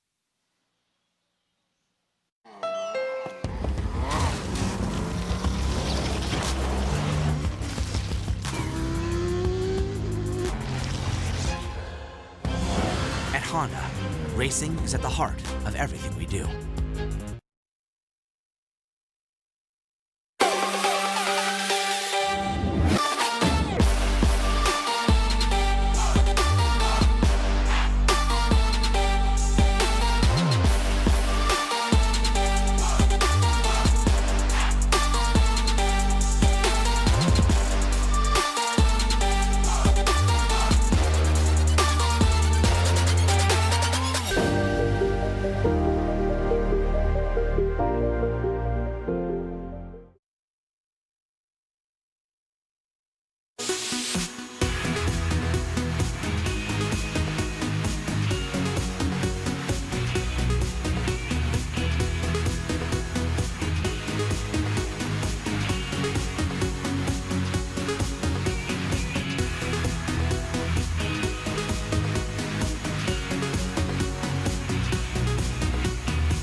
Hello and welcome back to the show. What could be our last game of the weekend. FlyQuest are 2-1 in this series over Team Liquid, a game away from heading back into the LCS finals in back-to-back splits and the chance at their first ever trophy. If TL loses, they face TSM for the third place spot, essentially. The loser of that series would be in the play-in stage at Worlds, and the winner gets to, rematch here for the eventual LCS title. We'll see if TL can bounce back. Yeah, I won't go too much into that potential match, but that would be so spicy if it's TL versus TSM in playoffs with some of the kind of trash talk back and forth between those two teams. Obviously, Double's old squad, but TL still able to reverse their fortunes in this series. If they can step up their play, they can still take down FlyQuest and secure themselves a spot in the grand final, secure themselves that top 2. But the story of the series has been the teams that are mixing things up, that are moving away from that team fight 5v5, hasn't been working as much. I think TL's going to ban Caitlyn here. Okay. I think they're going to ban Caitlyn or Ashe because they pinched Senna. Interesting. Azir. Okay, this is. I like this. So okay, they're going to take the Caitlyn Ashe trade, but drop Senna off the table as the possible flexible option. The Azir ban is something I definitely wanted to see. I know the analysts have spent a lot of time over in the State Farm LCS Dome talking about, hey, Caitlyn, look at the splash art. She's a really big deal. But the Caitlyn gets banned. Azir has been, I think, the champion of the match, though. Power of Evil has done so much work on that champion. It leaves Ashe as the only S-tier AD carry left, though. To me, it's an obvious first pick. But, of course, Hecarim is valuable. The Evelynn, which TL finally leaves up, is certainly something to look at here. And TL says, well, maybe we care more about Kalista. Okay, yeah, that's what I was going to say, is that the one thing about Ashe is that Ashe is a lot less safe than something like the Caitlyn, right? It's easier to play some of these lanes that do have hard engage and actually try to dive on the Ashe and punish her. Obviously, the Ashe can play out those lanes if you can avoid that. Still has an incredible amount of power and utility. I think it's Wild Turtle's best pick. He has been an absolute smurf on this champion, honestly, for a long time. It seems like he very, very rarely ever gets caught on it. Even when they are playing against heavy engage comps, dive comps, Turtle seems to be able to just build aggressively and never die. So we'll see if that does continue for them. This is the flex set. I'm expecting it more likely to go to Santorin, but TL securing very likely the Thresh. Kalista Thresh, super standard bottom lane, very aggressive, does have the potential to look for those 2v2 kills. I would be interested to see if FlyQuest want to go towards something like the Morgana, but if they do that and TL go for the Blind Rise, then TL can throw more bans towards Power of Evil to try to secure a comfortable matchup in that mid lane. All right, well, the Rise Hover was there, but Ornn is the grab. They want team fight engage. The question is there enough backline damage to back it up? We know Jensen can do incredible damage. He's just not been on conventional teamfight champions almost at all in this series. The one game he was on Orianna, they won it. So we'll see if he does that later on here. I think it's incredibly high chances that Jensen plays Orianna or Cass or Syndra, one of those style of champions. I would be really hyped for this lock, and it does get locked in. So it is going to be the Eve here for Santorin. Very exciting stuff to see how he can perform on this. This has been getting banned out nonstop. The Evelynn can be incredibly powerful. Has a relatively healthy clear. Post 6 you do get that passive invis, and the burst from ahead is absolutely frightening. You can absolutely shred some of these champions. Champions like the Kalista, have to be relatively short range. You can be putting yourself in range of that Evelynn to get assassinated. And I'm just going to be curious to see where else FlyQuest takes us with their draft. Are they going to draft something that can dive alongside that Evelynn, or are they just going to have this Evelynn kind of as like a threat for flanking and picking people off and play the rest more standard? Because if it's just the Evelynn alone with the set, I don't know if they're going to have enough dive potential here to really threaten the backline consistently past Thresh and Ornn and everyone. Sure. I mean, Sett can try to go there, Eve can try to go there, but is it going to be enough is definitely a question we've got for this game, as LeBlanc will actually be the TL ban. I thought there was a chance TL was going to play it themselves. Yeah. Theoretically, Ornn mid can be a thing. We've seen it occasionally, though it seems very unlikely at this point. Tahm Kench may be grabbed for safety on the bottom side. If a hook lands on Ashe, just bring her right back out. As you mentioned, there is less safety on Ashe than there is on a Caitlyn, but with the Tahm Kench, you've kind of eclipsed that one, no problem. Yeah, I just like Morgana more, honestly, because my kind of problem with this is, all right, well, Braum can work. I just think that when you go Tahm Kench, you're committing to like such a passive defensive play style that there's no sort of follow-up that a Tahm Kench has for an Evelynn and Sett diving forward. The Braum is not like this explosive support, but at the very least, you can jump forward, throw your ultimate down. You have more ability to throw, CC chain and try to help, with that potential dive. So I think it's more of a happy middle ground. Also can be fairly effective against that Kalista. Jungle still has to be selected here for TL. They could go towards the Hecarim, wouldn't be paired with the Shen, so not as all in on the dive. But this does open the door for something like an Akali if TL wants to go that route. I still think that Orianna makes the most sense here. You have the speed ups for the Hecarim. It's absolute comfort for Jensen. It's securing some of that consistent damage in 5v5 style of play. So that would be the pick I would go towards, if I were TL here. Zilean would be really interesting. This does leave them fairly low on consistent damage, though. But FlyQuest doesn't have the tankiest team, so I'm not sure how much it matters. And this does make Eve's job, which was already hard, that much harder, because now you are a single target damage burst assassin here on the Evelynn, and you dive forward and you one-shot that Kalista, gets revived. That becomes extremely problematic. You cannot just continue to fight as Evelynn. You really are kind of just that one-trick pony. Well, Jensen, of all champs he has ever played more than 3 times, Zilean is his highest win rate. Across 13 games, 85%. This is going to be his make or break moment. Now again, yes, LCS playoffs are double elimination. If they lose this series, they play TSM.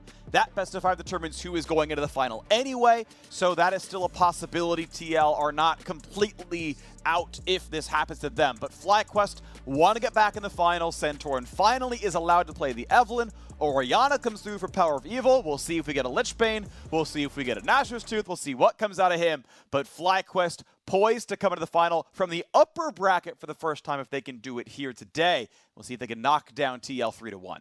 It's going to be so interesting because the Orianna does have the ability to throw that ball over onto this Evelynn. You have more access towards that backline now, but at the same time on the other side, if TL gets ahead, if they are winning out in these skirmishes, Zilean plus Hecarim, Zilean plus Kalista, those are incredibly powerful combinations. When you have the Ornn in front of you, you have this Kalista running around at 1,000 miles an hour, snowballing the game, taking everyone down. If she gets focused and burst out, that is easy to answer with the Zilean. And that's why it becomes important to be able to land, AoE damage, to be able to threaten multiple targets. And that's where the Shockwave comes in. That's where Power of Evil needs to find more than one target. They need to be able to threaten consistent damage rather than just a one-shot from an Evelynn, because Zilean can answer that too easily. Okay, well, we are live, and we're going to see who can make this one happen. Bomb's not going to land. No poke on either side really just yet. FlyQuest on the red, Team Liquid on the blue. When TL played conventional team fighting, they won. When they didn't, they couldn't put it through. Jensen on a tried-and-true mage, though not the typical damage carry. They're going to put a lot on Broxah and Tactical to be primary team fight damage output. Kalista tends to fall off a bit late game. Hecarim tends to do that a little bit the same. There is some level of early game emphasis in this composition, but it is still a conventional team fighter for the first 30 or so. See if that can be enough as FlyQuest wants to do a bit of a late invade. They don't have a sweeper, so if there is anything to be had, they will be on a ward doing so. I believe they snuck in, and they want to invade right at 130 and try to punish a red buff start. I think they're actually expecting Hecarim to be on Raptors potentially. Right. That's generally where you would start if it is leashless. They are going to be finding him here, but TL's moving up their bot lane, and Ignar is split, so we'll see if anything comes from this. It's just going to be a smite fight, I think. Santorin wants the Raptors. They'll get a couple of them early on. Gets the first smite, but how many of the small Raptors will be taken away? Because that is where most of the golden XP is, other than the first camp. Traded back and forth. They're both halfway to the next level. They're just going to But they want to keep fighting over red. And honestly, the level 1 damage from FlyQuest is quite good. You've got lethal tempo on Ashe. You've not quite got the ward. They couldn't get enough attacks in. And that means red's getting pulled. And with the vision deficit, FlyQuest can't take this fight. So Broxah will have a very slow road towards his red. You can see he might have to smite this, to be honest, because he's going to lose so much health otherwise. As we've got Eve running across the map to leech XP and get level 2 himself. I actually feel like with Zilean showing mid and with Orange showing top, you should win that 3v3. With Ashe, Braum, Evelynn, I think that is, really powerful at level 1. It is so tough to fight against Braum comps at level 1 with the concussive blows there. So, I feel like maybe they could have committed more heavily to that, but I get not wanting to potentially just risk your whole game at level 1. But that being said, you committed kind of like halfway for this invade, and it does just end up resulting in Broxah getting, a couple of the little raptors. He gets his red buff, and they're going to be ahead. And level 1 and Ignar means he's running out of health so fast. Exhaust comes out of tactical. Ren still comes through. Health bar low. Turtle tries to fight this one back. And I guess they get Guardian off, but that is huge. That is what feels like a mistake out of Ignar Turtle to not be far enough back when level 2's coming in, but they didn't know when it was coming across. They were all late to lane and didn't have the breakpoint in mind.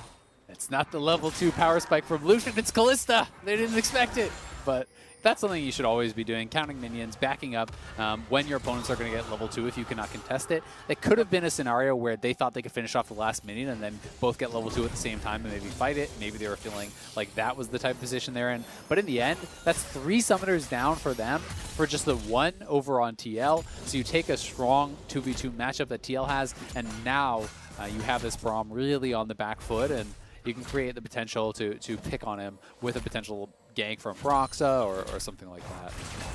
Going for a stun, some decent damage. Solo flashes because he was going to be stunned in turret range possibly. But Solo overstepping here with the wave in the wrong spot, and this is maybe gank bait, but Impact is going to be attacked by Centaur. They've got to play around the immune somehow. Gets the knock up, turret aggro, not claimed yet, but Solo's going to run out of health. He is dead to this turret shot every single time. Impact grabs first blood. You cannot take this dive without flash. He dies in the dive, and that is gold to Team Liquid. Oh, that's a disaster. They really wanted to try to make it happen because it was a pushing wave, but they also didn't force out the Searing Charge. You actually need to wait out the Searing Charge, and that is the mistake here. So, you don't take aggro until after he does his E, right? That is what you're trying to do. But because he punched him right as the E comes through, Solo is being damaged during that CC, and Santorin is not getting damage out during that CC. So if you just simply walk up, you put the charm on him with the W, and then you threaten that attack, he has to use his Searing Charge or he will just be charmed up first, right? And then you have waited it out. He doesn't have that. You kill him after that CC expires and it's easy peasy. But FlyQuest mis-execute, and as a result, first blood over to Impact, flash down on Solo, and that CS advantage matters a lot less because of the kill gold going over to the Orange. Yeah, going to tie up the money pretty closely here. You can see Team Liquid as a squad are up 300 to 400 gold right now. Jungle camps traded equally across the board. Bot lane early advantage expected for the Kalista lane. And there's going to be some farm grab by Ashe, but it should still be a small deficit on the FlyQuest side. -10 will be answered by about 7 as the wave goes down. Pretty good setup by Ignar trying to block the shots, but you can see how much damage is available there. That's huge hits right there. And now Broxah makes sure the top lane looks safe with the control ward he in fact is. And you can see Impact yet to even burn his TP. Actually, he had used it a while ago. Solo now under a lot of attack, puts the shield on, gets a decent amount of blocking, but he is not going to live through this one. Gets a stun, still going to drop. And Team Liquid on the board with kill number 2. Nice punish there. They know the flash is down. Dies on the dive. He dies to the gank because he doesn't have flash, and because he died, he didn't have 6 as well. And now, no teleport. The wave is going to be bounced, and so much of his lead is just going to be completely gone. This was potentially a lane that could have just been destroyed by FlyQuest because Solo had a massive CS advantage. Instead, they fail the dive. They lose their flash. Now Impact hits 6 off this, gets the experience advantage, and they go straight on in. Ghost was popped, gets right up onto Solo. Solo with a nice buffered W there, but it just doesn't matter. The Ornn ultimate had already landed. You get knocked up off of that. There's no way for him to fight his way out. And even though that's supposed to feel pretty good into tanks up at the top side, it may just not be enough here. As you can see, Blade of the Ruin King is on the way, but Bramble Vest is already done, and it's time to move towards Sunfire Cape. Impact's going to be comfortable for a while, I have to feel like. We'll see as that moves on. Mid laners are trading farm back and forth. We are actually not seeing what I would actually call a more typical Evelynn build, where you actually, on first recall, you go Darkseal Amp Tome. You actually don't finish the smite till later. Because Evelynn just scales so hard off AP ratios, it's actually a healing stat as well for your passive. We had seen, for example, Death Cap first item, pretty common as well. We'll see if that's after jungle for him. Well, yes, sorry, yeah. First after the jungle enchant, but the solo queue build is Lichbane, but The really good F-lanes I see, actually, more often than not, you're doing Death Cap first to scale your passive. You basically heal the full under Demon Shade if you go Death Cap. And it's actually a pretty important quality of life. And we did see that in the LCS. Both games that I've seen, and I do believe, people did go Death Cap. So they were on top of that there.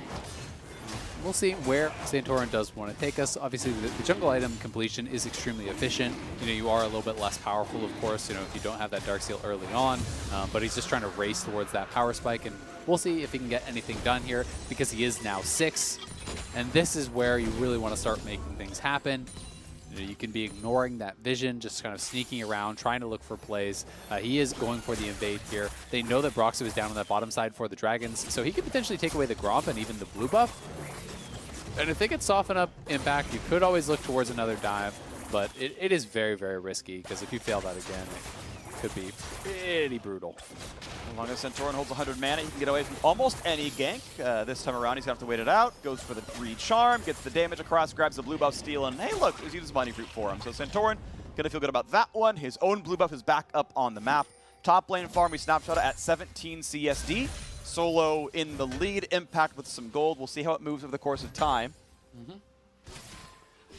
I will say, though, when you're going this Blade of the Rune King build on set, it feels like you need to be dominating lane because Blade of the Rune King set is, not very useful in team fights, generally speaking. You're incredibly squishy. You usually cannot get enough auto attacks to really make it worthwhile, for that on-hit damage when it is about that 5v5. So because he has fallen a little bit behind, this build is going to be much less effective. You want to generally move towards things that have a little bit more durability, a little bit more health to be able to survive in those 5v5s and just not get straight up one-shot. Well, again, we have first Herald targeted every single game right now by Team Liquid. Broxah is there at 9 minutes basically every game. The supports and AD carry you saw actually had roamed up. You can look at the mini-map. You see Tapsco and CoreJJ were up halfway in the bottom jungle. They come back down. The wave was pushed in. No one's answering Broxah anyway, so easy pickup, easy scuttle, and that Herald charge is going to be a lot of gold in one of those lanes. And that wave is pretty much hard frozen. If Impact wants to keep it that way, he can. So that gets pretty rough, and Solo's not able to push it in. So his CS advantage is even going away because he knew that Hecarim is up there doing the Herald. He knows his jungler is not around, so he doesn't actually get to really approach whatsoever. Impact decides he wants to reset the wave, but with Hecarim up here behind him, they could potentially look for a play. Well, right now they're battling over the red buff, and that's going to be Broxah grabbing it. So answers Santorin's blue steal with one of his own, essentially. And now it's going to be people looking at the chickens. And a control ward comes down, which is going to make Broxah feel pretty comfortable. Going to be chased off by the threat of a charm, and Santorin will be able to get this camp for himself as these junglers keep trading back and forth. The control ward is finally killed off, so nothing really gained for that play out of Broxah. He tried, but it wasn't going to be enough. Power Heal could have moved over pretty easily. The set could have as well. Top lane snapshot now within 8 when it was 17 not long ago. You mentioned that freeze, making it hard to get all the farm. And we keep on going as the next Drake spawns in 2 minutes, so it's going to be a while till FlyQuest have any objectives to fight over. And generally speaking, as the Hecarim, when you're going for this style of build, you are fairly weak at this point in the game. He's rushing towards Triforce. Santorin already had the fully completed jungle item, so if you take that 1v1, it's probably when you lose, even if Power of Evil does not come to interfere. With these builds, you really are just trying to wait for that Triforce. When you do hit it, it's almost like you're a whole new champion on Hecarim. You're insanely strong with that completed item, but prior to this, the gold efficiency on the completed jungle items is almost always going to have your opponent winning out in that 1v1. Only difference, though, is Boots right now has been skipped so far for Santorin. Of course, checking out his rune page real quick. He's got the free ones, as you would kind of expect about a champion, so just rushing the enchant down. Boots coming through in 45 seconds anyway. And we'll wait for the next move. It's 1,000 gold on TL's side. You can see jungle difference in bot lane is plus 16 so far. Is going to feel real comfortable. Mid lane, though, good farm for Power of Evil. Can be hard to last hit on the Zilean, so takes an early CS deficit. Rod of Ages coming in soon. And honestly, at this point in the game, you don't expect that CS deficit to ever get worse, because on the Zilean, it's really the early levels that are difficult before you have enough mana and levels in your bomb to kind of just clear out that wave. CoreJJ is going to find the hook, though. It's time to lock in for Ignar. Going to block most of it. Here comes the re-engage. The fear comes across. Oh! They get the pullback, and CoreJJ sadly steals kill credit, but it's still turtle gone. Hook lands, Hecarim shows up, and by the way, Rift Herald's here. It's time to break the curse. Team Liquid gonna get a sub-15-minute turret for the first time in playoffs. I was wondering why you were so excited. Jensen may get knocked down here. He still has the ultimate. Both players really holding back there. You know, Santorin trying to force Jensen to use the ult early. Jensen trying to make Santorin use his ult defensively and does end up winning out there. TL really looking good so far in this game with the bot lane shenanigans going very poorly for FlyQuest with their 2v2 on the bottom side losing and now impacted even more heavily by this Rift Herald and first tower take. TL have a significant advantage, over 2,000 gold at this point, and with the Kalista Hecarim, you have such a strong mid game. It's very, very easy to start stacking up these objectives, grabbing this dragon, grabbing the next Rift Herald, and really just trying to take full control. You can see Solo trying to scrap with Impact, forcing him to jump away. Easy Rend. Okay, easy enough Rend. He's going to auto it down. It's fine. It's fine. Mountain Drakes are tanky. They have extra armor and MR. So he's going to back away off this one. TP comes in. Jensen wants to find Turtle. That slow is a really big deal, but he can still get the double bomb. Number 1. Number 2, no follow-up, though. So I will say I'm a bit surprised that Jensen did go straight towards the Roa this game. You know, maybe just worried about the Eve. But it means the Glacial Augment is going to be largely worthless for a long time because he didn't actually go towards the Super Soaker. You know, he could go for it next. He has the Null Magic Mantle, which is probably just going to be like Orc Tread since there's a fair bit of CC. And then I assume he's going to go towards Last Chapter and get that Hextech GLP. But that is going to be pushed back quite a lot. Obviously, if you are going to go for Roa, you should go first to get it stacking up. But I didn't expect him to rush towards it this game. I think this is the build order that Bjergsen used at least once. I remember seeing this before as well, which is Roa into GLP second, so may well be the follow-through. Usually you see it against like Syndras and stuff, you know, when you're worried about getting one shot in lane. I guess, you know, maybe there's just as much concern because it's an Evelynn, you know, so that may just be the nod to the burst that Evelynn has, and in that case, I think it's totally fine. Yeah, as long as there's like a logical reason, I tend to not complain about builds very much. It's like, there's a logical reason for the setup. Triforce is done. The power spike is here for Broxah. Darksteel picked up a bit later for Santorin. Decided to rush his enchant, but still goes Darksteel. And there's the NLR. He is going Death Cap indeed. We are seeing Turtle, by the way. Despite the fact that Tactical does not have Cleanse this game, Turtle is going for Ruin King. He is against functionally triple melee. Thresh is, I would say, functionally melee. So any time where you can get 3 frontliners like that, you really, really like Ruin King builds. It's more auto-attack focused in that regard. So it does make sense compositionally. And now we're going to move on to the rest of this game as a 2,000 gold lead has TL pretty comfortable. 2 Drakes up already. 3 minutes till the third. Especially where the gold is. Kalista is significantly ahead with the tower gold plus the big CS advantage. They don't even care if Impact's honestly behind a bit of farm at this point. Later, Ruin King's down on solo, so maybe he wins the 1v1. But generally at this stage in the game as Orin, you have enough levels in your abilities to just wave clear, and you can't really be punished very heavily whatsoever. Wait for the next punishment then. Wait for the next team fight. Level 11 in for one of the top laners. Rank 2 ulti for both mids. Solo will get there before the next Drake easily, and well, the Herald's coming up eventually. It's going to be less valuable as first turret is already gone. Plates are already gone as well, but it will probably help them craft that next turret and open up more of the map. So easily Team Liquid are there on spawn. They get the little stopwatch buff and the fact that they've been timing it and they're ready to go. And now we're going to see as the waves are cleared back and forth, Tactical feels safe in the mid lane. Turtle, like, he could theoretically just arrowed right there. It's a Tactical, if you guess wrong in the hop, I'm going to stun you, but fall-through damage is never going to be there. Core was always going to keep him safe, so no play to be had. Exactly. The other thing with the Rift Herald is that we've seen a lot in this series. Rift Herald used to help secure the dragon, or at least to attempt to secure the dragon. So that is what I really expect from it this game. In 2 minutes, the third dragon will spawn. You know, with TL going to be trying to go for Soul Point, you can just drop the Rift mid, help to get priority there, go straight towards the dragon. At the very least, it should help to secure your vision control in the area. And in the best case scenario, you know, it gets you a tower, or they just try to answer that and you get a free dragon.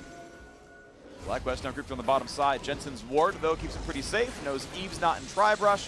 Double bomb, make sure no one's going to walk into that one. Gets temporary control of that brush.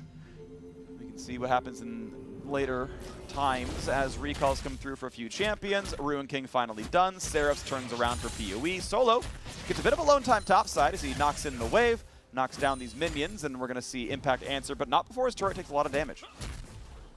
Yeah, we'll take a fair bit here. And it doesn't have the Triforce to really shred through, but they could just continue this. You know, Impact is going to have to back off with Santorin coming up. He obviously doesn't know that, but if he stays around, there is the potential to get taken out here.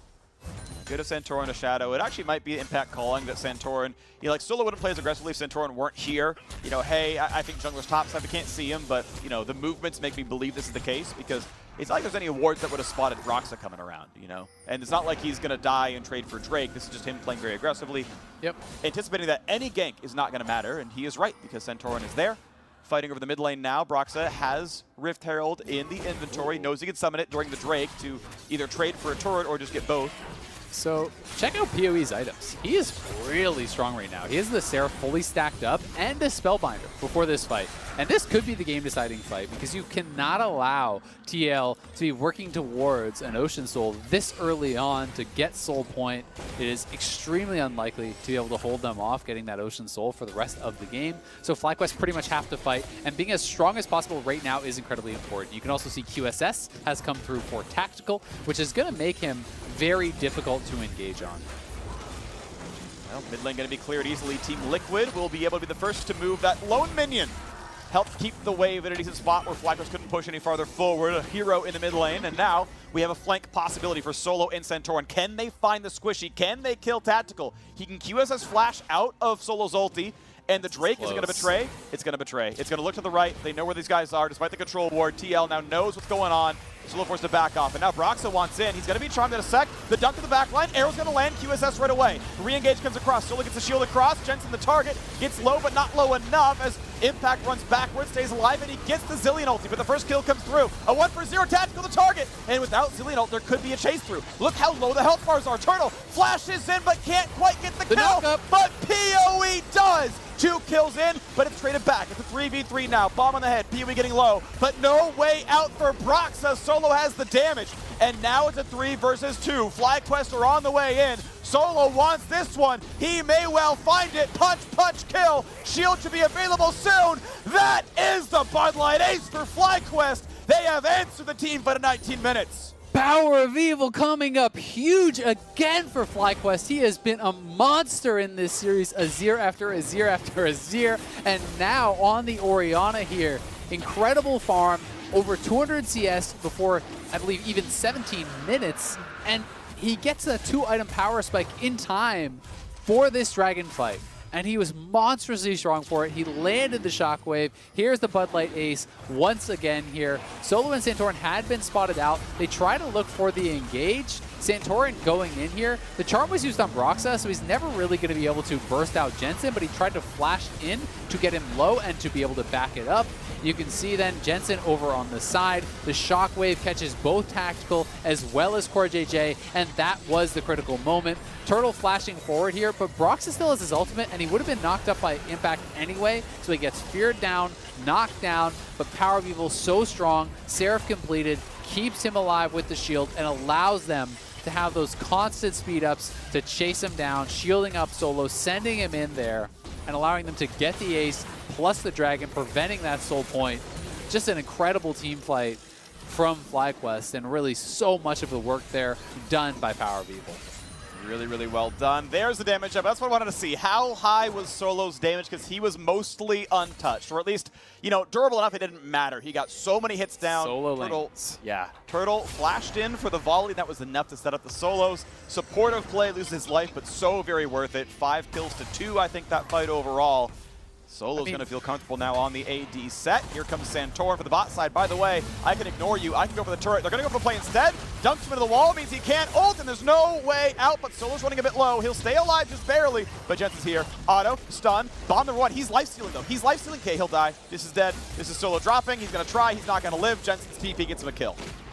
Going to be able to respond back to that, so nicely done there by TL to at least be able to trade a kill there. But yeah, the difference in solo lane damage was pretty astounding. Something like 2,500 damage between Jensen and Impact, and just about 8,000 damage done on the other side by Solo and Power of Evil, who ran rampant in that team fight. Really did pop off, and despite the fact that Turtle, had his ultimate QSS, there was then nothing for the subsequent CC that could come through onto Tactical. So, Team Liquid now behind. They went into that team fight with a pretty significant advantage. Up gold, up dragons, and now FlyQuest has bought themselves a lot of time, and we'll see how they look going forward because Santorin is closing in on Death Cap, which is an enormous power spike. Power of Evil is working towards his death cap, and that plus Spellbinders and Seraphs is such a ridiculous amount of flat AP that not only does it give you... Oh, we'll see if Cordy... Had to stun. He's going to get chased down. Gets the haste. PoE's trying to keep his teammates alive, and they're going to get away. But yeah, that could have been a play. Theoretically, if Tactical weren't stunned, maybe he like grabs the Thresh with R, Core jumps out, goes to the Flay Lantern play. Like maybe, but that would be a huge reach. End of the day, PoE's in danger. Here comes Jensen, here comes Broxah. He is unstoppable, he is fast, he's gonna fear this man right back in. How do you live through this? The stuns come in, the shotgun buys time. You gotta be kidding me, PoE's still alive. Here comes the re-engage, Tactical is shut down, and PoE won't die. How about the re-engage? Broxah wants to come right back in. Oh, the double bomb! Dunks in Jensen. Jensen will revive himself, but the whole team is ready. I don't think you live through this one. The heal doesn't matter, the kill comes in. And yet again, a 2-for-0 FlyQuest out team fighting Team Liquid. Power of Evil just cannot be burst down there, and despite a heroic triple bomb, Jensen stunning 3 people with that double bomb. It's going to be TL losing that fight. Broxah has no ult, no ghost. He's playing Hecarim, so he can't flash in. And this should be an easy Baron here for FlyQuest. They have full control over this game, and they are getting dangerously close to winning this series here, to securing their grand final berth over Team Liquid. Looking at back-to-back finals. This dive, it's a lot of damage. PoE tanks it. Yep. He got the Command Protect in early before that initial bit of damage came through. Then he gets the Seraph's Embrace up. Huge amount of shielding. His Command Protect came back up towards the end of that, and his self-peeling Shockwave, also very, very big, did help to keep him safe. We saw that 3-man stun coming through from Jensen trying to turn around that fight, but it was not enough, and FlyQuest now on the siege. And look, that replay, that was a style choice. That was a fight that was not safe for work. The fact that PoE just refuses to die, like this man is unearthly. You just can't watch the rest of it. It's just not fair to everyone else here. And this is FlyQuest looking to move back-to-back finals. I said that one weird. Back-to-back finals might be the play here for the squad. And as they look to make this a 3-1 victory over TL, the 3,000 gold lead, next Drake is spawning in 15 seconds, and FlyQuest poised to grab this one with map control. But TL still in this. If they can get something done at this next fight, they could come back. Impact though in trouble. Death Cap is done for Santorin. This could be a lot of damage. Tried to guess the timing. His W was on cooldown, so the charm's going to land despite the flash. Santorin going for more. Ults away, 800 damage. Thank you very much. Kill picked up. See you later. And with that kill, not much chance to contest the Dragon at all. Jensen's top side has no TP. Baron push in mid and bot. They're trying to look for a fight here, but Braum is tanky, and FlyQuest should be able to knock down a tower here and then retreat back to the Dragon and grab themselves another objective.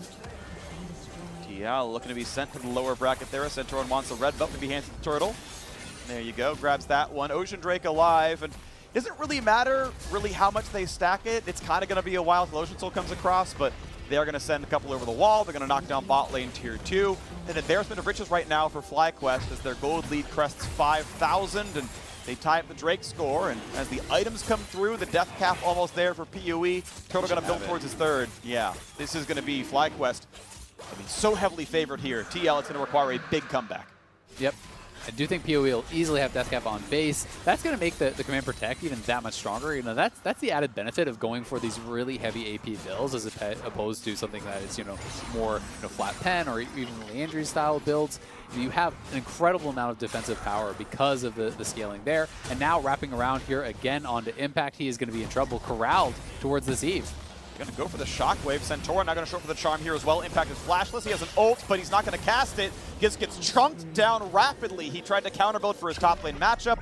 And of course, yes, he stacked some armor. Abyssal Mask, not enough to deal with this. 10-stack Magi's picked up there for Santorin. He's ready to go. The AP damage is just so fed right now over on FlyQuest. You need a lot of MR, and there is not a lot of MR over on this team. Brox's going to be pushed out. Could get chased down, but I don't think FlyQuest need to overextend. They should wait for their base. It has been so long since Power of Evil has been back to base. I like that they played it a little bit more passively with the Baron buff because, yes, they could have maybe pushed a little bit longer and then gone back to the Dragon, but if you lose a fight and you give TL Soul Point, that's a win condition for TL, right? So you take a little bit of a safer route here by just grabbing the early Dragon for yourselves, denying that as a potential win condition, because without that, it's getting hard to see how TL really gets back in this. They're going to need an incredible engage, really powerful revive, and we can see Power of Evil not sure if they realized where he was, so he's actually just going to teleport back to base. It's a smart, safe play, though. Not a lot of TP2 for a while. Yes, teleport will be down for Ocean. Yes, it'll be down for Baron, but a kill would have meant map control, would have meant big shutdown money, and another Charm's going to come through. Big damage here. Can they find the stun? The dunk every time always cancels it out. Impact is low, but Zillion's around. This is going to be a dive that's going to be answered. Is it the throw? Santorin has to flash to stay alive. Ult over the wall. Easy kill on the 1, and Solo going to be killed number 2. Tactical going to put in the stacks, going to get the Ren, and that is 2 big kills on the road to redemption for Team Liquid. That's a great counterplay from TL, but what is the risk reward? You know, where's the evaluation on this play? Power of Evil is back towards base. We'll see if he can get something back on Broxah here. Hero's not quite going to land. CoreJJ can't quite get the hook back as well, but it is some money back in the pocket of TL. So I mean, you have to do some risk reward evaluation on a dive like that. You're going for the Ornn, who you've killed like 4 times already, right? He's at his tier 2 tower, right near his base. You don't know where TL is, which should lead you to believe they could quickly respond. The rest of your team is not around, so if they do respond, you're going to die. So it's like the reward is less than 300 gold because you've killed them a bunch of times, and the risk is multiple shutdowns, losing all of the stacks off your Majais, losing your top lane tower. They lost a tremendous amount off of that, thousands of gold. Okay, well, thousands of gold is the movement in the direction of Team Liquid if they want to make a comeback happen. Death's Dance gets completed for Broxah when it probably wouldn't have otherwise. And of course, yes, you could have farmed another 40 seconds and maybe would have gotten it as a result of that, but it's not like his jungle camp's up, so he's ready to go. He's ready to look now at Baron respawning in 35 seconds, Ocean Drake spawning in 1:45. If FlyQuest want to rush down the Ocean Soul, it'll be about 35 minutes when they get it. You can see TL look for the same idea, possibly. Pretty tanky front line on both sides. Ocean Soul actually feels pretty good for either team in this game. Look how poor Impact is. down there on the struggle bus with the supports. That feels bad. Solo's in 3rd place. Solo started the game 0-2-0, by the way, right? He got slammed by jungle pressure and some overstepping. And in this case around, it's, well, it doesn't matter. My mid game's better. Enjoy this one. And he is doing well to his credit, you know, and also a lot of jungle pressure helping him out, right? It's been constant dives and attacks on this Ornn from the Evelynn to really keep this Ornn down, to really keep him squishy. But Impact, you know, getting some levels under his belt. He did throw down that Blade of the Ruin King upgrade. Jensen has his death cap now, so next level in for Impact, that's going to mean another upgrade. Those Ornn items erasing a lot of the gold lead. So TL with FlyQuest on that overdive, losing the tower, giving up the shutdowns, and now Ornn getting enough experience to really start to upgrade these items. The gold is pretty close to parity, truly, as far as gold efficiency goes.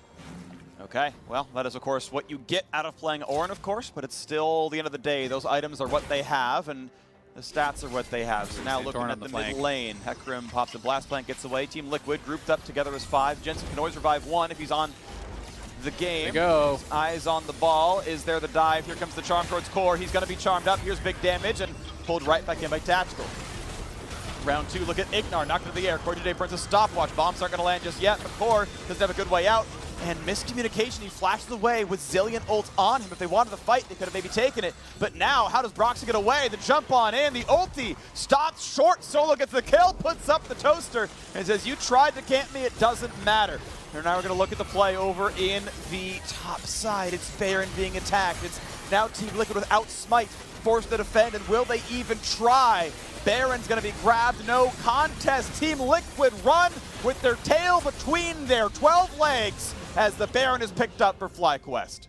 Not able to contest there, and now it's going to be another Dragon potentially here for FlyQuest. They're running straight towards it. Broxah is still down.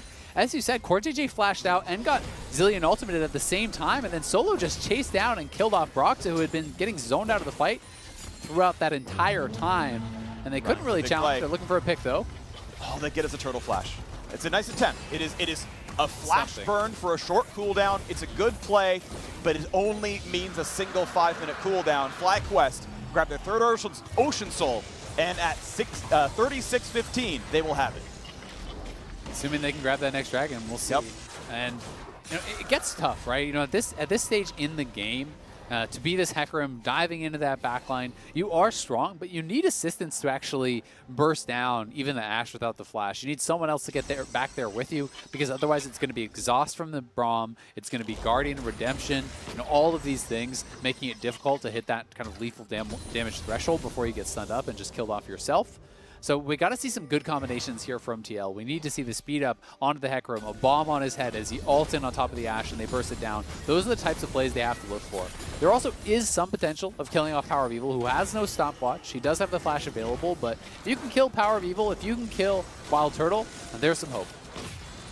Jensen has flash, Jensen has ult. Turtle has the arrow, level 16 onto him, which just naturally lowers the cooldown on the arrow. He'll manage to weather that one and go towards Infinity Edge as his 4th item as he gets some healing reduction.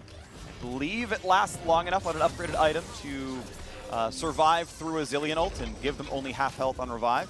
It's close timing, I forget exactly. I know someone who knows the champion better will tell me for sure. Regardless, FlyQuest playing around this bottom jungle. They've got Baron, they've got the Drakes. There's nothing to play for in the neutral game for 3+ minutes, so it's sieging only. And so far, Team Liquid with double bombs are doing that pretty admirably in defending, but now mid's under fire. Ren doesn't mean too much to Power of Evil, but the wave is cleared, and the Nexus turrets and the Inhibitor turrets are going to stay pretty healthy. Top lane Tier 2, the only easy target, and FlyQuest looking nowhere near it. Not going to be able to get over there just yet. Obviously, the wave pushing against them up on the top side. They're just trying to play towards 2 lanes. Jensen, nice slow. Ooh, Shockwave on Core nearly kills him off. Thankfully for him, he's tanky enough to survive the whole thing. Doesn't force any ults out of Jensen, but it does mean he's no longer in this fight. So a 5v4 temporarily means in goes FlyQuest. No Shockwave is not a concern for them. They're okay to knock down the turret itself. And look, Baron's ending in 25 seconds. May have to back off. Yeah, I mean, CoreJJ went back to base because he was low, and Jensen showed bot lane. So they stepped forward in a 4v2 to just take down that turret. There's not any threat with just those 2 members there. They couldn't engage without CoreJJ. They don't have a lot of follow-up without Jensen. So TL got to try to find their window here. But it's looking tough because you can't just start it off with a Braum with an Ornn ultimate because of the Braum. He can just block that up, no problem. So mid is dropped. The stun's going to land on the back line easily. Wait it out. He's okay. Tactical can wait out that stun. Eternal goes +1 for a long-range arrow. Doesn't matter, though. They can walk away as bot lane's pushed in. Now, Baron buff is gone. So all the gold FlyQuest have earned is not spent right now, and the Baron buff that gave them the benefit is gone as well, but they still may look for the place. And Torn tries to find a charm. Again on a tactical. He is a target. Not dead just yet. Brox is sent back. Here comes the dive. Nearly kills off Jensen. Gets the ulti out of him. How about the re-engage? So Impact is here. Again, the dunk comes in. Redemption resets the fight. Health bars are good. Solo heroically in the front line, stunned up, doesn't matter, has the shield. FlyQuest need to send Santorin away, gets a shield, and that turret's gonna fall. In addition to that 1 kill, it is 5v3, and FlyQuest looks to go to back-to-back finals. Inside the base, waiting for the next wave. Knock down the minions, and the respawn timers are 30 seconds on 2 of them. It is a 3v5 defense. The carries are alive. The wave clear is in. Ignar taken up in the front line, puts on the shield. Can they Tactical! Tactical tries. He finds 1. He finds 2. He's gonna find 3, and he is revived. Do you believe a 3v5 team fight? Because TL certainly does. Give him the quadra. Give him the kills. Tactical with the Bud Light Ace single-handedly.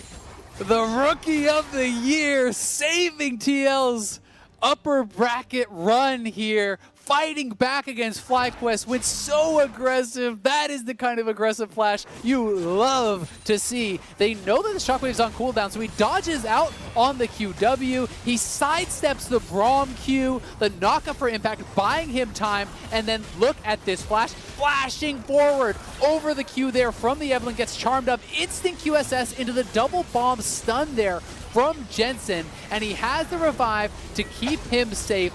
That was masterful from Tactical. What a play to save their series, to keep them alive. And we will see if they can continue to battle back in this, because they are still up against the ropes. It is still sole point for FlyQuest with 2 inhibitors down for Team Liquid, but they have a chance. About 2,000 gold went to Tactical in that fight. He got a 1k shutdown on Power of Evil, and now it's FlyQuest saying, all right, we're angry, we're back on the map, we're TPing in the mid lane.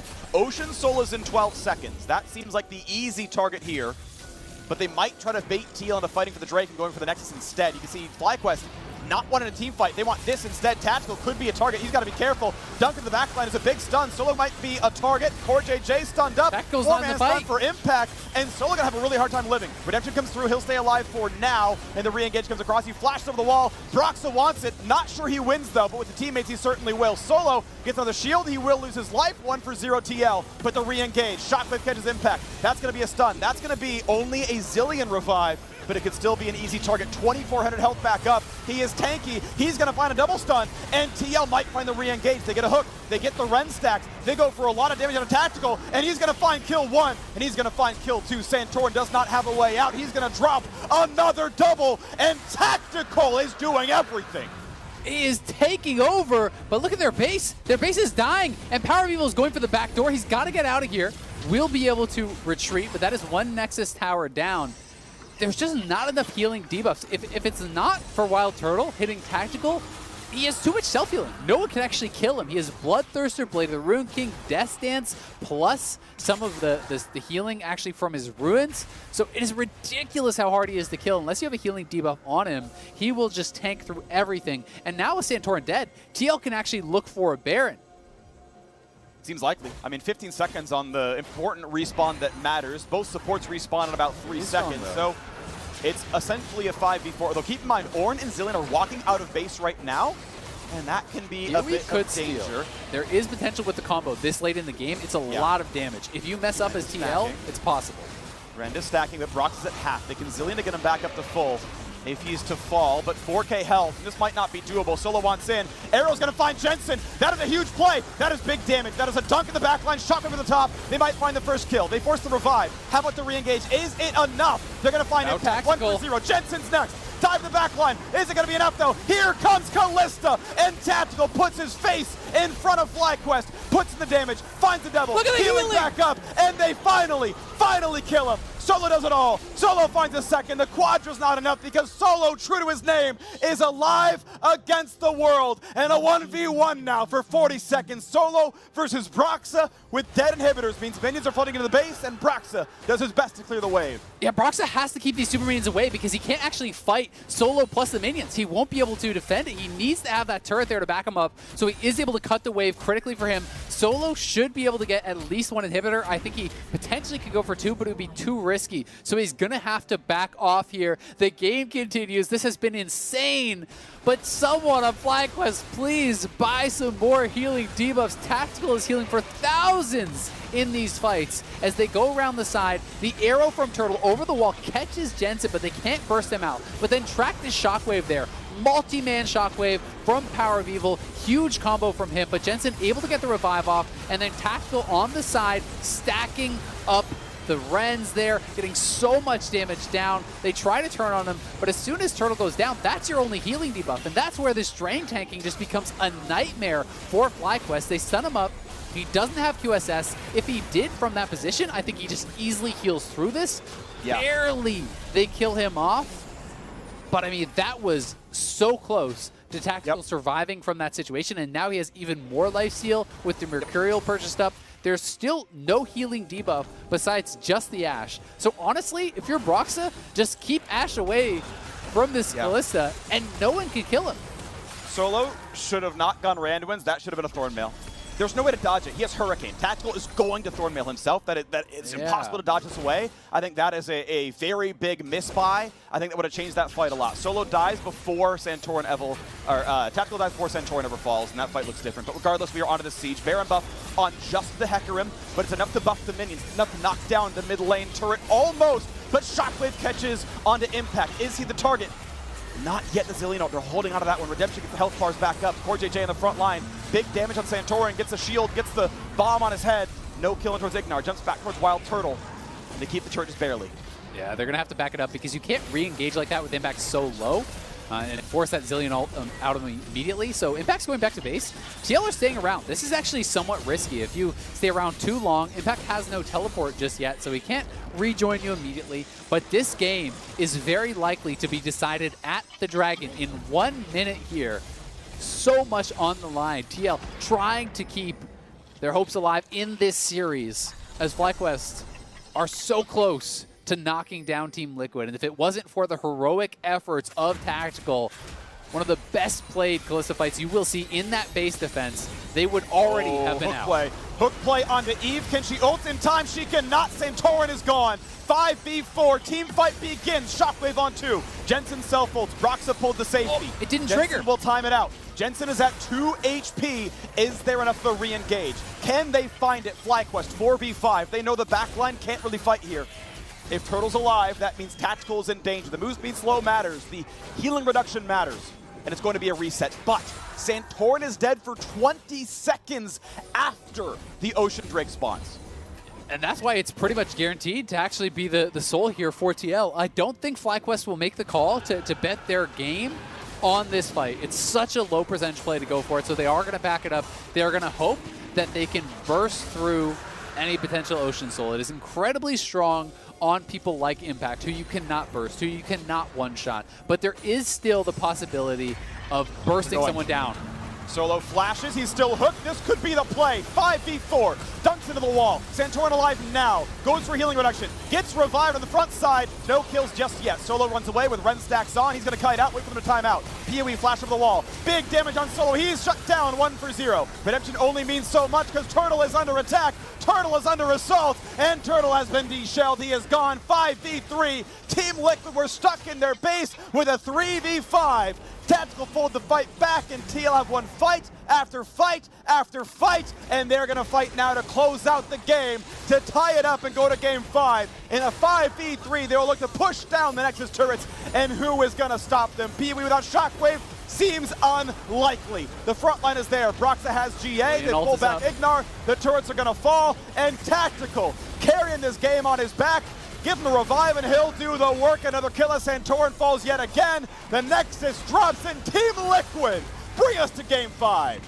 In a team with so much experience, 2 world champions, a world's finalist, an MSI finalist. Who is it that steps up? No, it's none of them. It is the rookie player Tactical coming up clutch for Team Liquid in an incredible base defense, clawing and scraping their way back into this game. TL are going to push us to game 5, Silver Scrapes. What an exciting finish to this game. But I've got to say, FlyQuest, where was the healing debuffs?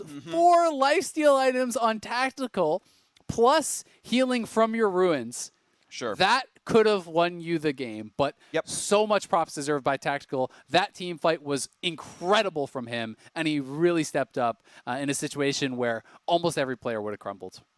Definitely Solinated Thornmail. That was the easy pickup there, and he dropped that ball. Regardless, an incredibly well-played game on both sides. A nail-biter, a close one, but Game 5 is upon us. We're stepping away, rather. But when we come back, we will have the State Farm analysts breaking down that match. We'll see you there. Let's go. Let's go.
Welcome back to the LCS, where we are going to Game 5 in the most unexpected way ever. A game that felt locked up in TL's favor, that went quickly back in the other direction, and then Tactical Rookie of the Year coming in to save the season for Team Liquid on their quest for another title. We were so worried about the Caitlyn that Kalista, a pick that has been banned so many times, goes through. Does well in the early game. Rough mid games. FlyQuest almost brought it back, but in the late, when the itemization completed, Tactical just went Super Saiyan. There's really no other way to say. He exceeded all expectations and just brought Team Liquid back from death. Yeah, I mean, we had a whole early game real plan initially because things did start good for TL. You know, they had some kills up in the top lane, punishing the set. You know, bot lane was naturally winning and forcing flashes. Then after FlyQuest started running away with the game through mid-game team fights. We're like, oh, well, it's over. FlyQuest is going to win because they were playing so well. I mean, it was hard to believe that this is a game that they could somehow lose. Yeah, so thank you, Tactical, for ruining our post-game segment with your impressive play at the end of that game. But to your point, Mark, it did start fantastically for TL. But where we're going to start is on that comeback for FlyQuest. So I want to build up what ultimately was the stab back from Tactical, but let's first see what they had to come up against. It was super impressive the way they split Team Liquid's focus. They were worried about Santorin, and so you have the core JJ get flung through Kalista ult at him. Santorin backs out of the fight. Then because Impact's getting hit on the other side of the fight, Jensen tries to ult him, but Impact flashes out because there wasn't that communication there. And they did such a good job causing havoc in these fights with some of their backline threat while still dealing with the tank extremely well. FlyQuest, from behind, was super impressive, the fact that they could win these team fights. Yeah, I think a lot of this is off of back of Power of Evil's Orianna. He was landing so many clutch Orianna ults, getting 2 or 3 carries in each one, and that usually enabled these kind of fights to turn around in their favor. And I do think Santorin did a good job of kind of marking the Zilean, forcing the Zilean out of the fight early so he was never full HP. But I think this was the first fight that we just saw was FlyQuest's first turnaround, and this was the second, where it looks so much like Orianna got caught, she's dead, but she ends up having the Seraph shield and surviving this fight, and it just puts Team Liquid in such an awkward position to actually teamfight and peel for Tactical. In all of those fights that we just saw, FlyQuest gets to either kite or burst down Tactical right away. So they never really figured that he was going to be a threat. So the itemization never thought about, hey, this is going to be a lifesteal tank. And they had no reason to think so because they actually had the game in their hands, but they overstepped a little bit, plus the clutch performance in a game-saving push out of Tactical to just suddenly throw a wrench in FlyQuest, and they didn't have the items to deal with that new comeback. Yeah, Mark, let's talk about the base defense. He was 0-2-3 at 25 minutes in the game on Kalista. In a losing game where there's this fat front line in front of you, this is nightmare fuel for a Kalista normally. You go, okay, I'm supposed to kill a 3k HP, set who's got armor and all this stuff when I'm not fed? That sounds awful. But despite all of that, and this fight's starting terribly, it's really impressive that they're able to fight back in this. I mean, it starts really, really badly. There's going to be 2 deaths for Team Liquid, and it's just going to be Impact, Jensen, and Tactical alive. I mean, again, this is a moment we're calling game over for FlyQuest. We've already taken down 2 people, smacking on the inhibs. Solo's got plenty of health. There's, the health pools look healthy.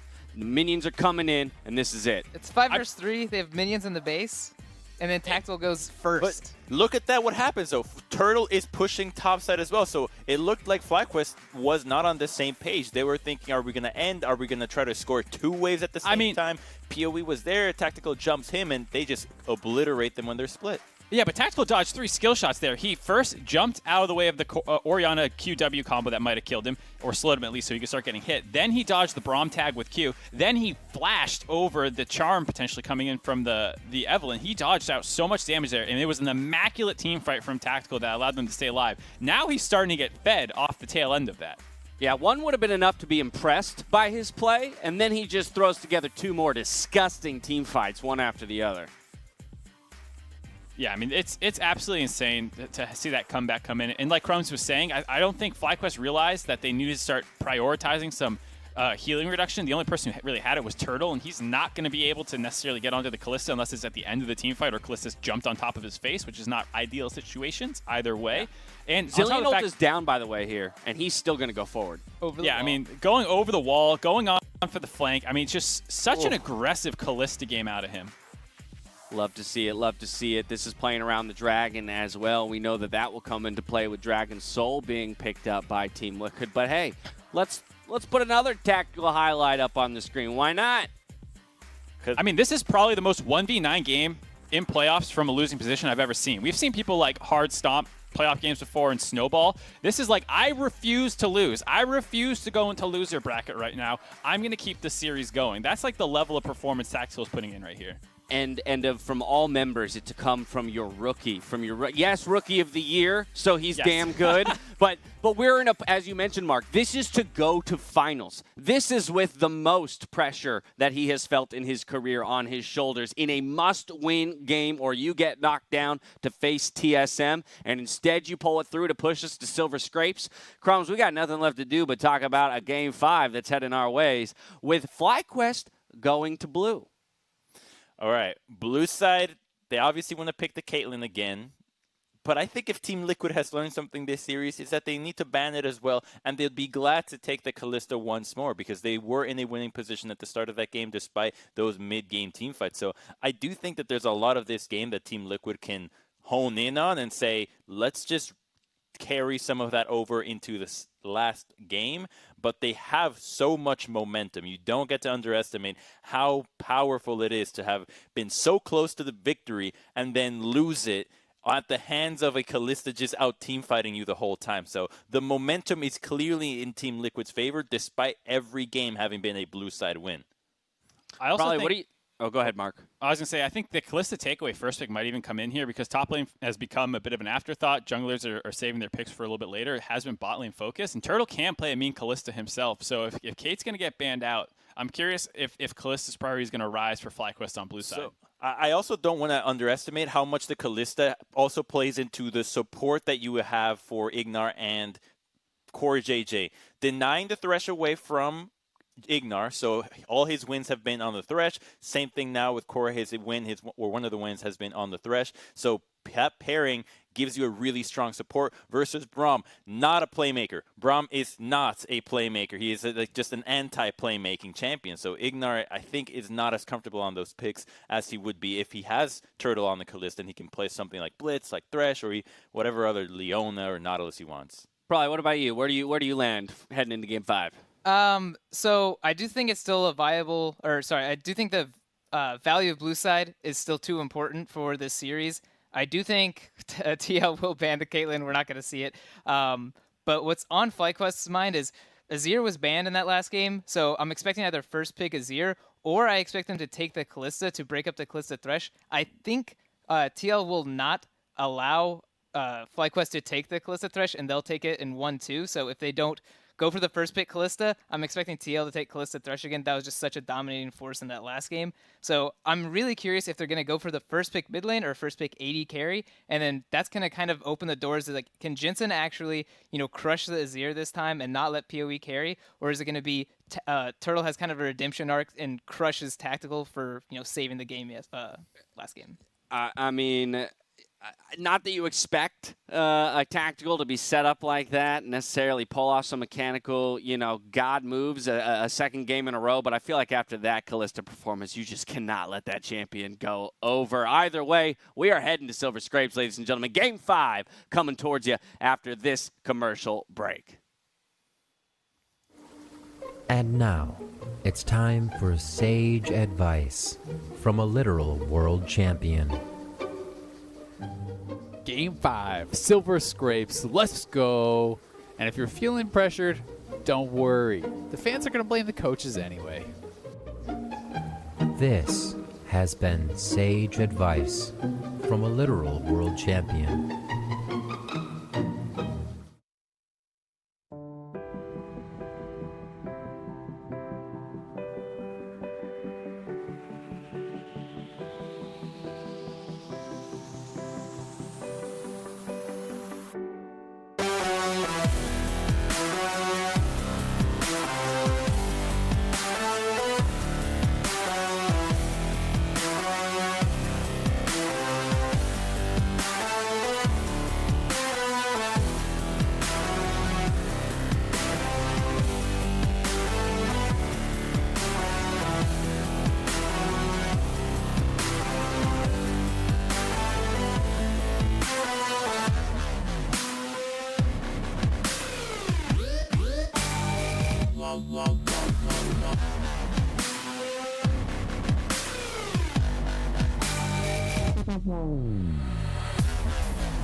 Welcome back to the final game in our best-of-5 series. These teams have gone blow for blow, trading games back and forth, and now there's only one last game to win to be the first team in the LCS 2020 Summer Finals. The loser today is going to have to face TSM next week for a chance to make it there. You'd love to lock it up right away. A lot on the line. Most teams, want to avoid playing, want to be, getting the better seeding for Worlds, looking for better groups, and chasing that championship. Coming in from the upper bracket, of course, going to feel really, really nice for either one of the squads. FlyQuest got to be kicking themselves for not being able to close out that last game, but Tactical with a heroic performance. And guess what? First spin is going to be the Glizz that's like, nope, not again, my friend.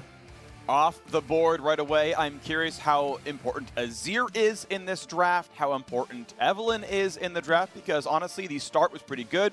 Caitlyn remains off the table. Taking a note from the other regions in the world, in LCK, in the LPL, in the LEC, the Caitlyn ban rate is 90% or higher, and the LCS was only 60, and TL says, you know what, let's rectify that one. Drop it off the board. Turtle's not going to play this one. Might go ahead and grab early Ashe, but now you're seeing Lee Sin dropped as well. But that still leaves Hecarim and it leaves Graves up as chance for Broxah. They could ban out the Ashe if they're concerned about that. That would leave the Evelynn up too, as you are saying. There is a chance. Okay, so it's very interesting. I feel like you just immediately go Ashe then if you're FlyQuest here. With Senna banned out, that leads me to believe Team Liquid would be looking for a Jhin answer. And I think that's fine. But I would way rather have Tactical off of, a high DPS marksman, and such as the Ashe, put him onto the Jhin. It wasn't as effective last time. I'm honestly pretty surprised if they're going to prioritize the Graves above the Ashe, because I do think that would give a significant advantage to the bottom lane for either team. Unless you have something really sneaky that you want to try to answer it with, maybe you want to go towards, the Lucian in the bottom lane. We haven't been seeing it, though. We've really only been seeing Lucian actually in the solo lanes. Prior to the buffs for Lucian, we did see Doublelift have a winning Lucian game out of that bottom lane, but no one has gone back to it since then.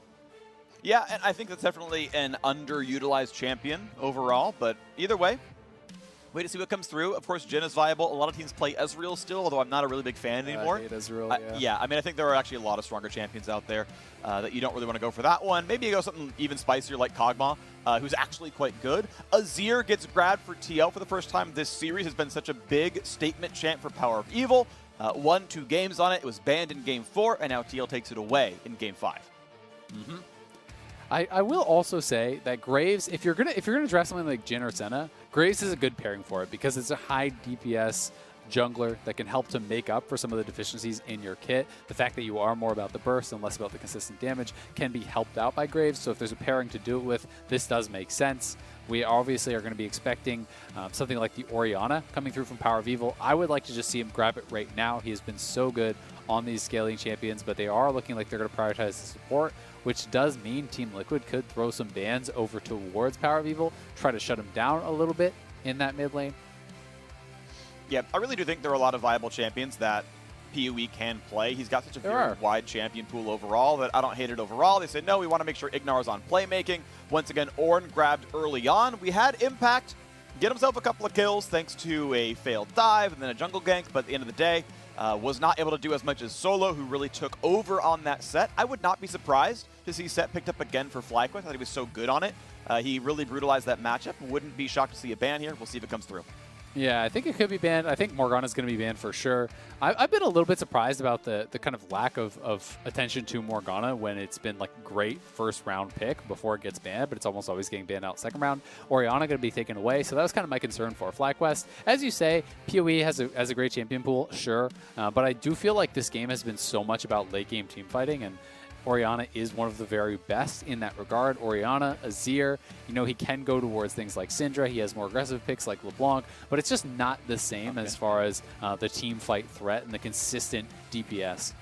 Yeah, Tahm Kench, of course, not a bad Core champ by any means. He's excellent on it overall. As the analyst has mentioned, we might want to see Bard come through at some point, but it does leave Syndra as a viable option. With Tahm Kench gone, that may well be the second ban coming through. LeBlanc also an option here, but it kind of leads Assassini based on the champion pool. It says, okay, AP Kog'Maw, of course, also makes sense as an Azir counterpick, but it does mean that Syndra is up. It means Corki is up. There's a lot of good options for Power of Evil. There are. Corki hasn't been seeing nearly as much play lately. I think a lot of people are seeming to have less confidence, it feels like, in the laning phase of these games. But you know, you would be running this kind of triple marksman style. I think that's fine, but perhaps it makes things like Tabby's and even the Thornmail a little bit more effective in that way. If you want high damage, you can also go to something like a Cassio, but that does get outranged by the Azir pretty heavily, so it can be difficult to actually close the gap and get the damage out that you would like to do. Even though Tabby's, of course, armor is not great against Corki, it still affects auto attacks. Exactly. And, Bramble Vest and whatnot, he auto attacks you and still gets Grievous Wounds on. So, yes, you don't love armor against Corki. I wouldn't build Iceborne Gauntlet against him, but the on attack items certainly are effective. Volibear comes in as a great frontline tank option. There's the Syndra we expected. Don't like Syndra. Support. Really? Well, it's what I've been talking about. I know you don't super love it, but I think it makes sense, as you said, you know, with Orianna banned out, with Azir taken away, like it's a logical pick. But here is my issue. My issue is generally that when you have Ornn and Volibear already locked in, you can deal with Syndra's damage just by getting health. Right? Like, I actually don't think that Syndra has a lot of fun killing frontline. So generally speaking, if this is me playing the Ornn or the Volibear, I'm just stacking health and armor, and I'm just thinking that my health will be enough. Mordekaiser, I do think, helps to rectify that, so I do like that a bit as a combination. You can't really ignore magic damage completely when the Mordekaiser is also paired alongside that Syndra, because you know now it's double AP solo lanes as well as an AD threat from the marksman and the jungle. So I think as a full pairing that makes sense, and it does give you some early and mid game priority. But this isn't the kind of champion that really can just dominate, I think, in the same way that the Orianna can by like putting out all the damage and killing frontline and doing these same things. You're really going to be more reliant on the rest of the teammates to do that, and he's going to be looking more to kind of get access towards Jensen and Tactical.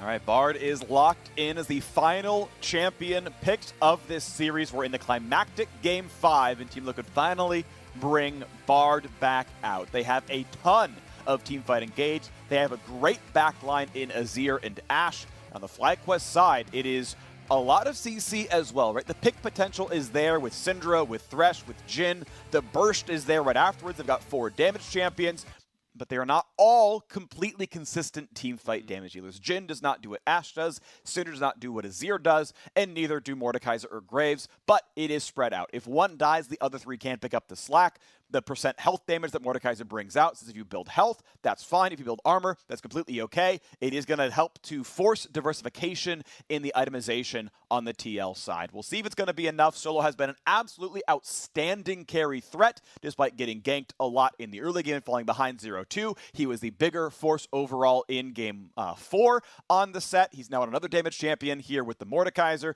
The ult can go ahead and break the Ornn ult, so he can't stun more people. He can prevent smites from coming through to play the objective game. It's going to be an exciting game to watch. I think so too. And as far as TL goes, this is the most TL comp they could ever go for, right? Yes. You essentially have 2 high damage dealers for your marksman, for your mid laner, a bunch of tanks in front of them to protect them. You play front to back 5v5. That is how TL got where they are. That is how they went on a 16-1 streak, playing this style, playing very few mistakes and just waiting, sitting back, fighting at dragons, out team fighting their opponents. So they are fully in their comfort zone here. They have the playmaking for CoreJJ. I think that is something that a lot of people have been really looking forward to seeing. Obviously, he did have some playmakers drafted in this series, but anytime he is on that Bard, it is such a threat, especially for champions like Jhin. If you ever look for an ultimate, that's such an easy answer from the Bard to shut that down. And because you don't have a dash or anything like that, you're going to be largely reliant oftentimes on the Thresh Lantern to actually avoid any sort of Bard ultimate for the engage. Yeah, and it's going to be fun to watch what Ignar can do on this Thresh, because he's been, I think, a big part of why FlyQuest are good. I do feel the entire team hits really well. I think there are a lot of excellent players overall. But Ignar getting back on a playmaker is a big deal. His hooks are good. His flanks are good. His flash flay, Lantern and Jungler has been outstanding. The man just does so much work for the FlyQuest squad. And so him back on Not Braum is certainly beneficial. Of course, CoreJJ does... JJ does just as much, and so on the Bard, we're going to watch for those as well. And it really means we've got big threats and champions to watch for on every front here, right? Top lane can be very volatile. There's a lot of CC. There's a lot of gank setup if the junglers want to show up there.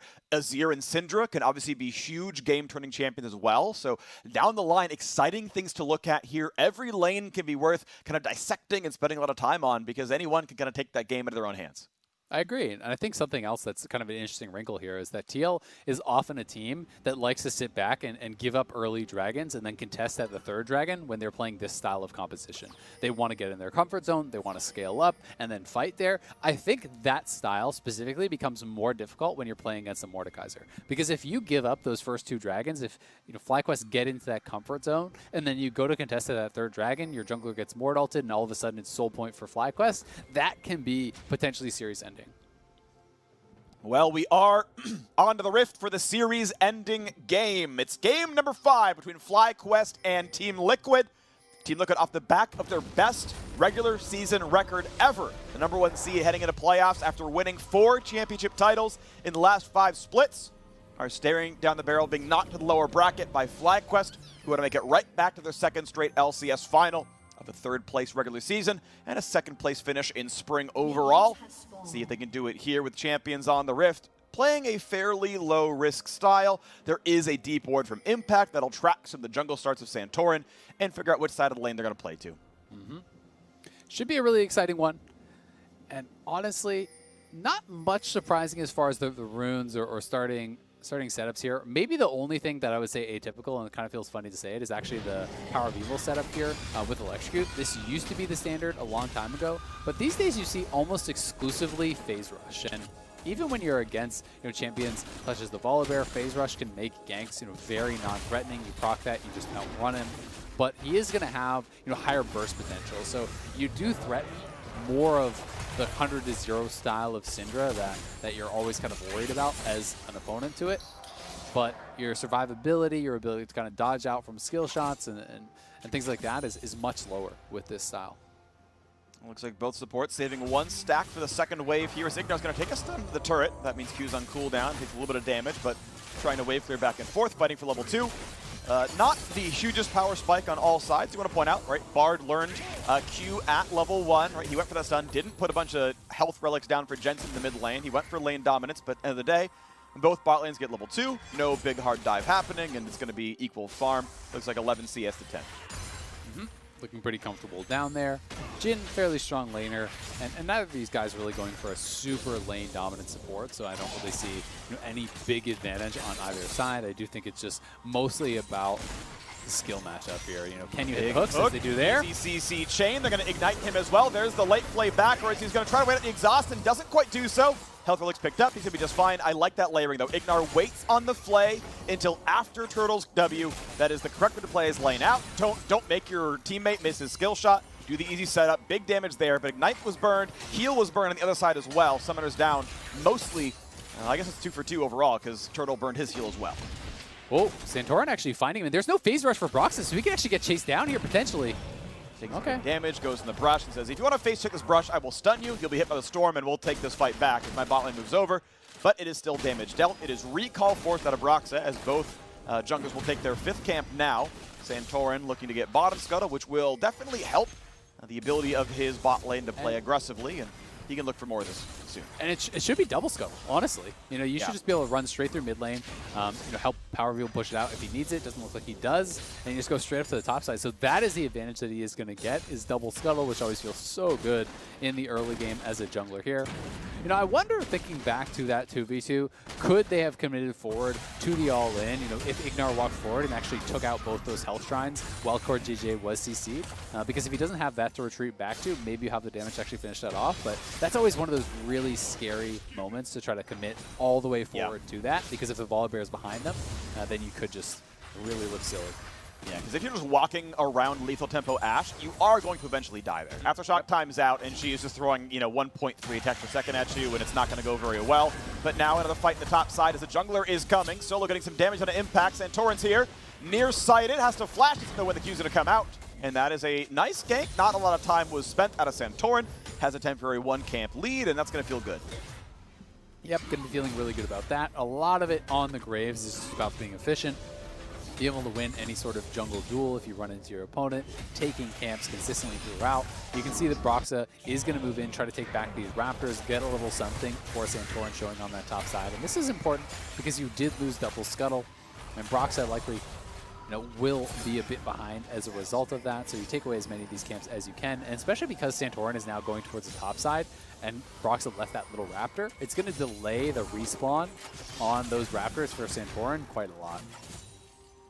Big deal there. We're going to see Graves run around his left side jungle, going for Wolves right now, and Broxah feeling comfortable for a very, very early take. And despite the fact there's not a lot of ward coverage for this one, you can see if bot lane moves up, because his lane's there, but Hawkshot now covers it, says, okay, are you on this? Jensen pushes down, puts a ward, says, okay. Wolves are gone. We see him on Gromp. Good to know. This Drake is ours. Nicely done by TL. I was talking about their kind of tendency to sometimes give up on the early dragons, especially. I thought that FlyQuest might have been able to do that if they could be having that bot lane pushing with the Syndra as well. They could collect some of those early dragons, then look to use the Mordekaiser to really secure a soul. Of course, with TL grabbing that first one, that is going to push back any potential of that very, very far into the game. So TL is going to be feeling really comfortable with their ability now, having grabbed that first dragon, to, even if they can't contest in his next couple, not really have any worries whatsoever. You can sit back with the Azir, with the Ornn, with the Ashe, and just scale up. Pee-wee goes to the short trade, does not get Electrocute off. He's missing 1 cooldown to do so. Didn't want Jensen to hit him back, which would have been a lot more damage than, you know, 1 auto and Electrocute worth. So correct to not overextend for that one. Either way, gets a bit of damage. Solo trading back and forth. Impact, though, up in farm. And that is with him having to lose his flash off of the very first gank that came through. So puts down the wave, up 6 CS, and of course he's been forging items. Solo gonna have to burn his TP before too long once he pushes this wave out. I've got to say, Jensen's doing a really nice job in this lane. He's up 10 CS right now. There's 1 extra for Power of Evil to grab, but I mean, look at Power of Evil's items, right? You know, he's going for essentially the triple early game, the triple laning style of item. Yes, Dark Seal, theoretically, if you stack it up, can scale, but I mean, you know, you have the Doran's Ring, the Dark Seal, and the Corrupting. That's really about lane dominance. Jensen just went his Corrupting Potion straight towards the Nashers, so he's not really itemizing towards this lane whatsoever and is still winning. So I think that really does speak a lot about how well he's playing this out. And really impressive stuff right there. Team Liquid up about 300 gold as a squad. Impact winning so far in topside as well. Solo going to get his own TP back in for the early haunting guys. That's the first spike you really want to see. That's going to feel pretty good. As of course the Abyssal Mask is coming through for Impact soon enough. Bot lane back and forth. Small farm lead to Turtle & Co. That's actually nicely done by them. But BF Sword recall was matched, even though there's a small farm lead right now.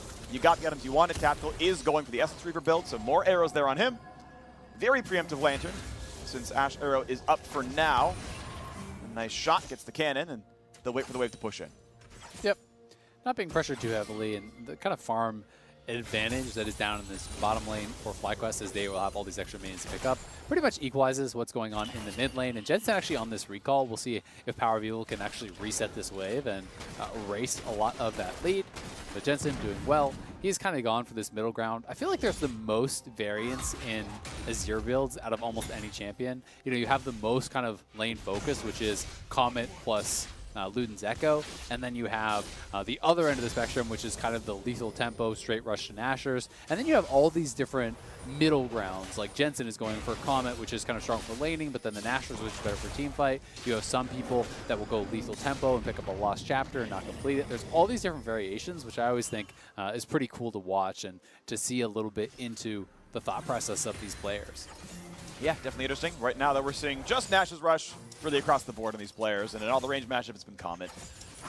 Regardless, bot is being pushed in now. Team Liquid looking for a bit more map control on this side of the map. Nothing to fight for, but it does allow them to make sure they control Tribush, which they do. Shove down the wave, and yep, it's going to remain 10 CSD as we crest 9 minutes. The top side, he got kind of the same score going on here. In fact, with more to farm for Impact, he's going to feel comfortable. And builds the next component as the Negatron Cloak comes in, and he's got a Ruby Crystal. That's feeling pretty good as well. And Abyssal Mask is next in about 1,000 gold. Yep, it's trade though. Doesn't matter. Yeah, and generally speaking, Orin can compete in the early levels against the Mordekaiser if you don't take really silly extended trades, as Power of Evil may find Jensen here. Nice You're in stun, trouble. big burst, nearly goes down, survives the ulti, and Brox is down the front line. CoreJJ is coming around as well. They're going to stay alive. A couple of ultis gone. Jensen doesn't actually lose any cooldowns, just most of his health bar. And look at all the potions he has, though. He had 2 biscuits and a full corrupting potion there, so he can actually heal pretty much all the way back up. He chugged all his biscuits. He's already taken 2 of those flash charges, so he's just going to stay. And with a little bit of healing from the Bard, he can get pretty much back to full, and they will fight. Big hook on Volibear. CC Chain finally ults out. Can they get the rest? Oh! That's going to be the Jin Snipe. They made it easy for him. Here you go, moving in a straight line. Take it there. Here's in a portal. Solo and Impact doing battle. Ulti coming across. Impact wants the stun, finds it, buys some time, has to flash away from the Q. Yeah, Brox, I don't think he thought that through when he jumped into the portal, because that's a can't miss. There's no way you're going to miss that. There's Giant Bear flying through the magical portal. Lined himself up there for Wild Turtle, and Wild Turtle on a hunting trip here finds a Broxa as he gets hooked in, ignited straight into the box. Nice combo. The Magical Journeys dropped there for CoreJJ, and then look at it, right down, right in the butt. Broxa gets knocked down. Yep. That's gotta hurt. Technically, I think CoreJJ should have delayed his pull. Said, okay, Volley, come on in. I'll come right behind you. That would have blocked the shot. So, rare misplay from the, I believe, reigning MVP. Actually, no, not from last split, but from before. Last year's summer MVP.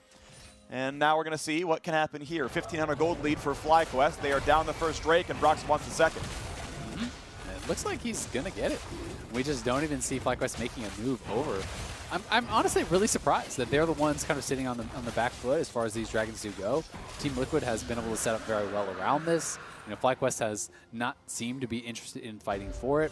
But it is surprising to see the team, you know, with the Syndra and the Graves and whatnot, being the ones who want to sit back and give up early Dragons to Azir Ornn, right? That I think is very concerning. All right, 1,400 gold difference, but 2 Drakes makes it up. Infernal Soul is going to be the map, so goodbye to some of the brush. More avenues to walk around are now going to exist in this one. Brush traps can be really spicy and often very good things for Thresh, right? Lancing over walls, hooking from brush. I think it very slightly nerfs Thresh overall. We'll see if Infernal Soul can come through. If it happens, it's 20 minutes in the making on the FlyQuest side, or only 10 for Team Liquid. And hey, they wouldn't mind some burst. There's a couple of squishies that they could go for. Really really no one is going to be that tanky on the FlyQuest side. Thresh support, yeah, Aftershock's good, but without that, he's frail. Mm-hmm. One of the things I always kind of find really nice, too, is that some of your low damage members can have their poke matter more. You know, all of a sudden, Orange just hits you with a Q, and that Infernal Soul proc on top of that becomes a lot more annoying. A tank of Volibear drops an E on you, and all of a sudden that's pretty annoying, you know. These little pokes and prods from your opponents start to really add up. First major item in the bot lane is completed by Turtle. He has Stormrazor done, whereas Tactical is on move speed and otherwise components. No CDR yet for the Ashe, and still going to be a little bit scary as they are stacking up their gold incomes, moving around the map. Swifties in for Ignar, lets him move around the fights pretty well and maybe cut away the Volibear and the Ashe and whatnot. Nice sidestep. Tactical keeps safe, keeps the farm going. But still, we keep the 10 and actually more like 13 farm lead for Turtle in the bottom lane, so well done there. Very nicely done. Up 2 waves. You're going to be pretty happy about that. But at the same time, there's just as good of an advantage, really, for Jensen over here in that mid lane. And potentially even more, depending on how much of this Power of Evil will pick up. We still have that Rift Herald over on Santorin, so we'll see what he can get done with this. I want to see him drop it.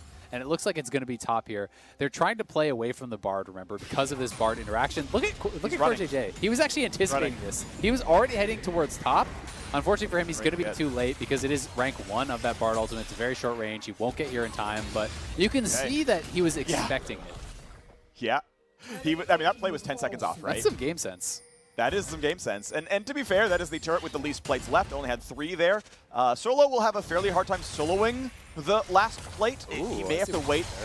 Yeah, well, it wasn't really intentional, but it was there. I mean, this is what happens when you're a solo laner. I mean, to be fair, his screen name was the Solo King. Like, he's like, look, I'm a top laner. I'm really good. In his mind back then. And he got better. To be clear, he got better. He was not as good as he is now. Why are you blaming him in this anecdote? Because I suck at going into tangents. Regardless, the man named himself after solo laning. It's impossible to not pun his mechanics and the moves he makes on the map. All right. Thanks. Anyway, he's a very good top laner. Yep. Freak, ladies and gentlemen. Woo! LCS Caliber Caster, by the way. All Yikes. Right. On to the next point here, down in the bottom lane. FlyQuest looking to continue this push, but not really much threat on that turret. You can see Bard clearing out some vision, always wants to maintain the threat from that Tribe Rush. That's actually a pretty key point to keep swept of vision if you are playing Bard on red side, because you can always threaten the Bard portal over the wall with the jungler, where you just throw your ult over from that spot, and then you portal over the wall, and it's a pretty easy gank setup for any blue side duo lane that is pushing. So even just sweeping that out, his jungle wasn't there, but it adds threat that he could be, and it pretty much dissuades any sort of a push coming through from Wild Turtle and Ignar. So I always like to see those little moves that can net you an advantage. There we go. Wave getting knocked out pretty easily by PoE. WQ gets the whole cooldown down and knocks down the wave. Going to be answered here by Jensen. Top lane turret needs a Swift Breeze to be knocked down. 20 CSD in the top lane, and there's a Swift Breeze. Solo grabs Solo first turret gold. And it's going to be the move towards Dragon in about a minute. Huge, massive gold lead now on the top lane side. He is the gold winner of this game overall. Turtle up pretty solidly as well. And FlyQuest with nearly 3,000 can start to play for Drakes. And now FlyQuest has to hope that all the work they did towards getting gold instead of objectives is going to pay off. They have 2 of the 3 richest. They almost had 3 of the 3. Now they do. Now they do. So this is one of those scenarios where you must win this fight, really, as FlyQuest. This is what you have built towards. You have built towards being in a stronger position and trying to crush Team Liquid at this point in the game and putting them so far behind in gold, delaying their chance at a rush towards Soul, and then you're hoping that is really going to pay off. And this is kind of the 2 school of thoughts at work around Dragon Soul. Everyone is going to play for Dragon Soul. It's just a matter of, do you invest your resources early instead of farming for gold, or do you wait and delay that to third Dragon as FlyQuest did?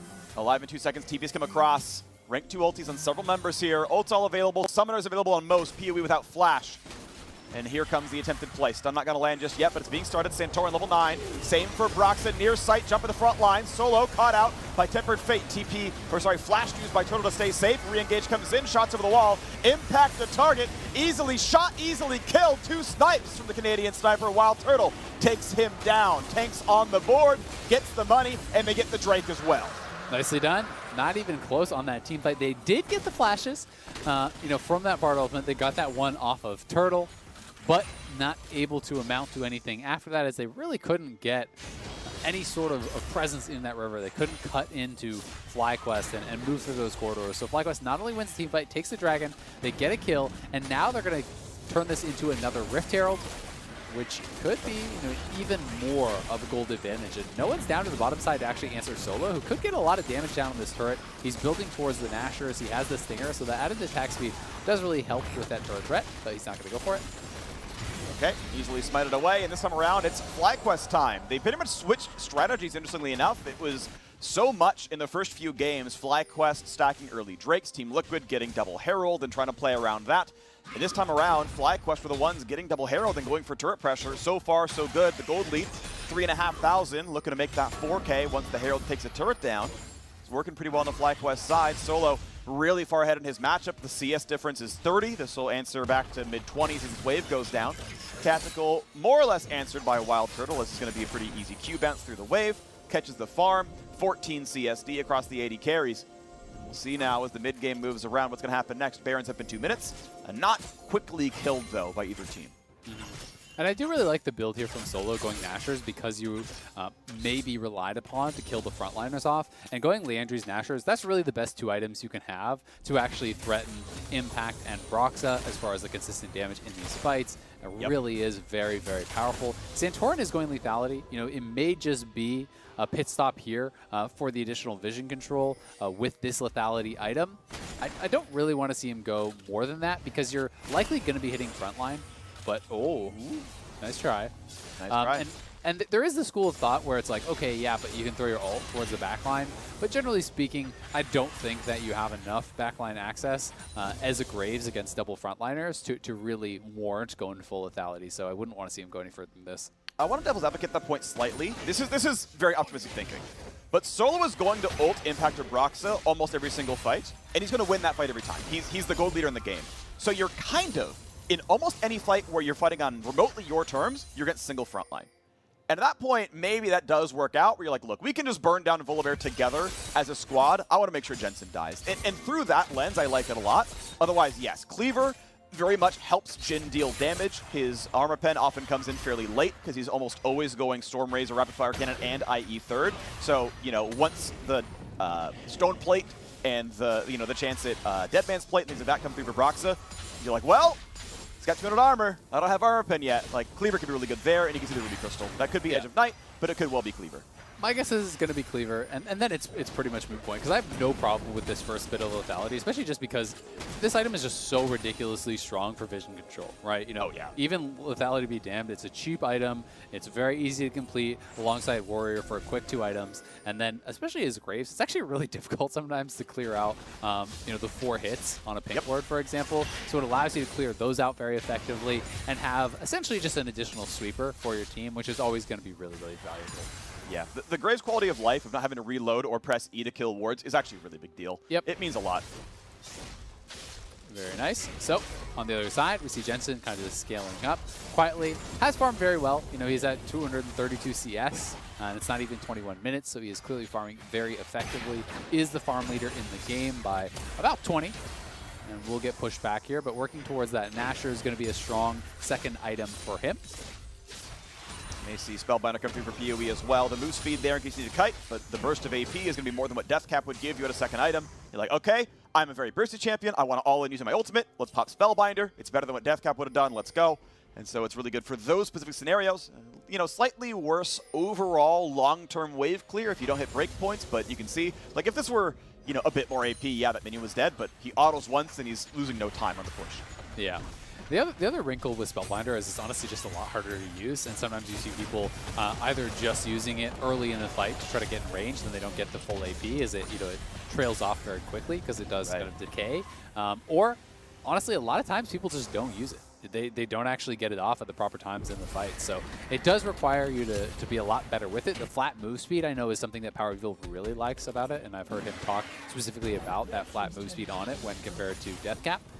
He's definitely a guy that likes to think about his own item builds. Good damage. But here comes the Ornegage. Could be 3-man stun. It's on the 2, though. Ignar forced to walk back. Burn stopwatch. Is there a re-engage? Is there a play? TP in for Mordekaiser.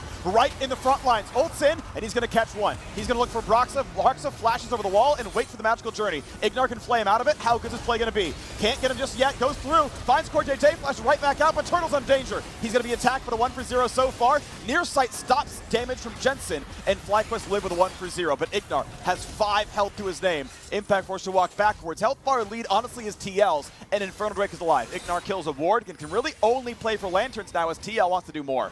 Yeah, Jensen still has flash and ultimate as well. And with Turtle this low, it is pretty risky. He does have a little bit of lifesteal with his runes. His fleet and his heal is still up, so they're going to stay around. They're going to send Ignar back to base and try to just play this a little bit more slowly, see if they can get healed up and find a good angle to take this. The Scuttle's pretty big. It gives Turtle health and mana back. It lets them see what Teal's doing the whole time. Power of Evil feels safe to do this. Santorin going to get his health back up, taking down the Raptor camp. And as Ignar has recalled and walked back with home guard buff as well as Swifties, he's going to be there. CoreJJ there as well. Ulti down for many. We just have Jensen and Tactical with theirs, and we have just the Graves on the other. Hard Engage comes in. They have found Power of Evil, but the Lantern gets him to safety. Ignar is there for it. He's going to be okay, but now PoE is low. Ulti back up in 5 seconds, and that'll be the next big play. That'll be the attempt at a burst. He's got to be careful. You get 2,500 health left on the Drake. Burning down, resetting, going back up. Solo on the wings. Doesn't have ulti just yet, but Impact does in 5 seconds. The Ornhorn could signal a great team fight. Tactical very, very low. He's got to be respectful. Big damage on Ornn. When does Impact go in? Great Smite comes through. Second Drake there for FlyQuest. Ornhorn comes across. They found 1 kill already. Here comes the re-engage. Impact is in the Death Realm, and that should be a fairly easy kill. Can they get the damage? Can he do it on Mordekaiser? That's going to be the pickup there, and a second kill comes through for Wild Turtle. How can CoreJJ get out? He's got no way through. PoE brought in. They're going to wait for the stun. They find it here, and CoreJJ should lose his life. And FlyQuest get 4 for 1 in the team fight. They nailed the smite too. Santorin able to take that away, and they are monstrously ahead now at this point, closing out on 7,000 gold at 23 minutes. This is an absurd lead here for FlyQuest as they play that out so patiently, able to find the re-engage. Solo's ultimate coming back up, Power of Evil teleporting back in. This is after such a long dance, back and forth, Tactical very low, and you can see him being pushed out of the fight really hurts their chances so much here. Over the wall, Solo finding a lot of damage. The ultimate was just barely not up for him. And then in comes the smite, nailed by Santorin. PoE back to base, immediately teleports in. Then Solo flashing over the wall as his ult comes back up. He locks up Impact, who is going to eventually get knocked down. Even with that flash dodge to E, it just doesn't matter. There's nowhere for him to go. Whew. And really nicely played there, by FlyQuest. Able to chase down CoreJJ as well for the easy 4th kill. They're just out team fighting Team Liquid, honestly, in this series. Overall, they have been better at those Dragon fights, and they are so far ahead now. Mikhails, I love the buy here for Ignar. So much of the engage is going to come from that Ashe, as well as the Bard. This shuts down one of those options pretty easily without your carries having to spend their gold on it. What an impressive run so far by FlyQuest. 2020 has been their year. They are poised to close this one out and make back-to-back finals. The chance at their first LCS trophy, the first kind of non-inaugural org, really. If you count Cloud9 joining the LCS at the end of 2013, there's really only been 4 orgs that have won the LCS. FlyQuest wants to be number 5. See if they can make this one work as they're knocking down waves in the mid lane. Next Drake spawns in 3 minutes. Baron's already up. Impact on a flank move. They see him, but he can still go for the Ornhorn. Santorin brought back around, is in fact going for Cleaver, by the way. Zonia is coming soon for Solo. He's got 30% CDR. Those ults going to be up a lot. Blue buff now fought over. So you can grab that. Here comes the engage. No stun for Ashe. Impact can't do much. QSS comes late. He can't go for anything else there. That's going to be a big stun at a 3. Out they go, though, with the Magical Journey. Blue buff, I believe, was claimed successfully by Power of Evil. Yep, he's going to be able to get that. But really, there's not... Pretty big fight over very little, right? That was all really for the blue buff. You'd think, oh, the Dragon, they're going to retreat back to that. It's not even up for 2 minutes. So a lot of fighting here on that blue side. Both teams wanting to contest for Jungle Vision. It's going to be pretty tough, though, for TL from this position. It'll be interesting to see if FlyQuest wants to set up around the Baron or if they're just going to continue waiting for the Dragons and try to stack towards that Soul, because yes, the individual Infernals don't mean as much as they have in the past, but Soul certainly means a lot. And when you do start stacking up 2, 3, 4 Infernals, that's a significant amount of additional AP and AD. Especially right now. Oh, yeah. Yeah, it feels pretty good. I think it scales additively with his passive. I could be wrong about that one, which means it's actually worse on Jhin than other marksmen. Oh, I always thought it was multiplicative. Interesting. Maybe it is. I don't actually know for certain. So you know, put a page in that one. I know someone else on the internet knows, and we'll check back. Twitch chat will lie to you. Don't read Twitch chat, but you know, maybe Twitter's going to be okay about it. I'm sure there are also LCS analysts who know this stuff as well. I'm not much of a Jhin main, otherwise I would know more about that one. But we got the wave getting crushed down to the mid lane. Wild Turtle going to feel comfortable now on his 3rd item.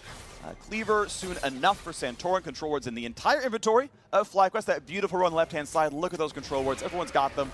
They're ready to play around this Baron. Drake's in a minute. Waves being cleared. 7,500 the gold lead. FlyQuest want to close out game 5. Turtle has been quietly having a really nice game for himself here, too. He's up significantly as far as the farm goes. He's gotten a lot of kills and tower gold.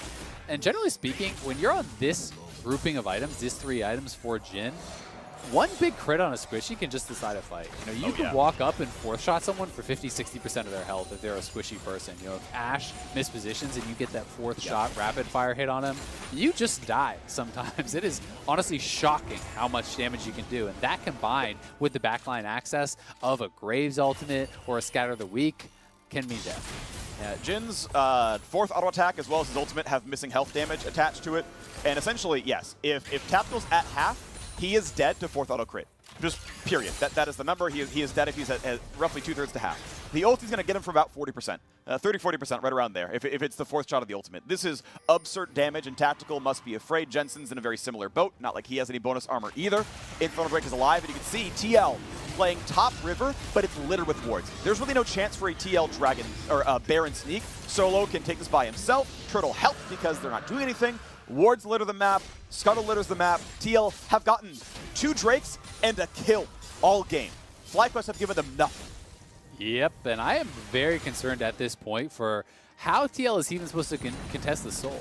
Is Broxah even going to be able to get enough gold for QSS? I don't think he will, right? So, you know, as long as FlyQuest has a semi-decent team fight at that next Dragon, you just Mortal the Volibear, who's really weak, by the way. He's 5 levels behind your Mordekaiser, 3 levels behind the Graves, so it's not as though he has really any chance to fight his way out of that Mordekaiser ultimate. And without a QSS, he can't contest the smite. And even if he somehow comes out of that, he's still 3 levels down. So really everything is stacked in the favor of FlyQuest to secure that 4th straight Infernal and give themselves a clear avenue to victory. Here we go. 4-minute countdown until Infernal Soul. And we know TL almost certainly must fight over it. It is not literal GG if it's picked up. We have seen people take wins with Soul. We have seen people take losses against, or wins against it, I should say. But it's Team Liquid on the back foot a lot here. They're going to have to rely on heroics. Tactical might be able to finish Infinity Edge in time. That's an important spike. You've got Jensen kind of between buys, and this is Large Rod, and then a Blasting Wand, which I don't believe builds into a single item that I can think of. And not with that, no, not together. Yeah, I mean, those 2 pieces together aren't any recipe. So I think he bought it for stats and was like, oh, there's no fight, never mind. Maybe trying to sidestep towards Void Staff, but you have to expect Power Beetle's Death Cap's going to be gone in time, in time for that fight. They're still playing on top side in case there is a Baron play to be had. Yeah. Fights over wards. It's just really tough. I mean, you look at FlyQuest, all of them have 3 items, pretty much, or just not Power of Evil because he's a very expensive build, but he's going to have that 3 item for sure. And lots of people on TL are still, 2 in pieces. Impact is on 3, but it's, kind of a lot cheaper in that regard. So we'll see where they do end up. It would be big for them if they can get to some of those 3rd item completions before this next fight happens. But, critically, I just don't see how Broxah could scrape together 1,300 gold for a QSS. It really seems like there's no chance of that. Well, he can certainly try, but it's not going to be easy. He's not earning a ton of gold. There's a lot of cans being poached. Yeah, exactly. Like, you need to earn about 300 gold per minute, between 250 and 300 to make it from nothing to QSS, 1,300 gold in the 5-minute span it takes for that Drake to spawn. And this isn't happening right now. He's not getting the money. And as the wave goes down, FlyQuest say, okay, we've got an efficient control. Let's start on Baron number 1. Let's start on this one. Let's get efficient control. Hey, Broxah, by the way, if you try to steal, Mord will ult you. Vision over the wall, shouldn't be a problem. Here comes the play, here comes TP. Is there a miracle? Flash over, Tempered Fate buys some time, but this is easily burned down. This should be no problem. It's smited, it's no problem. Stun's not gonna land on anything important. Solo's gonna walk away. How about a re-engage though? It's a knock-up, but no one's in range to help. Immunes the pullback, and look at that beautiful play. Solo flashes in to guarantee it. Broxah cannot steal. Baron picked up, and FlyQuest can easily reset and wear that buff on the road to Infernal Soul.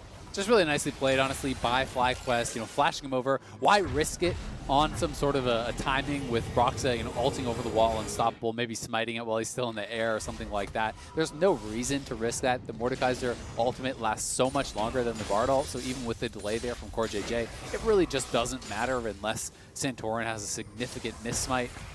So now with the added advantage of all of those stats from the Baron, which are multiplied by your triple Infernal. Death Cap is complete for Power of Evil, so they are insanely strong. Thankfully for TL, they did complete the Death Cap for Jensen. That got upgraded as well. So they have the Rabadon's Death Crown. They have the Molten Edge for Tactical. So those are some big completions for them. Ooh, he still took the stun. He wanted to wait a Lantern, but the rest of the squad was coming. But they found a root. They found 1,000,000 damage, and Tactical can't heal through that one.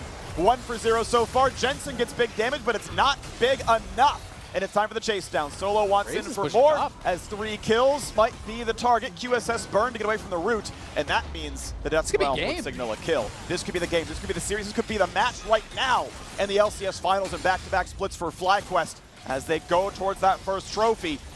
5 versus 3. We have seen this before, but this time around the carries are the ones who are dead. TL may not be able to muster a defense as FlyQuest knocked down turret after turret after turret, and the inhibitors follow suit right afterwards. 12,000 gold lead. Dragon spawns in 15 seconds, and FlyQuest say, you know what? We don't need the Nexus yet. Let's pad the scoreboard. Let's grab that neutral objective. Let's guarantee you have no way of coming back into this one. Just not going to risk it at all, and that's the ultimate forced in retreat there from Broxah. Turtle could just hop right over to his team. They can't even contest this Infernal Soul. They could have potentially tried to go for mid lane for the end, but it might have been risky. And this way, they grab the Infernal Soul, they grab 2 of the inhibitors, they have Mordekaiser who can be answered by no one in a side lane, and they can send the rest of the people down to the bottom lane, look for a triple inhib with everything in their favor. FlyQuest are so incredibly close. It's hard to find the comeback for TL. It needs to be something incredible. It really feels like out of Jensen. A miraculous team fight from Azir may be the only way they could hold on in this game. 20 seconds left on the Baron buff means they might have to fall back here. FlyQuest got a lot out of the Red Bull Baron, 4,300 gold earned, and actually they're looking for some poke. They're looking to try to push TL off and say, we'd like to grab this, thank you very much. 230 damage on a Jensen, a pullback on Impact's not going to mean too much. As timer winds down, re-engage towards Solo. Death Realm's in with Broxah. No way out for the Volibear. Should be an easy fight at the very end of it all. Flash just dodges it. And now Solo has to back off there. Bardol going to reset. Going to find Wild Turtle. Stun to the back line. Goodbye to Jensen. Look for round 2 as Tactical cannot make his way out easily. 400 damage crit there. Barely stays alive. But here comes the rest of it. Here comes the push forward in the 5v4. Stun to the front line. Big damage. Big death on an Impact. And FlyQuest are going for broke. They're going to knock down the rest of these turrets. And again, a 5v3 to Siege. Looking for the roots, looking for the hooks, looking for the rest of it there. As Brox is forced to run away, the turrets are gone. And how can you defend this? It's not going to happen. Turtles has welcome to the LCS, buddy. I'm going to knock you down. It's game over. The Nexus falls, and FlyQuest take down Team looking to make it to the final. Game over, series over. FlyQuest will be your first grand finalist of the LCS 2020 Summer Split here. What a performance from them. This team has grown so much as a 5-man squad, and really just what an incredible year from this organization overall coming into this league. You know, the FlyQuest brand has grown tremendously from TreeQuest to SeaQuest, finals in spring, finals in summer. They are so damn solid. They have really impressed me here today. It felt like beating TL at their own game. This Game 5 draft, I mean, say what you will about some of those other drafts with TL experimenting, trying different things. This was as much of a TL draft as you will ever see. FlyQuest took that on. They defeated them easily at their own game. They looked like the straight up better squad here today, and that really deserves a lot of recognition. And on the other hand here, TL, they went 5 games, and they almost did bring it back, but they're going to have to face TSM now to try to get a rematch at FlyQuest, and I think that's going to be such a spicy match. You know, Doublelift versus his old team. Jensen, a lot of kind of, you know, strong words thrown the way of TSM. You know, the Bjergsen-Jensen rivalry that feels like it's really heating up. That is going to be a banger series. It's going to be a fun one. The loser of that series is stuck in the play-in stage at Worlds, and play-ins, honestly, pretty scary this year. There's not a lot of room to move around on that one, so that'll be fun to watch for. Regardless, I mean, incredibly exciting match. As you mentioned, full comfort for TL. I think 4 of the 5 players played their most played champion of the split. 4 out of the 5. Like, yep, I have more Ornn games than I have anything else. That's my pick. Same for Ashe, same down the line on Bard and everything else. And still, FlyQuest gave up 2 Drakes and a kill the entire game. They were 3 objectives from perfect gaming. Team Liquid in Game 5. 2020 is very clearly the year of FlyQuest, and what better way to cap it off than winning the LCS next weekend, waiting for who's good enough to face them again. So that's going to be that for our series win. We will have the NLSS giving our Bud Light breakdown right after the break. See you there.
Disappear, I'm your eraser. Aim the cut just like a razor. Murked up in this world, my blazer. I got all the boys on me, I got all the lines on ring. Knocking dead, turning heads. I got all the eyes on me.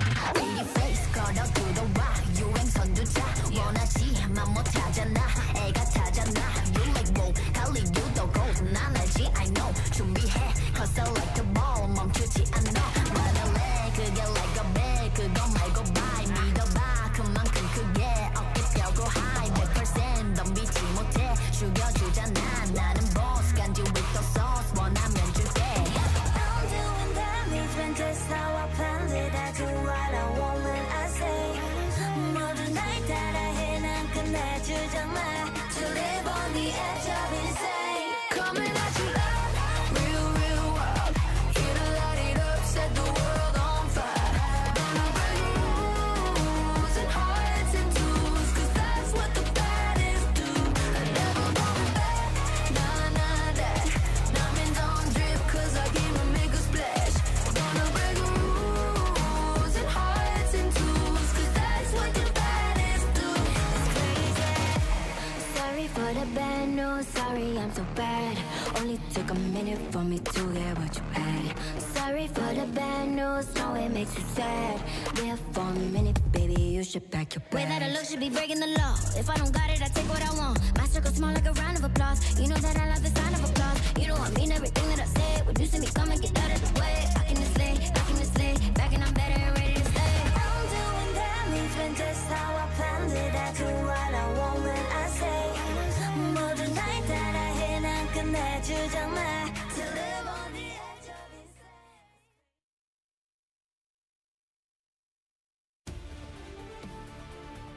Welcome back to the LCS and the Bud Light breakdown as FlyQuest have taken the series 3-2 fashion over Team Liquid. They fought back after that fourth game that got ripped away from them right at the end. They kept it together mentally, and they drove it home in a dominant fifth game. So composed out of them. We thought that would have been a tilter. A lot of teams would have definitely tilted off of losing that last game, but what can you say as a holistic view for FlyQuest? 2 finals in the same year from where they started in 2019 is just unbelievable. And they're so well balanced. Like every single game, it feels like everyone is doing something so well. It's so hard to give them player of the games. It's so hard to give them player of the series because everyone steps up at different points. You have Ignar making huge plays with the Thresh landing hooks to set up picks, especially in the early game. Mid-game team fighting comes around. Solo's making plays. PoE's making plays. Turtle's sniping people out. You know, like everyone's doing such incredible plays over the course of the series. It's so hard to isolate a single player as why they're so good. Whereas other teams, you can usually be like, oh, that's the best player easily. I don't think you can say that at all about FlyQuest.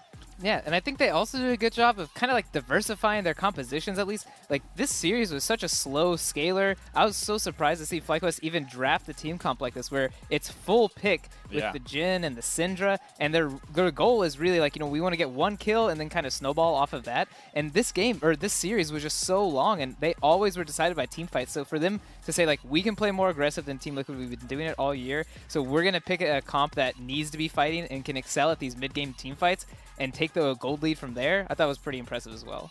Love to see a team call a shot like that and then actually follow up on it. Yeah, go little fun fact for somebody that, as a recent Mordekaiser main, you cannot flash if you are inside the Death Realm and to take a Bard portal. I mean, I don't you need to can be a flash. main to You're not know going to go where that. much. Today I learned. Yeah, today I learned. Yeah, and I think the point about mental resiliency is huge, too. I think they've really shown over the course of this playoff run that they are really, really good about staying in the series. The obviously heartbreaking game last time, but don't forget they also had that monstrous pause game against C9, which they recovered from. Like, this team is always showing that, you know, no matter how bad it's going to get, they're never going to be taken out of a series. You know what's crazy, too, about FlyQuest? With this run and with how many games they played in the first playoffs in spring, they have by far the most games played out of any team in the year. That's true. It's not even close. They have They're more they're officially the most practiced team in the LCS. No wonder they're the best. There we go. Got to put in the reps. I mean, it sets up for a very interesting remainder to the playoffs because, again, Crumbs, I'll point out that you were the one who called this series in favor of FlyQuest, but it indicates that these top three teams between FlyQuest, Team Liquid, and TSM, it's all going to be very close. This series could have easily gone the other way. Only one game did decide it. It wasn't like it was a quick 3-0. Mark? And I think what's really exciting, too, is it's different playstyles a lot for these teams. Like the fact that TSM is red side, no Caitlyn, carries top that they're playing compared to FlyQuest. Like, I'm really excited to see heading into next weekend, TL versus TSM, and see if anything will change in the drafts because of that. TSM, I think, is a real contender, though. I do not want to put TSM as they might be in third place here because I felt like FlyQuest and TL were close because of a similar playstyle, but had the edge over FlyQuest. TSM is coming into this with a very different way of approaching the game. Very top-centric, carries in the jungle as well, weak bot side, not a lot of playmaking from the bot lane, just trying to survive. So that kind of difference in playstyle is cool to see if it can get to finals or even in semis against Team Liquid to show, all right, which of these two ways of playing the game comes out on top when they clash. Yeah, talking about different styles, I think something that we kind of glossed over a bit was like Team Liquid's draft changed up so dramatically in this series. Like, I'm definitely expecting to see, Azir control mages every single game from them, and they pulled out the Akali and this like Shin, Hecarim dive comp. I don't really remember them ever playing dive comp or this being their identity. So them branching out in a playoffs game where they do have a loss prevention basically built into their winners bracket, I think is a pretty good idea because going into international, they don't want to play the same style no matter what. They want to be able to be flexible. So I really appreciated that. And we got to see the Jensen Zilean as well, which honestly wasn't super awe-inspiring this time. But I do like the direction they're taking. They're doing the Kalista Thresh, hard aggressive bot lane. They're doing the Kog'Maw poke mid, sometimes the Zilean. They have a lot more color that they showed this split.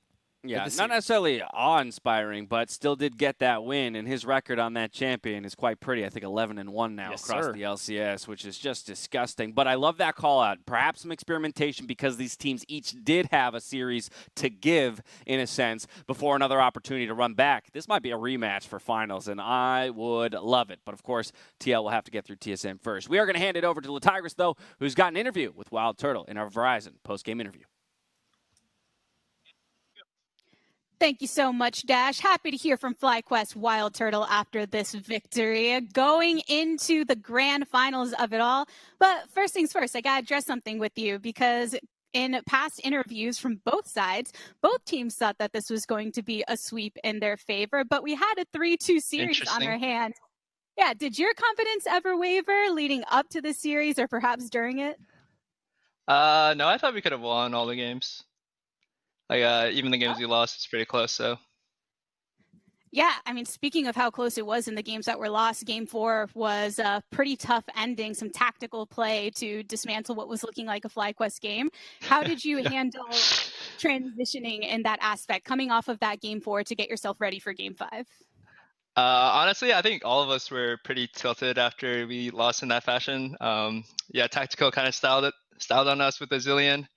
And then after that, I think everyone just took a break. I think I was pretty mad too, but I was just drinking water, washing my face, chilling, coming back. It's very hard against a team like Team Liquid to find those moments to chill, relax, and come back because they're very prone to punishing any mistakes that are put out on the table. Considering that FlyQuest's approach to this entire series, it felt like you were all making the proactive plays and trying to control the action. How much pressure does that put on you when trying to be proactive, knowing that Team Liquid is there to punish anything that goes wrong?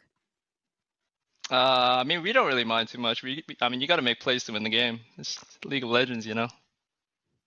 Yeah, it's true. I mean, I'm talking to Wild Turtle here, right? The man that was flashing forward for some plays that worked out really well for FlyQuest in this scenario. And when it comes to how FlyQuest has been performing recently, a lot have said that you've kind of turned it up ever since your return back into the roster. Do you think anything has kind of clicked into place for FlyQuest, or is this simply a reward for all of the hard work throughout the year?